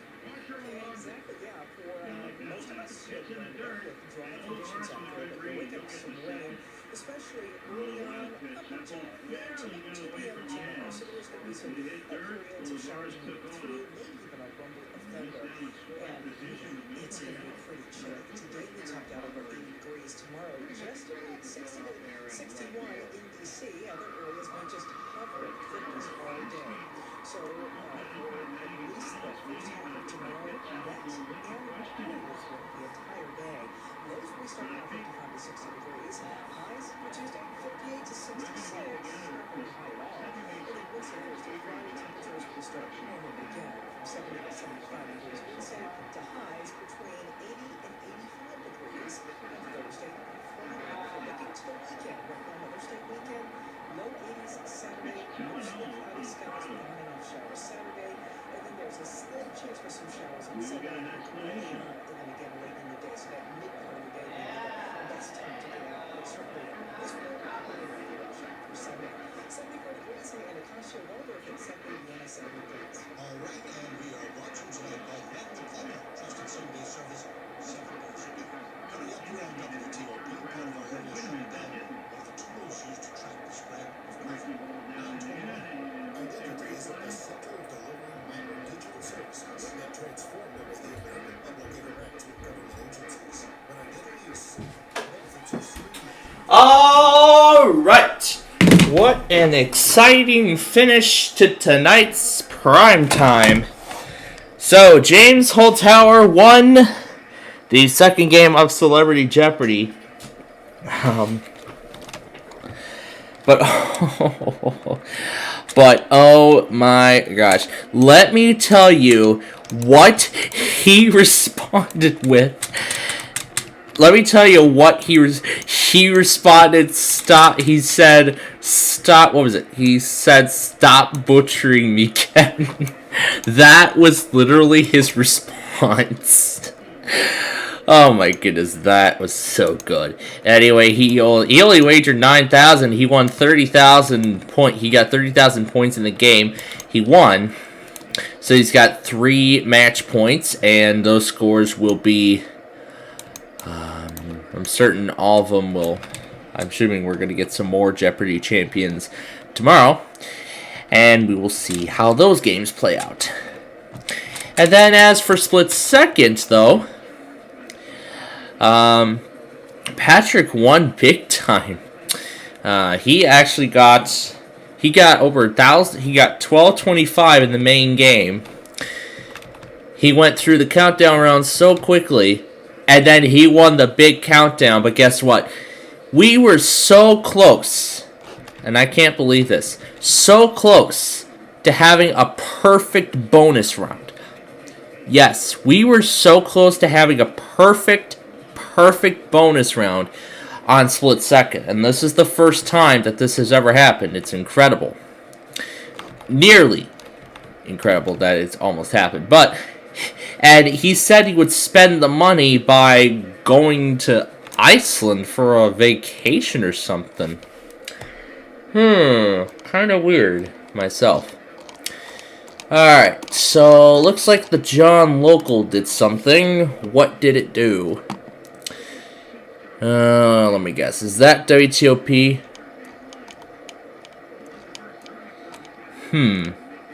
ERX. Yep, they're random. Yep, ERX is random. It's been confirmed.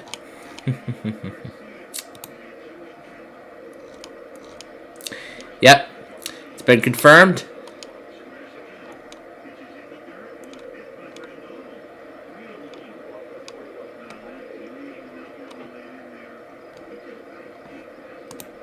We are currently experiencing technical difficulties and will return as soon as possible. Thank you for your understanding.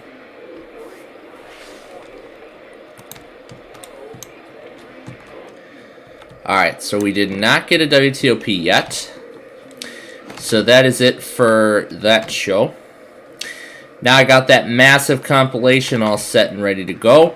I'm going to send over the other footage later on. I'm going to send all the footage from today following our Minecraft program. Now, I've been thinking about this during Celebrity Jeopardy on what we're going to be doing now in terms of the actual game. What I'm thinking we're going to do now is, rather than just going through all the exits one by one, I'm thinking the best choice, like we did with I-21, is we're going to build the actual road and then modify it as we go along. So I think that was actually kind of a good strategy. So let's try it this time with I-1 and see if that makes a difference. I'm certain that it's going to work. Well, let's try it. Let's try it with I-1 and see how good we get out of it. So the I-56 extension and 256 will be the next interstates to be constructed after this. What a night. What a night it has been.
Let's just let's check with my junior station, see if the Flutter Realm will come on. I wonder if it will come on while we're on the air with Minecraft. It did come on. It did come on during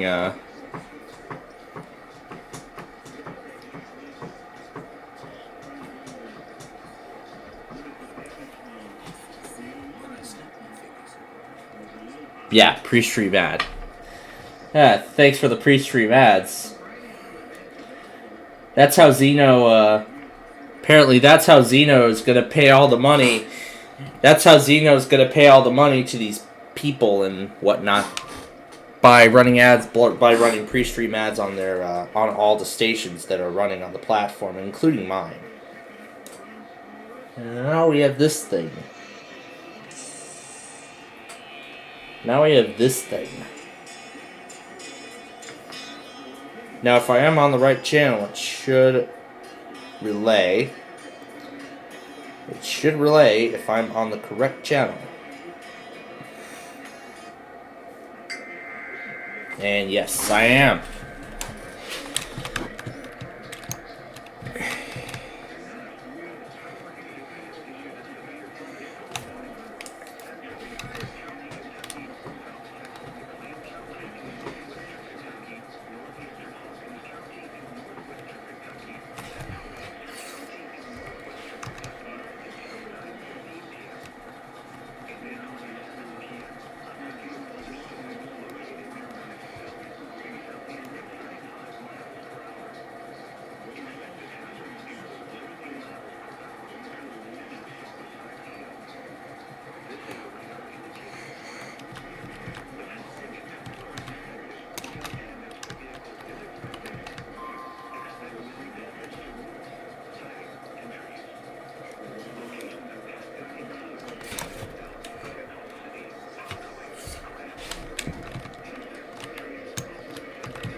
Did I miss it already?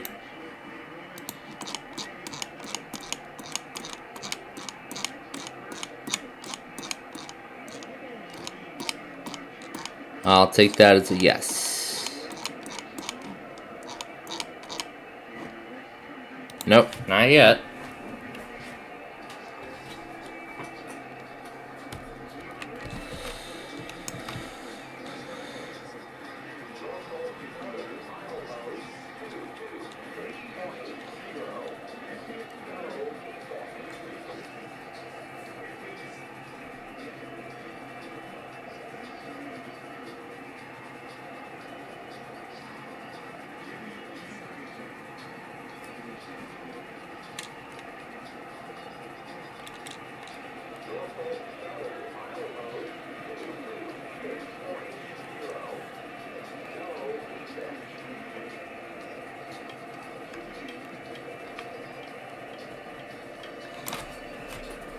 I think it's gonna happen.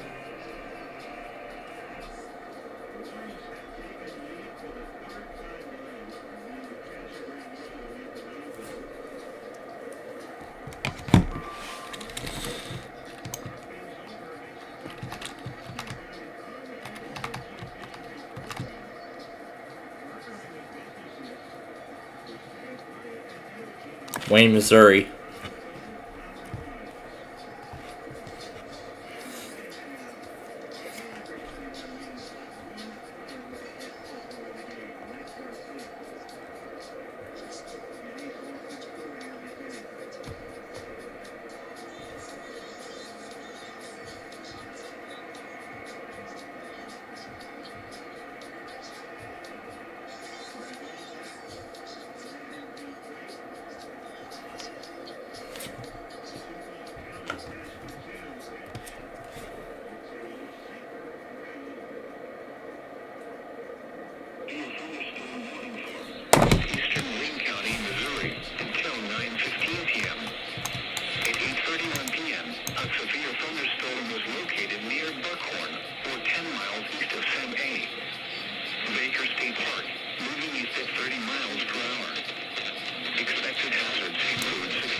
Smith and Wood. Back to WSK 36 in that case.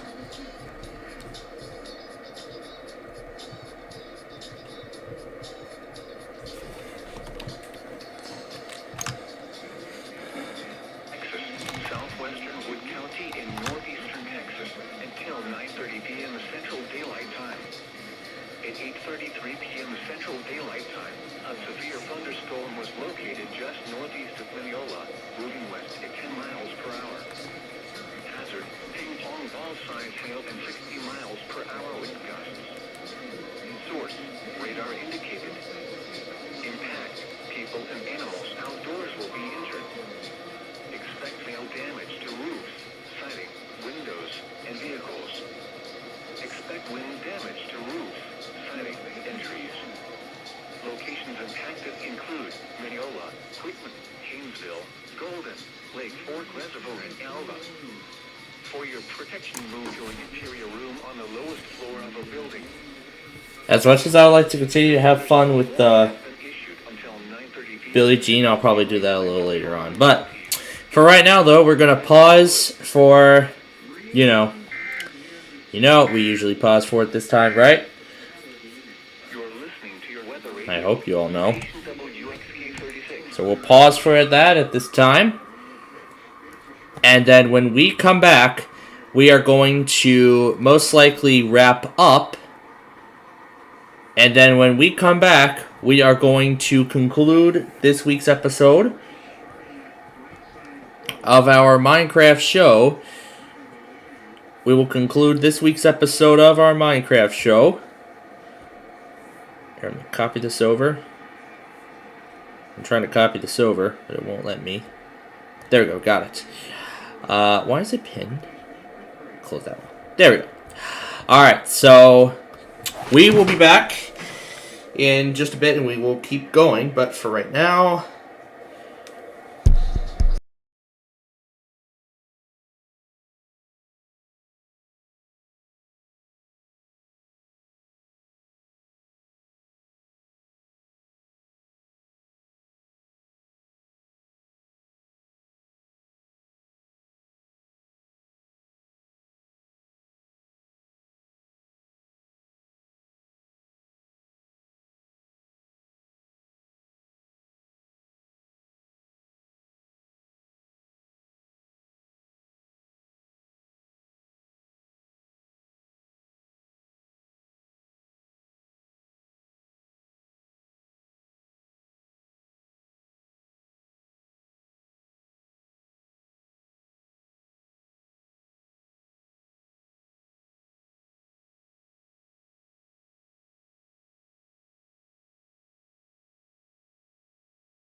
Well, there went 15 minutes of my time washing and drying the dishes together. Good sneak peek of my future, pretty much. But it had to get done. Well, now with that out of the way, there went 15 minutes of our time, so we're going to have to go quickly here, because time is quickly running out. Remember, we have to get to Ticket to Ride in the next 15 minutes. We have to make that up tonight. I'm sure the severe weather event's pretty much done. We're not getting too much more. So I am going to run a WJON check following, before we go. I'm going to run one more, I'm going to run a WJON check, make sure we got everything. And then that's all we got. I think I missed the flood around, didn't I? Yeah, I probably did. Alright. I think building the walls is as far as we will go tonight. And then we'll finish the rest next week. Hopefully with this done in a few weeks eventually.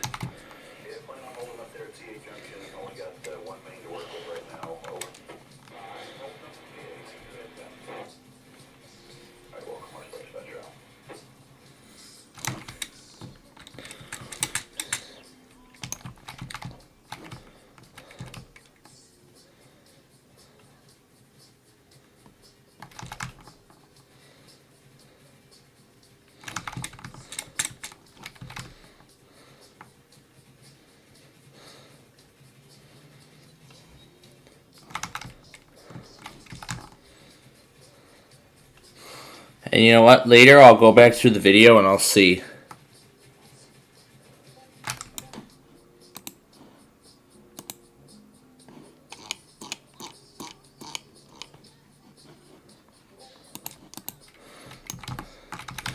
And we are going to start monitoring Air 1 tonight, by the way. And K-Love.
Yep, I missed it.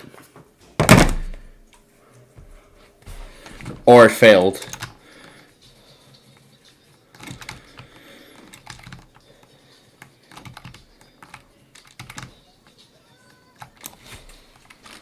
Probably should keep this on hand and keep watching.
I don't think KVRP is ever going to take Coleman.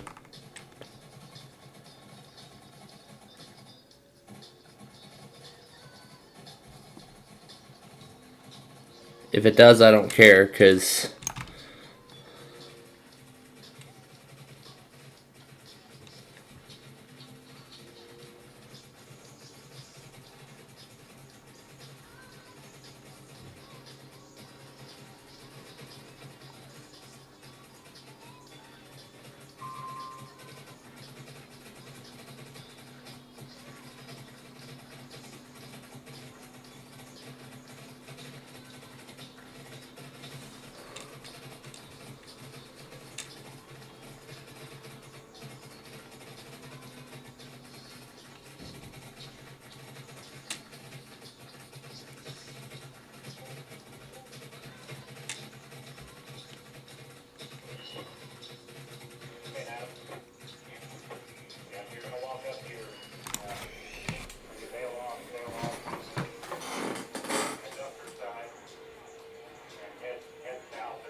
Mountain View to New Willow Springs, moving southeast at 20 miles per hour.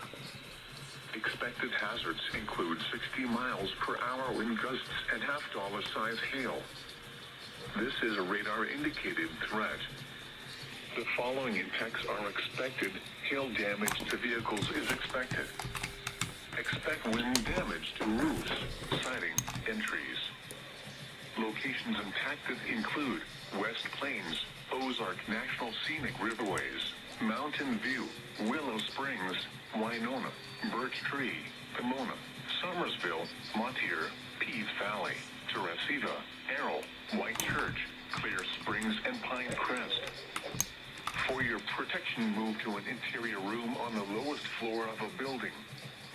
Repeating, a severe thunderstorm warning has been issued until 10 p.m. Central Daylight Time for the following counties in Missouri, Douglas, Howell, Oregon, Shannon, and Texas.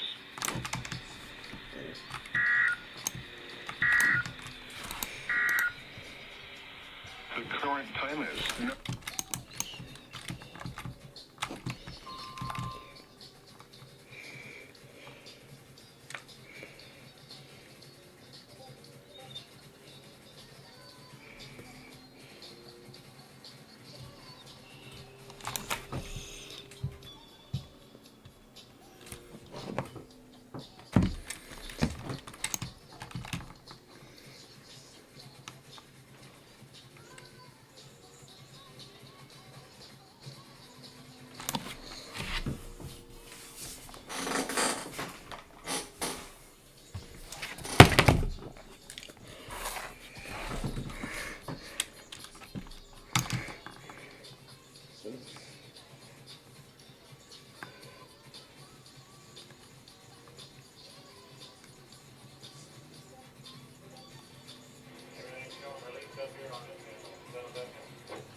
I wonder if any of the three realms came on while I was away. I'm just curious. I just wanted to know if any of. I'll go back on the video a little later and on the archive video and see if any of the realms came on. And if it's the Flutter realm, then we'll do that versus Michael Jackson, following our Ticket to Ride program and before our WGON check.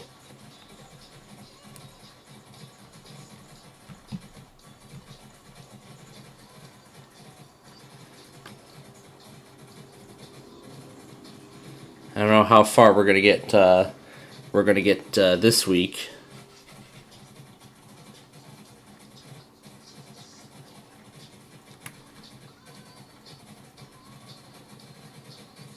I mean, I don't even know what song the Flutter Realm came after.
Alright, so I believe this is as far as we will go tonight.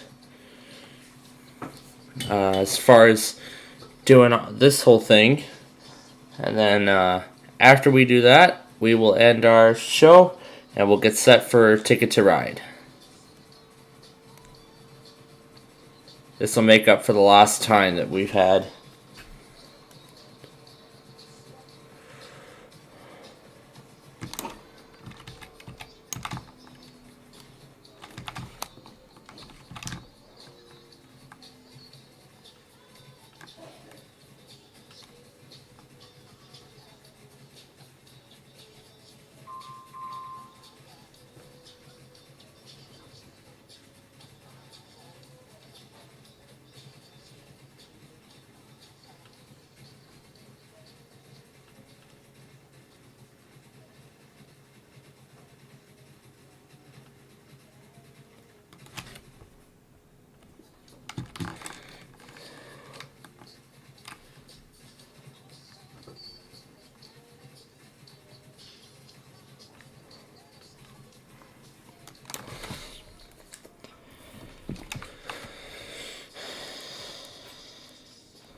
Alright, there we are, ladies and gentlemen.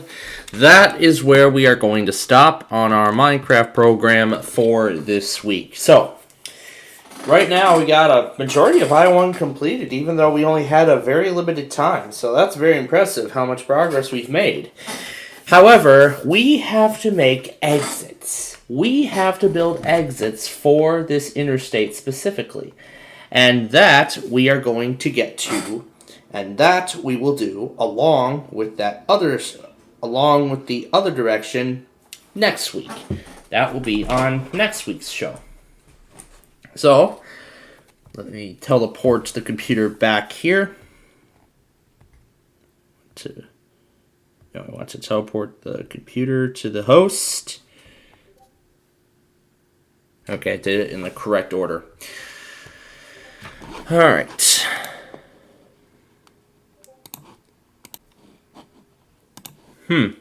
At least John was monitoring WKDZ this time, so that's great. That's awesome.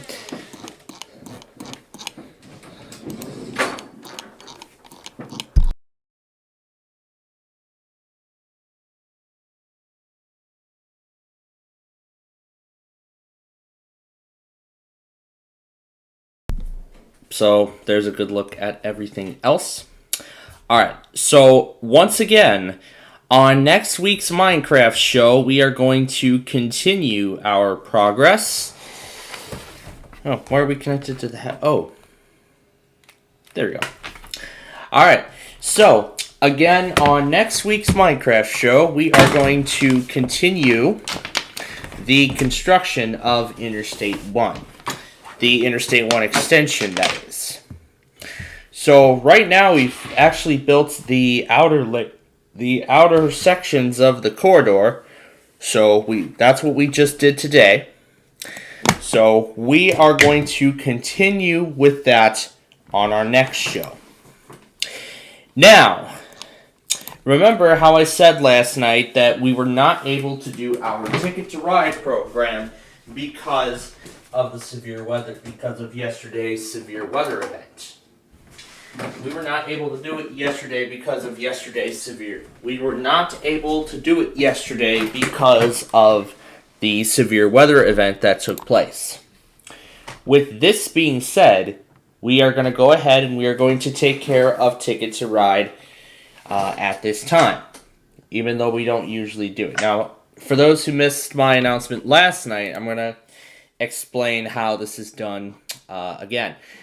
We're going to play the 5 usual games. We're going to play the 5 games as usual. However, we are not playing a game 6 because this is a postponed show. Because this specific show was postponed yesterday due to the severe weather event. Now, I'm glad John's actually monitoring WKZ, so whatever I missed during this program, that's okay, because we can go back on WJON and we can make it up. Except if it's Springfield, of course. So I think it's still in my best interest if I keep the... So here's what I'm going to do. I'm going to keep the bot on screen, but why don't we take a little update while we're at it? I think St. Louis is done. Paducah's probably still issuing a few things. Memphis is a bust. Little Rock's a bust. Louisville, what's this discussion?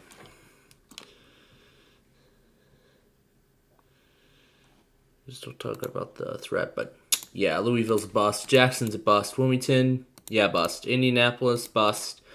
Brownsville, oh, that's what that other discussion was for. Okay, bust. We'll keep this on. San Angelo's still doing stuff. Midland's still doing... Oh, yeah, Midland's a bust. Done. Austin, done. Tulsa, done. Norman, done. Shreveport, yeah, they're done too. Lake Charles, done. Nashville, bust. Morristown, bust. Blacksburg, bust. Charleston, bust. Cleveland, bust. Des Moines, they're done. Sioux Falls, they're done. Chanhassen, yeah, they're done. La Crosse, they're done. Omaha,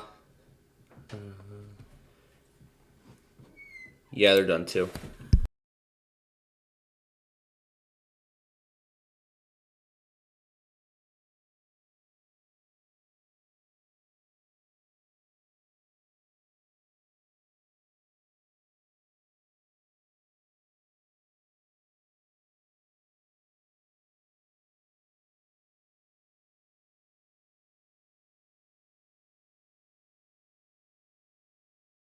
Alright, so these are the only remaining offices as of now.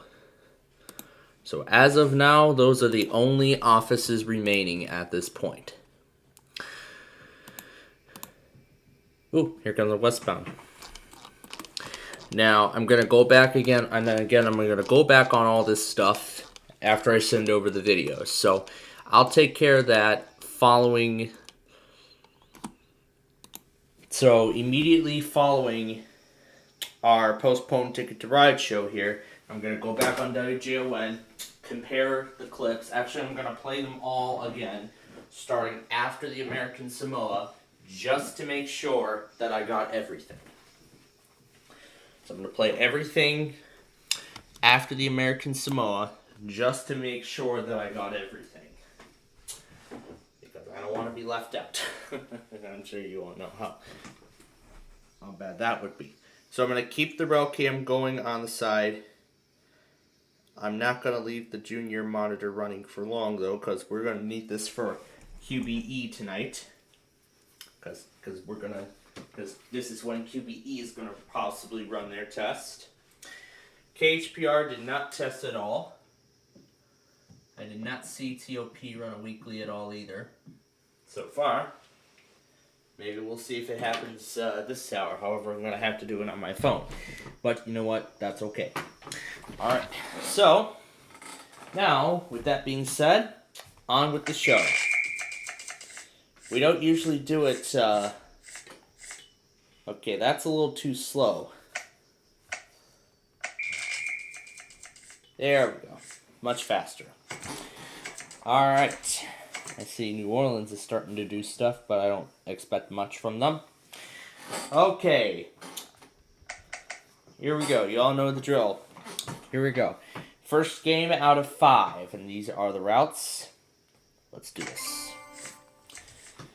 Again, we postponed it yesterday, so for those who are asking why we're doing it today, again, we postponed it because of the severe weather event.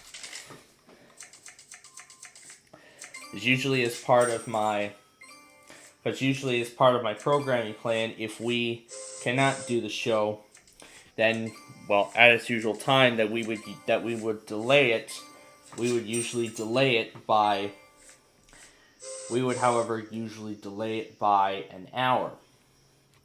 We would usually delay the show for as long as we can, like until the end of the event or something else. So we could delay the show if possible.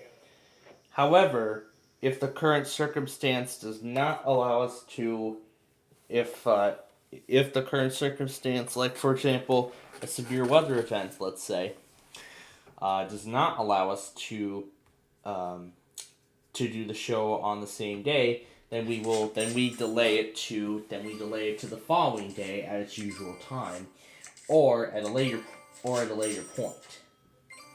Like now. So again, we ended Minecraft about half an hour early, so we can take care of this for the final hour. And now we won't have to worry about this during our Roblox show tomorrow, and this won't even take up the incredible Crash Town Game Thing finale that we got coming up.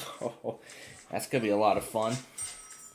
So I hope you all will join us for that. Then again, after Tickets to Ride, I'll send over all the videos from all of these devices over to my tablet. We'll put it all together, and then eventually we'll have it all set and done.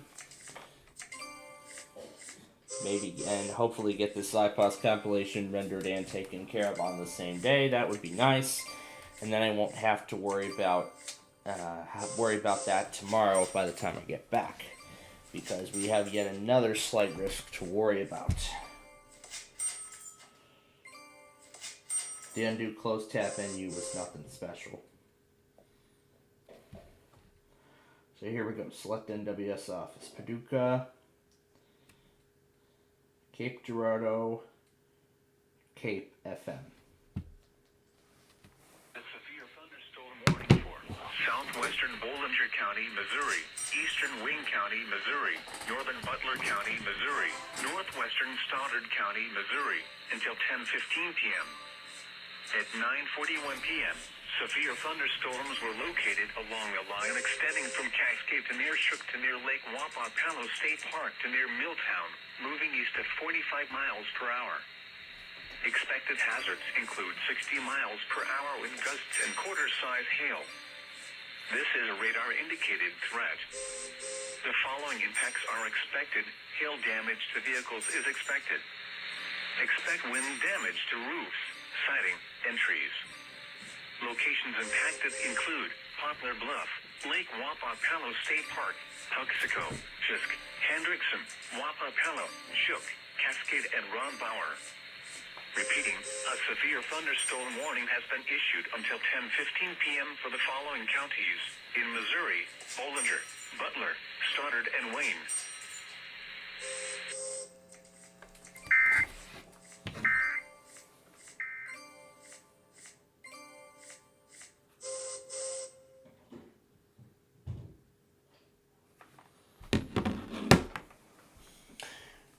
Now again, I'm gonna go back on everything once this is all set and once this show is over here.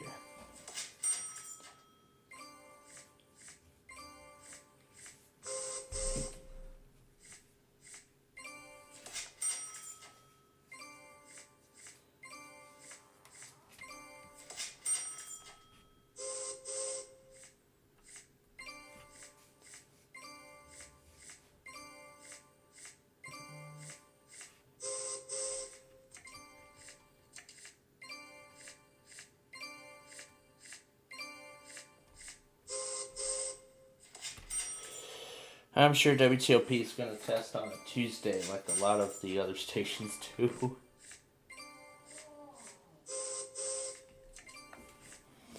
But yeah, tonight will surely be a lot of fun. Oh yeah, and right before that one country station, the song that was playing, this is actually kind of the best part of the whole thing. I forgot to say this earlier, but it went like, "Damn, I'm exhausted," and after that, that's when the test happened. Oh my gosh, that was actually so much fun, I must say. And tonight we are gonna have a lot of fun tonight, because we're gonna be monitoring both K-Love and Air One simultaneously.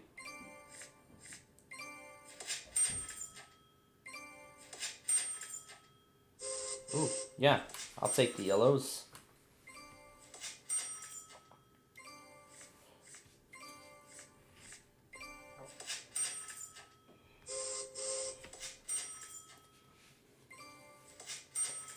I'm going to need some pinks here. I'm going to need a bunch of them.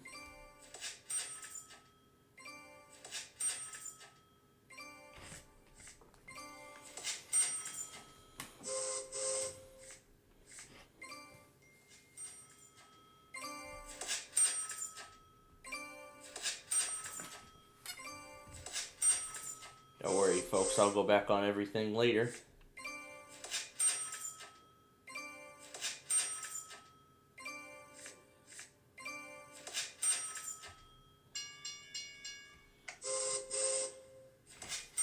Yeah, we're not going to make it in time.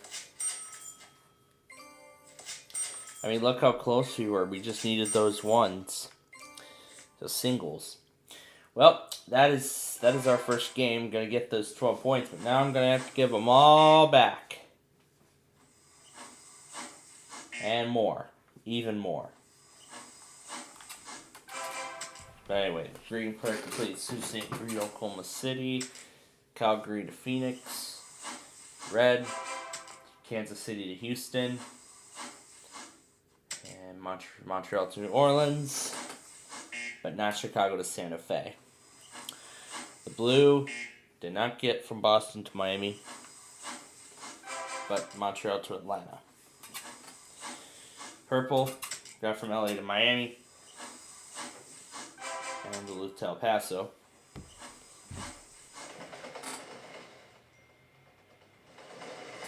The green player gets the 10-point bonus and wins the game.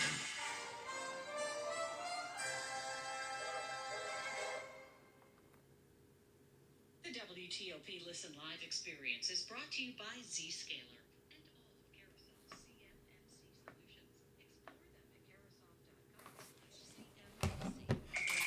CMMC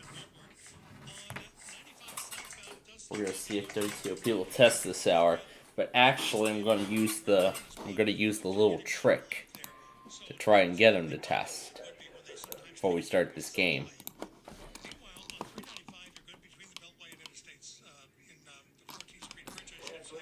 It's this.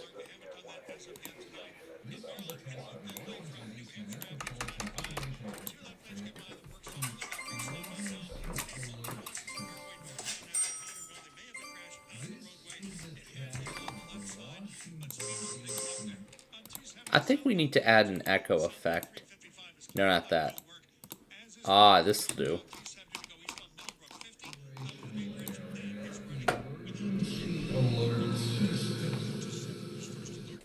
This is a test of the Washington, D.C. Metropolitan Operational Area Emergency Alert System. This is a test of the Washington, D.C. Metropolitan Operational Area Emergency Alert System. This is a test of the Washington, D.C. Metropolitan. And maybe I'll play the junior station on here just for fun. Emergency Alert System. This is a test of the Washington, Oh, yeah, I forgot I had. This is a test of the Washington, D.C. Metropolitan Operational Area Emergency Alert System. This is a test of the Washington, D.C. Metropolitan Operational Area Emergency Alert System. This is a test of the Washington, D.C. Metropolitan Operational Area. Why don't we add a second one? Alert system. This is a test of the Washington, Metropolitan Emergency Alert System. This is a test of the Washington, D.C. Metropolitan Operational Area Emergency Alert System. This is a test of the Washington, D.C. Metropolitan Operational Area Emergency Alert. Let's see if this gets some tests. This is a test of the Washington, D.C. Metropolitan. Let's see if this gets some tests. Here, I'll set the junior station aside as well. This is a test of the Washington, D.C. Metropolitan. Didn't ask to draw a card yet, but okay.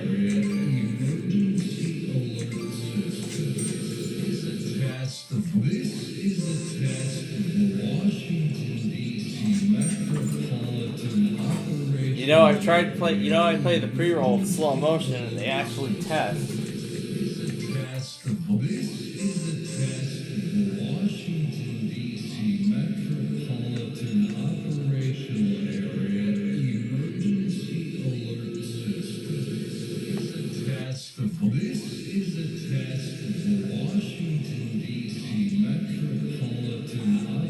I feel like I'm going off course.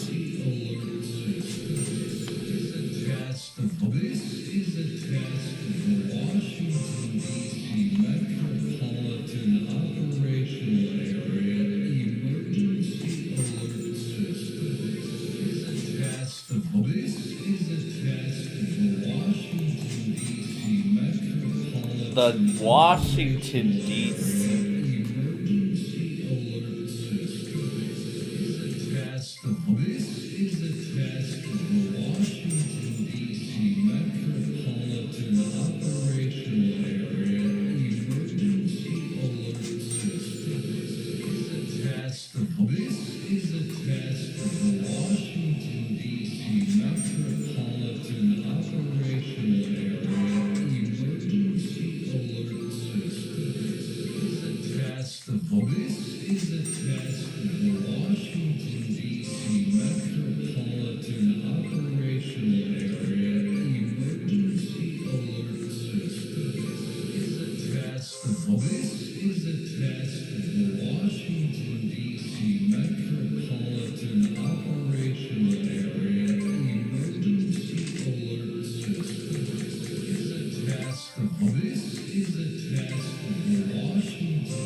Can't wait to see what it's all going to be like when the Flood Realm comes on next. If it will.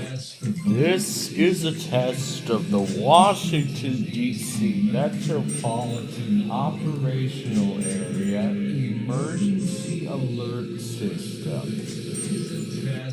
This is a test of the Washington, D.C. Metropolitan Operational Area Emergency Alert System. This is a test of the Washington, D.C. Metropolitan Operational Area Emergency Alert System. I think we should add WMRA to the mix too.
see what's on now. Only a test. To the BBC on WMRA.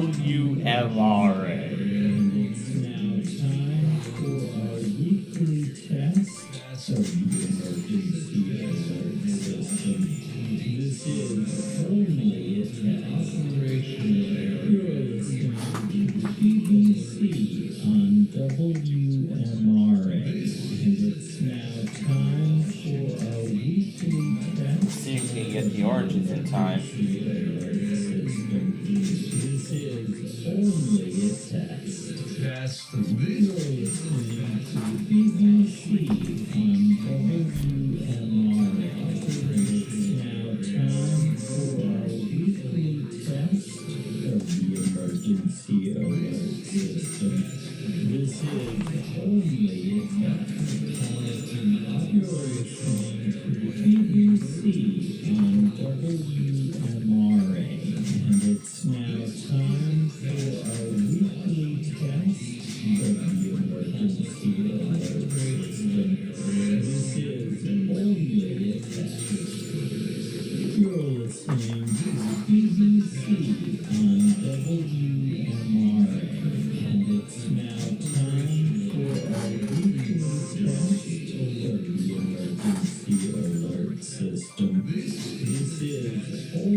I don't think that's enough.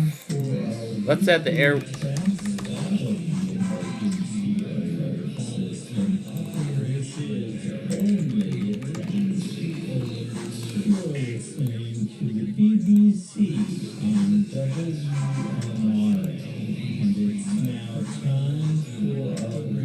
Oh, this is great. This is only a test. You're listening to BBC on WMRA, and it's now time for our weekly test of the emergency alert system.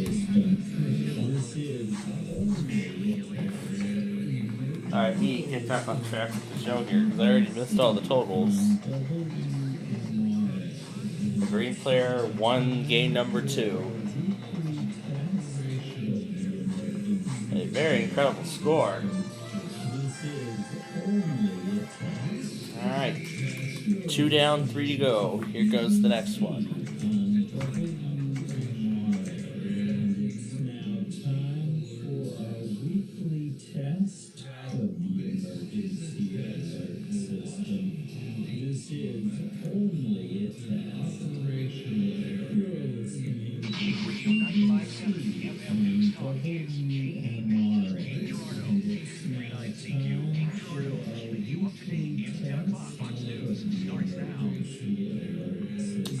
Missed that one too.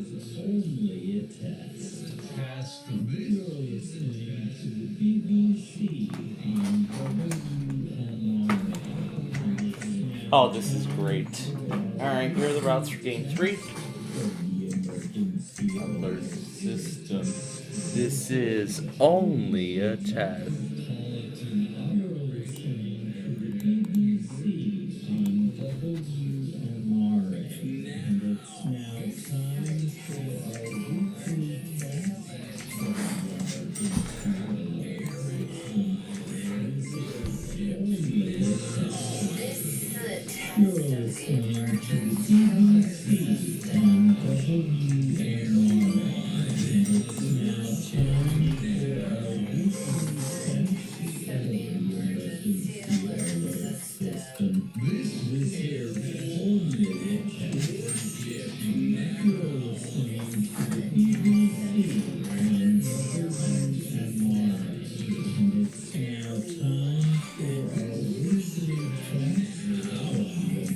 Watch the Flutter Realm come after the supermarket.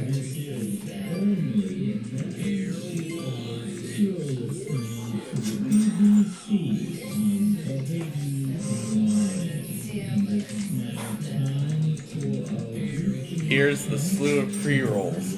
WTOP, both EMFs, WMRA, all playing at once.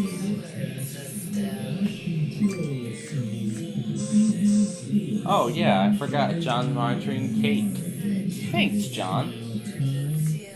Thank you, John.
Alright, there is Denver to El Paso done.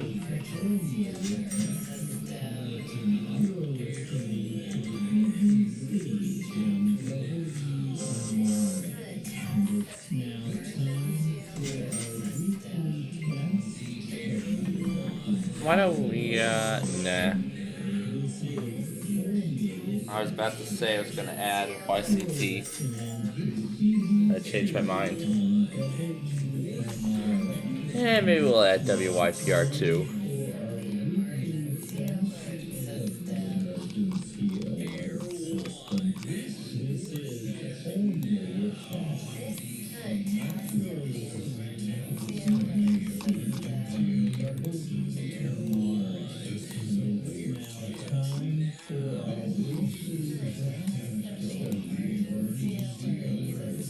Now I got a whole bunch of pre-rolls going at once.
Sure, we'll take a gamble.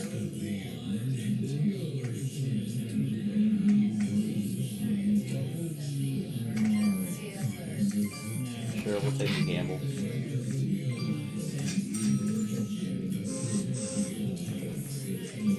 I mean, this is the easiest section of all, so why don't we try for extra points?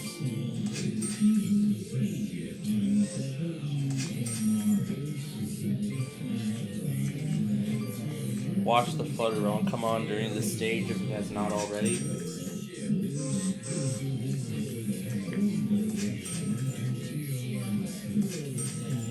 Better grab a few more pairs now. That's enough.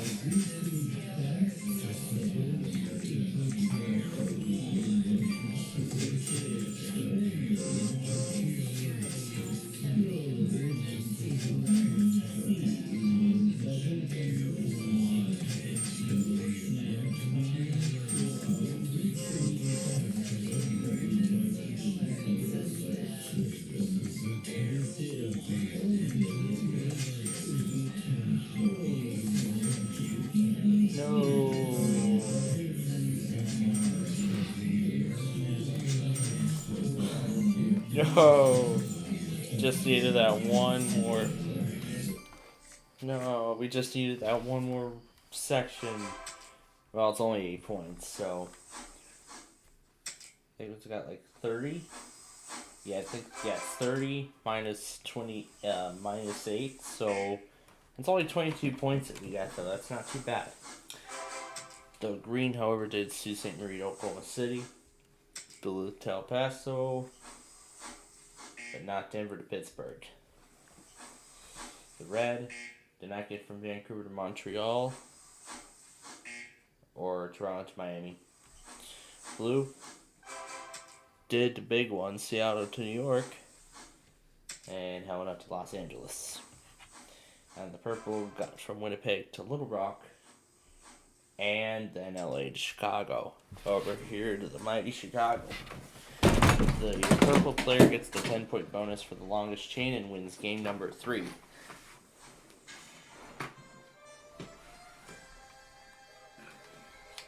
I feel like somehow I'm now able to push the antenna back in on my old lacrosse. That's something. Okay. Nonetheless, let's play game number 4. We are about done. Here are the routes. It's gonna be a big one, and a more important one at that.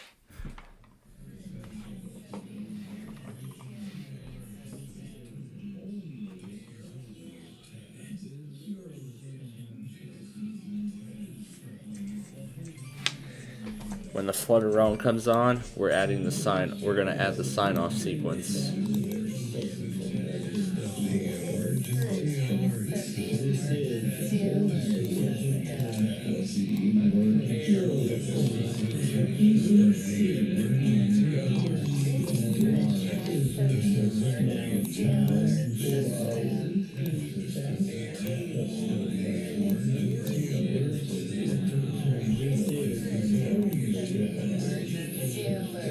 We're only gonna put it on when it says the Flutter Realm song.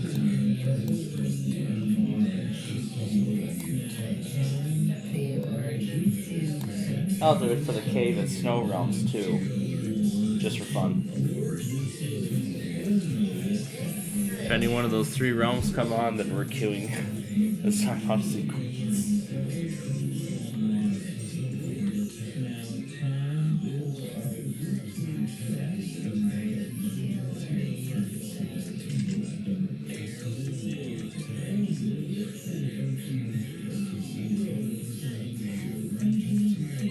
On WMRA.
we have everything we need.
Alright, play the finishing connection, and we're going to get a whole lot of points.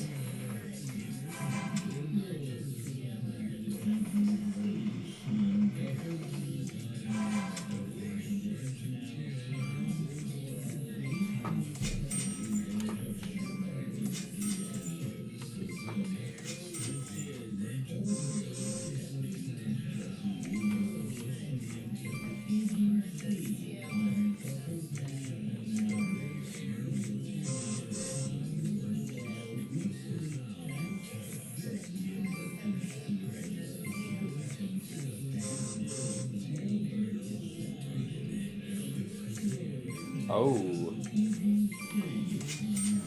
Here we go again.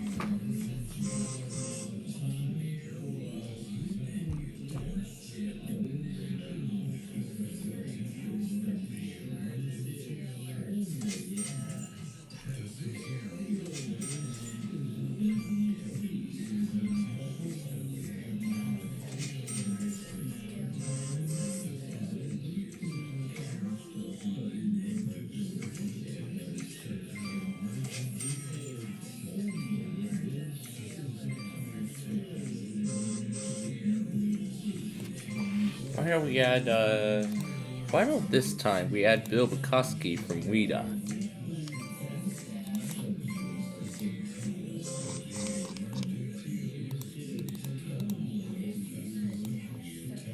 Let's add in Bill Bukowski from WEDA.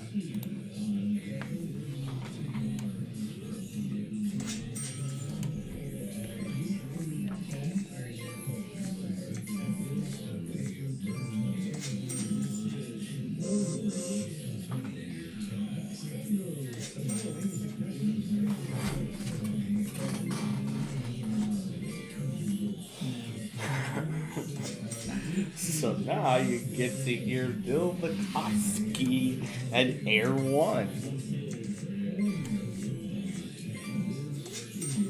Yep, I'm not taking any more tickets after this.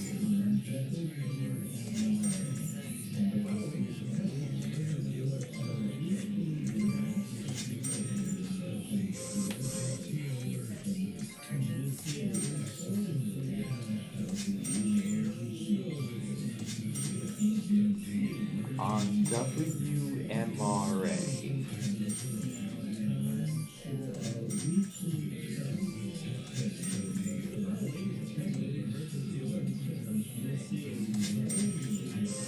And the final car. And there we go. We got all of our points. We got all our points for this game.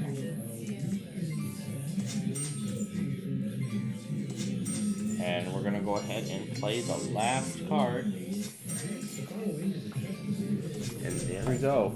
We're all out of cards. All out of cards.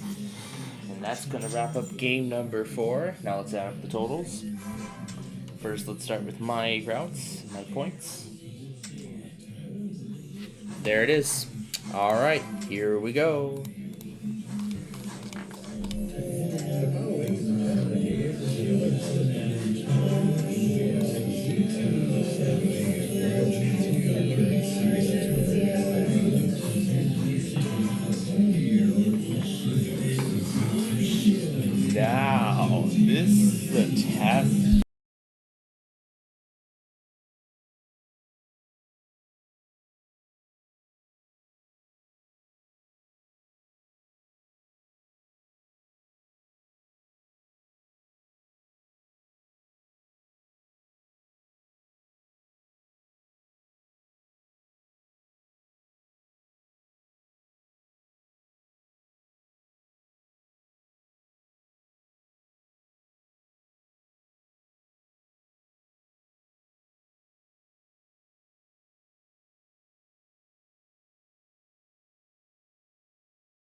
Well, there you go, folks. That's the song I've been waiting for this whole time. And it finally came up. Alright, I mean, this is not why we're here. We're not here to play around with, maybe we'll play around with it a little bit more live after we run our last WJON check. But for right now, however, we have to get to our 5th and final game of Ticket to Ride, so let's do that right now. And here are the routes for our 5th and final game. We're not playing Game 6 because this is a postponed show, again, as I said. Alright, so we have to get from Vancouver to Santa Fe. Good thing I made the right, good thing I planned it out. I planned the whole thing out quite nicely. As soon as I saw the flood of Rome, I was like, okay, here we go. Let's cue the sign-off sequence. And I think all the pre-rolls canceled it out quite well. Why don't we this time try it with my original recording of it? See on WMRA, and it's now time for our weekly test of the emergency alert system. This is only a test. On WMRA, and it's now time for our weekly test of the emergency alert. Alright, here goes Louisville. Alright, here we go. Now Louisville's doing something.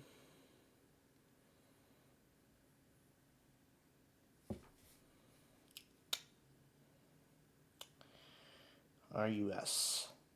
Here we go.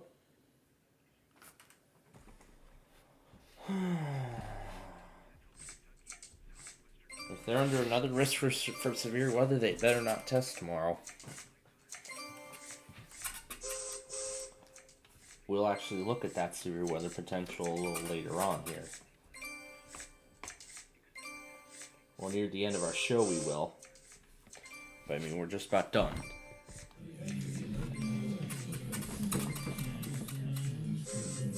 Imagine hearing Bill Bukowski and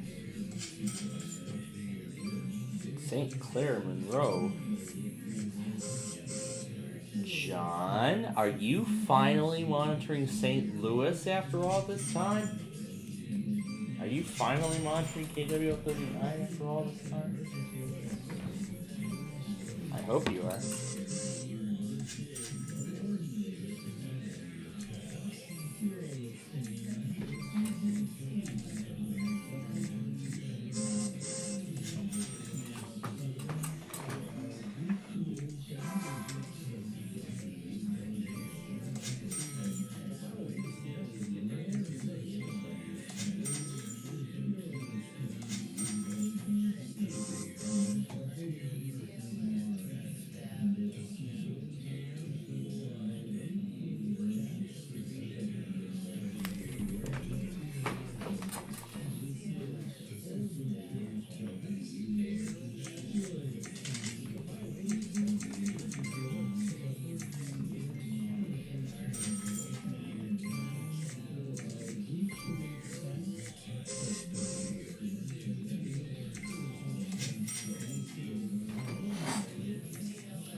Those will all be useful.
WMRA.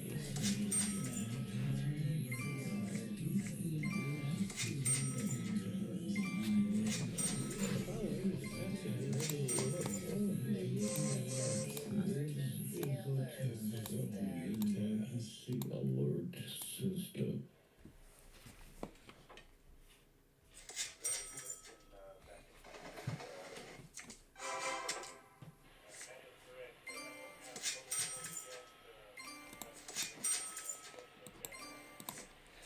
And of course it'll all kick off with Bill Bukowski. This ought to be good.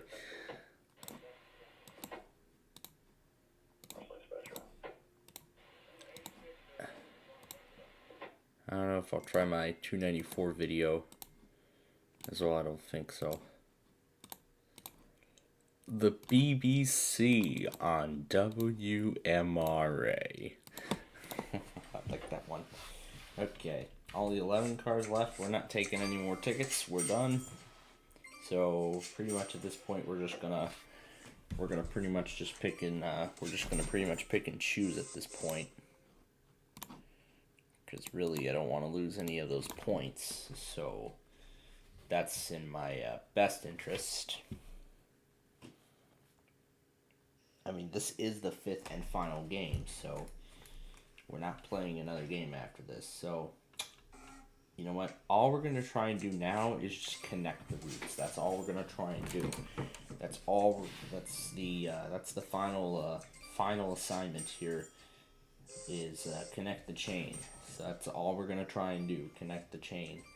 There will be no penalty if we don't. So if we don't connect the chain, that's okay. There's no penalty. So we won't have points taken off or anything. All we will not get, though, is probably the, yeah, I made a good call. Well, we were so close to connecting the chain together, or both chains together, I should say, but that is as far as we are going to go. So look at that. We got Ticket to Ride in the full hour. So let's add up the totals for the last time tonight. So there's all 3 tickets. Now the other player scores. The green got New York to Atlanta, Calgary to Salt Lake, but not Calgary to Phoenix.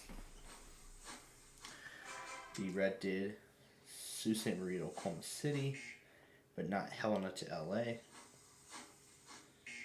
I see the blue player didn't get from Portland to Nashville or LA to Chicago. Ooh. but did Kansas City to Houston, however, and Chicago to Santa Fe. Now, let's give the purple player the 10-point bonus for the longest chain, and he's the winner of our last game. Alright, Ticket to Ride has been finally made up after all of this time. So there you go, ladies and gentlemen. After all this time, Ticket to Ride has finally been made up. Entries. Locations impacted include Cape Girardeau, Jackson. Entries. Alright. Locations impacted We're going to run our final WJON check here momentarily. After I send over all the videos. This can go, this can go, this can go.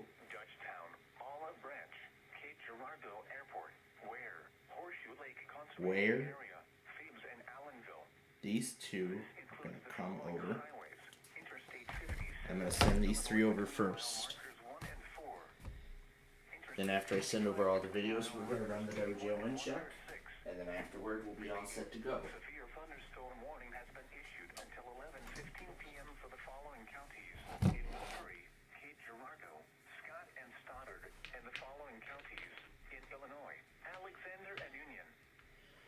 Oh my, this is going to last a while here. That's it. The National Weather Service in Paducah has issued a severe thunderstorm warning for southwestern Union County, Illinois. Alexander, 106. Oh. Oh, looks like they're actually going to replay it. Nice.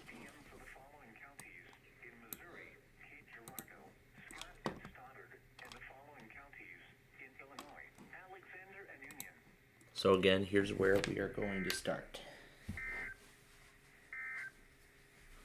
The National Weather Service in Paducah has issued a severe thunderstorm warning for. And then while I put it all together, we're going to do a bunch of pre-rolls versus Flutter Realm song. It's going to be fun. Until 11:15 p.m. At 10:27 p.m., severe thunderstorms were located along a line extending from Jackson to Cerri to their field city, moving in at 35 miles per hour. Expected hazards include 60 miles per hour wind gusts and nickel-size hail. This is a radar-indicated threat.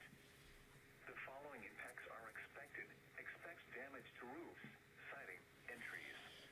Locations impacted include Cape Girardeau, Jackson, Scott City, Anna, Chaffee, Carroll, Jonesboro, Warren, Benton, Thames, Kelso, Delta, Gordonville, Dutchtown, Olive Branch, Cape Girardeau Airport, Ware, Horseshoe Lake Conservation Area, Phoebes and Allenville.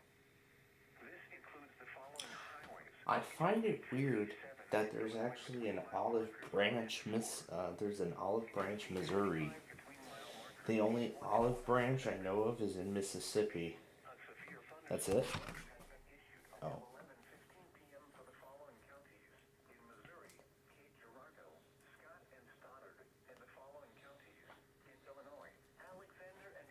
There we go.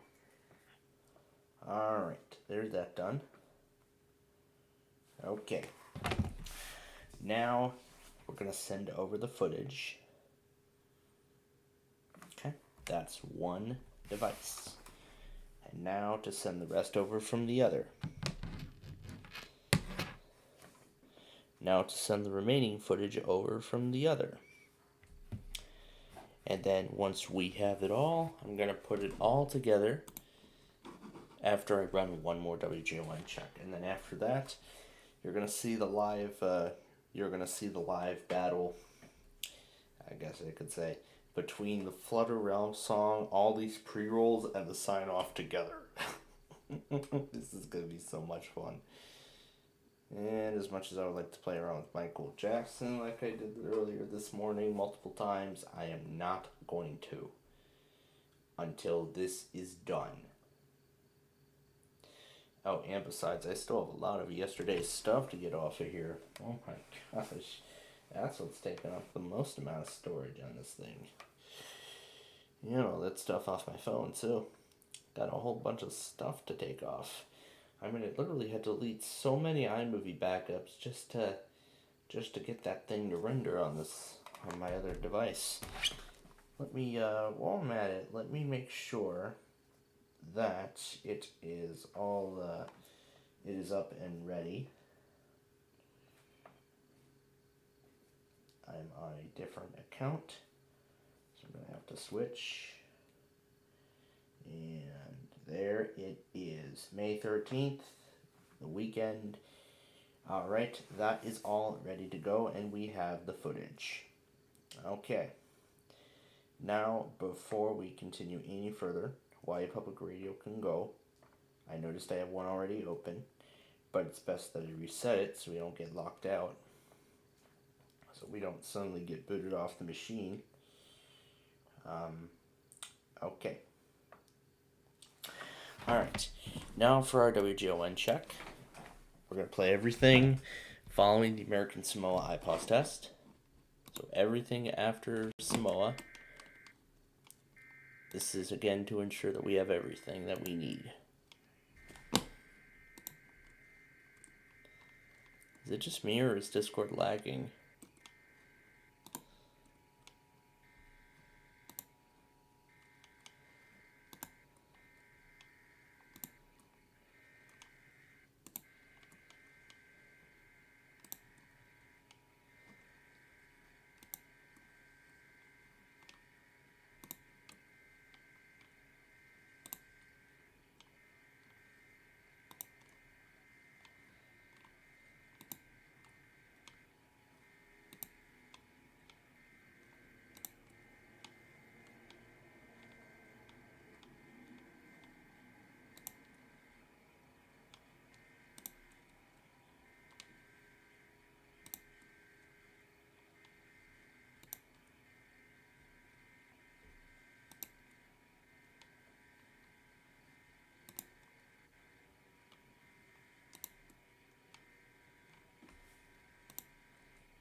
KWMU, he was monitoring. I'm glad he actually found an AM/FM station that serves KDO 89.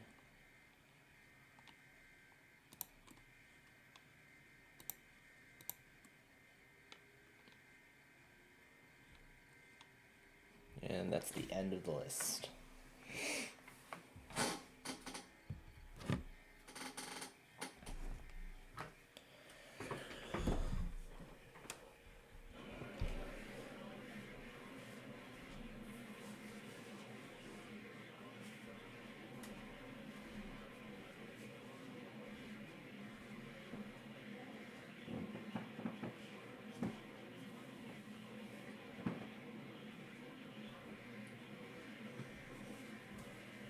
I mean, I just started doing these recently, so this is nothing new to our viewers.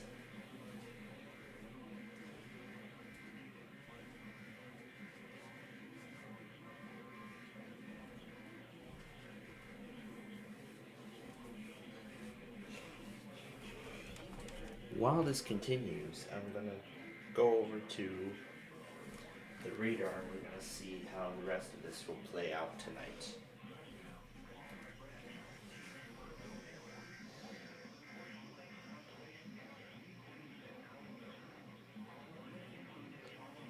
Looks like it'll continue for a little while longer, and then that should be the end of it. So I think they might extend the severe thunderstorm watch. So I think what they might do is extend the severe thunderstorm watch another 2 hours. Maybe another hour or two. either until midnight or 1 a.m. I don't know what they're going to do. But other than that, that should really be the end of it at this point.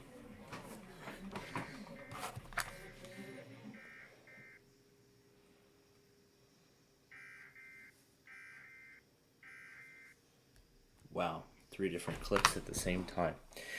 Okay, that is everything. Alright, we have all of the footage we need. Yep. Okay then, we have all the footage that we need. I am ready to end this thing. Oh my god.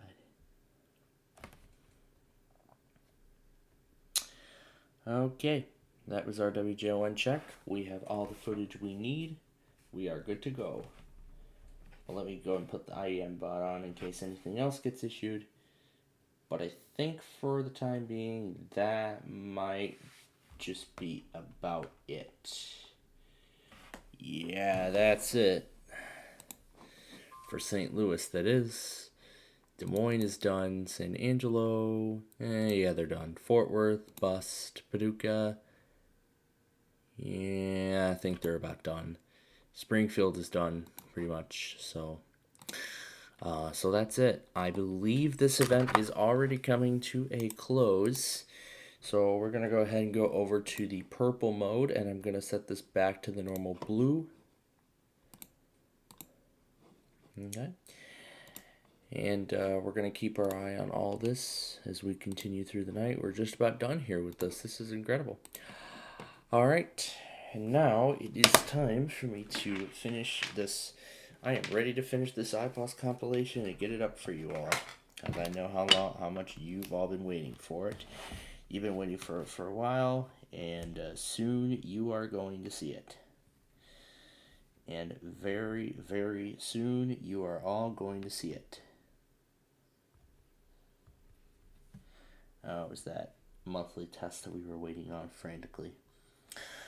Alright, now it is time for me to finish this up, and then I will get this thing up for you all. Then I'll get this thing up for you all, and we will be all set to go. And then once we're all set and done here, then we are set to go. Alright.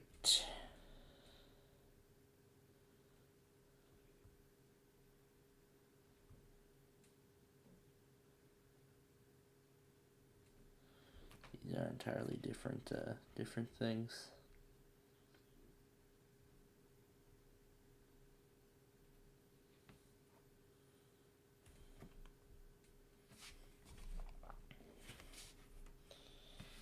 I got the end of that, so I'm not going to count it. Okay. To WKDZ, do I have it?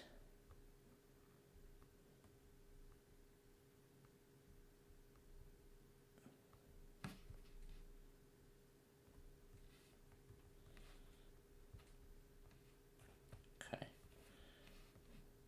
WKDZ, listen live, and start player.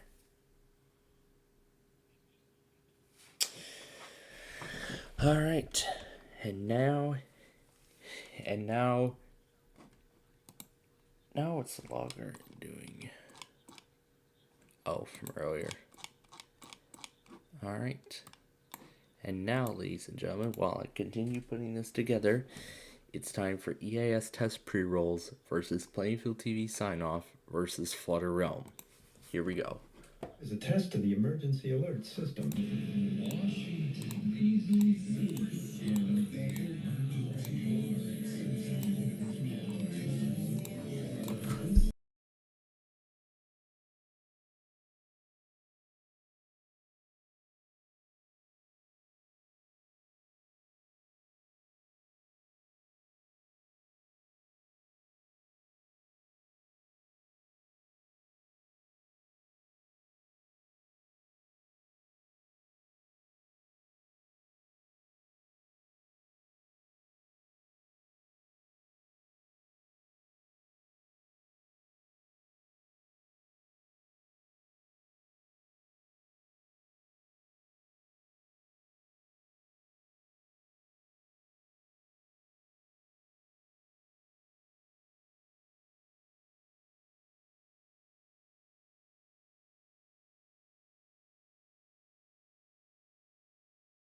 Oh, this one's destructive. This one's destructive.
Yeah, I think all these pre-rolls are doing way too good, aren't they?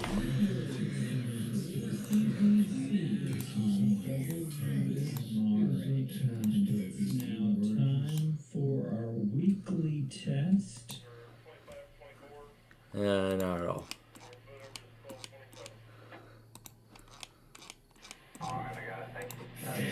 The following is a test of the emergency alert system. Well, unfortunately, Bill Bukowski, that won't be happening at all from us this week.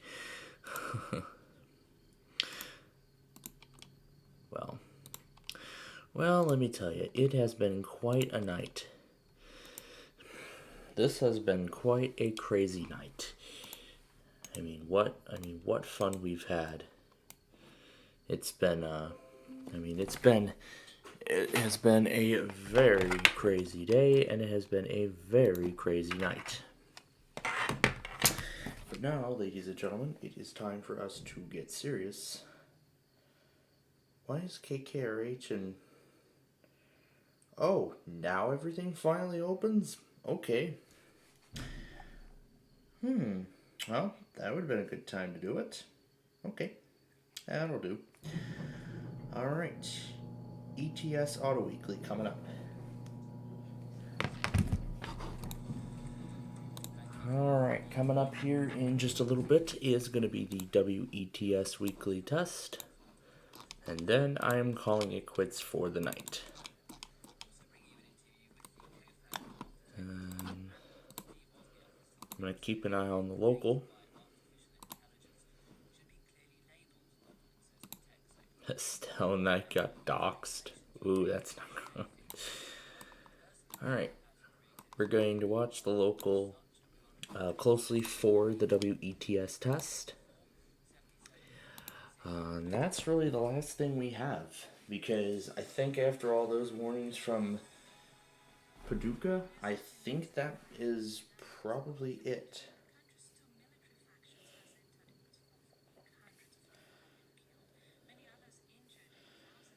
So I think they go to like 11:30 midnight or something like that.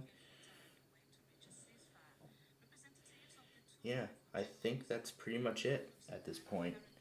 I don't really expect anything else more. I don't expect anything else more tonight, so with that being said, yeah, that's gonna do it for us here this evening, folks. That was quite an event, let me tell you. The day after the dust storm in Illinois, the extremely rare dust storm. Now, what's the outlook going to be like for the next few days? Well, after tonight's slight risk, we actually have several more slight risks to deal with. So this isn't the end of it. There's more coming. The next slight risk is in Kansas and Oklahoma, although it doesn't look to be I don't think it's going to be as bad as what we're seeing here in Kentucky. And we go to the day 3, Wednesday, there's another slight risk, but this time it's more in like Wyoming. So I think everybody should still go. I mean, even though there's like a marginal risk and whatnot, so I think everybody should still go. I think everybody should still test, except really, I think only the mountain, I think only Cheyenne and maybe, I think with this slight risk being outside of our range, I think everybody should still go. I think everybody that we can get, however, will probably still test. However, if a postponement does come up, I will get that put in the list as soon as possible. And then Thursday, slight risk. It looks like there's nearly across that same area as before. So that's what the next few days look like in terms of the severe weather outlook after tonight. So let me get the WETS. I'm going to get the WETS test once that happens. and then I am calling it quits. So I'm going to tuck it in for the night.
Alright, so, okay, so again, we're waiting on the WETS test, and then as soon as that happens, then we're done for the night. So, I mean, here on Plainfield TV, yeah, we are pretty much done for that. Oh, come on, Paducah, really?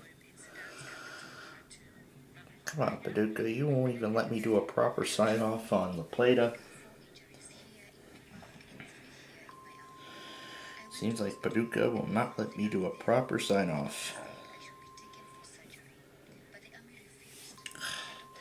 Hopefully this is the last one. Hopefully this is the last one, because this has been an incredible night. You know, if anything else happens overnight, I'll restart this video here. I'll restart the video here. Alright. So with that said, that is it for us here tonight, folks. So, I understand Paducah may not be issuing stuff for too much longer, but still, I'm going to say that I would say portions of the Paducah area, please continue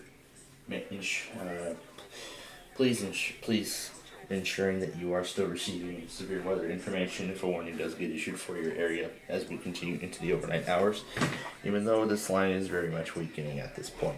But we'll see what happens through the night. I'll look through the log and I'll see if I need to grab anything else, and whatever other items I find tomorrow, I will grab those, throw those into that IPAWS test, and we'll probably see. And I probably expect to get it out tomorrow. I'll get it up tomorrow morning after I get the Tuesday test done. Hopefully, if I have enough time, but that's as far as I will go for the time being tonight.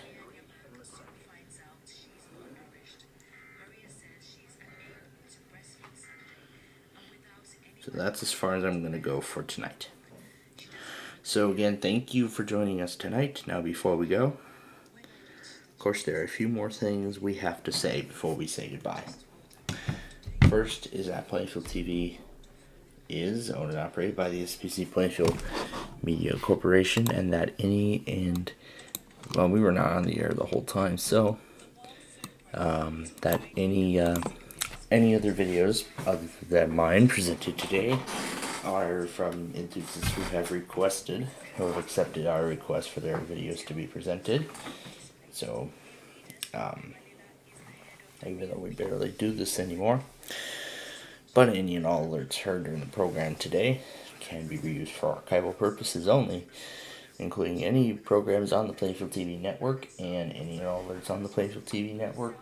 Any and all alerts heard during the broadcast today, including any videos on my main channel and programs on Plainfield TV can be re-uploaded for archival only, however with permission. Failure to grant permission will result in a copyright takedown. It's as simple as that. And so, ladies and gentlemen, we end another crazy night of severe weather coverage here on Plainfield TV. The WETS test has not happened yet. It's supposed to be happening It should hopefully be happening very shortly here. The ETS test should be happening here very shortly. So again, we're going to continue to await that.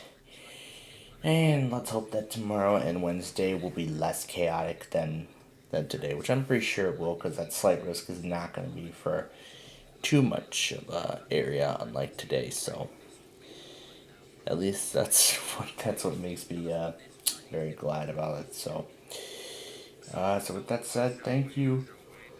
I'm getting tired, so let's get out of here. So thank you all again for joining us today.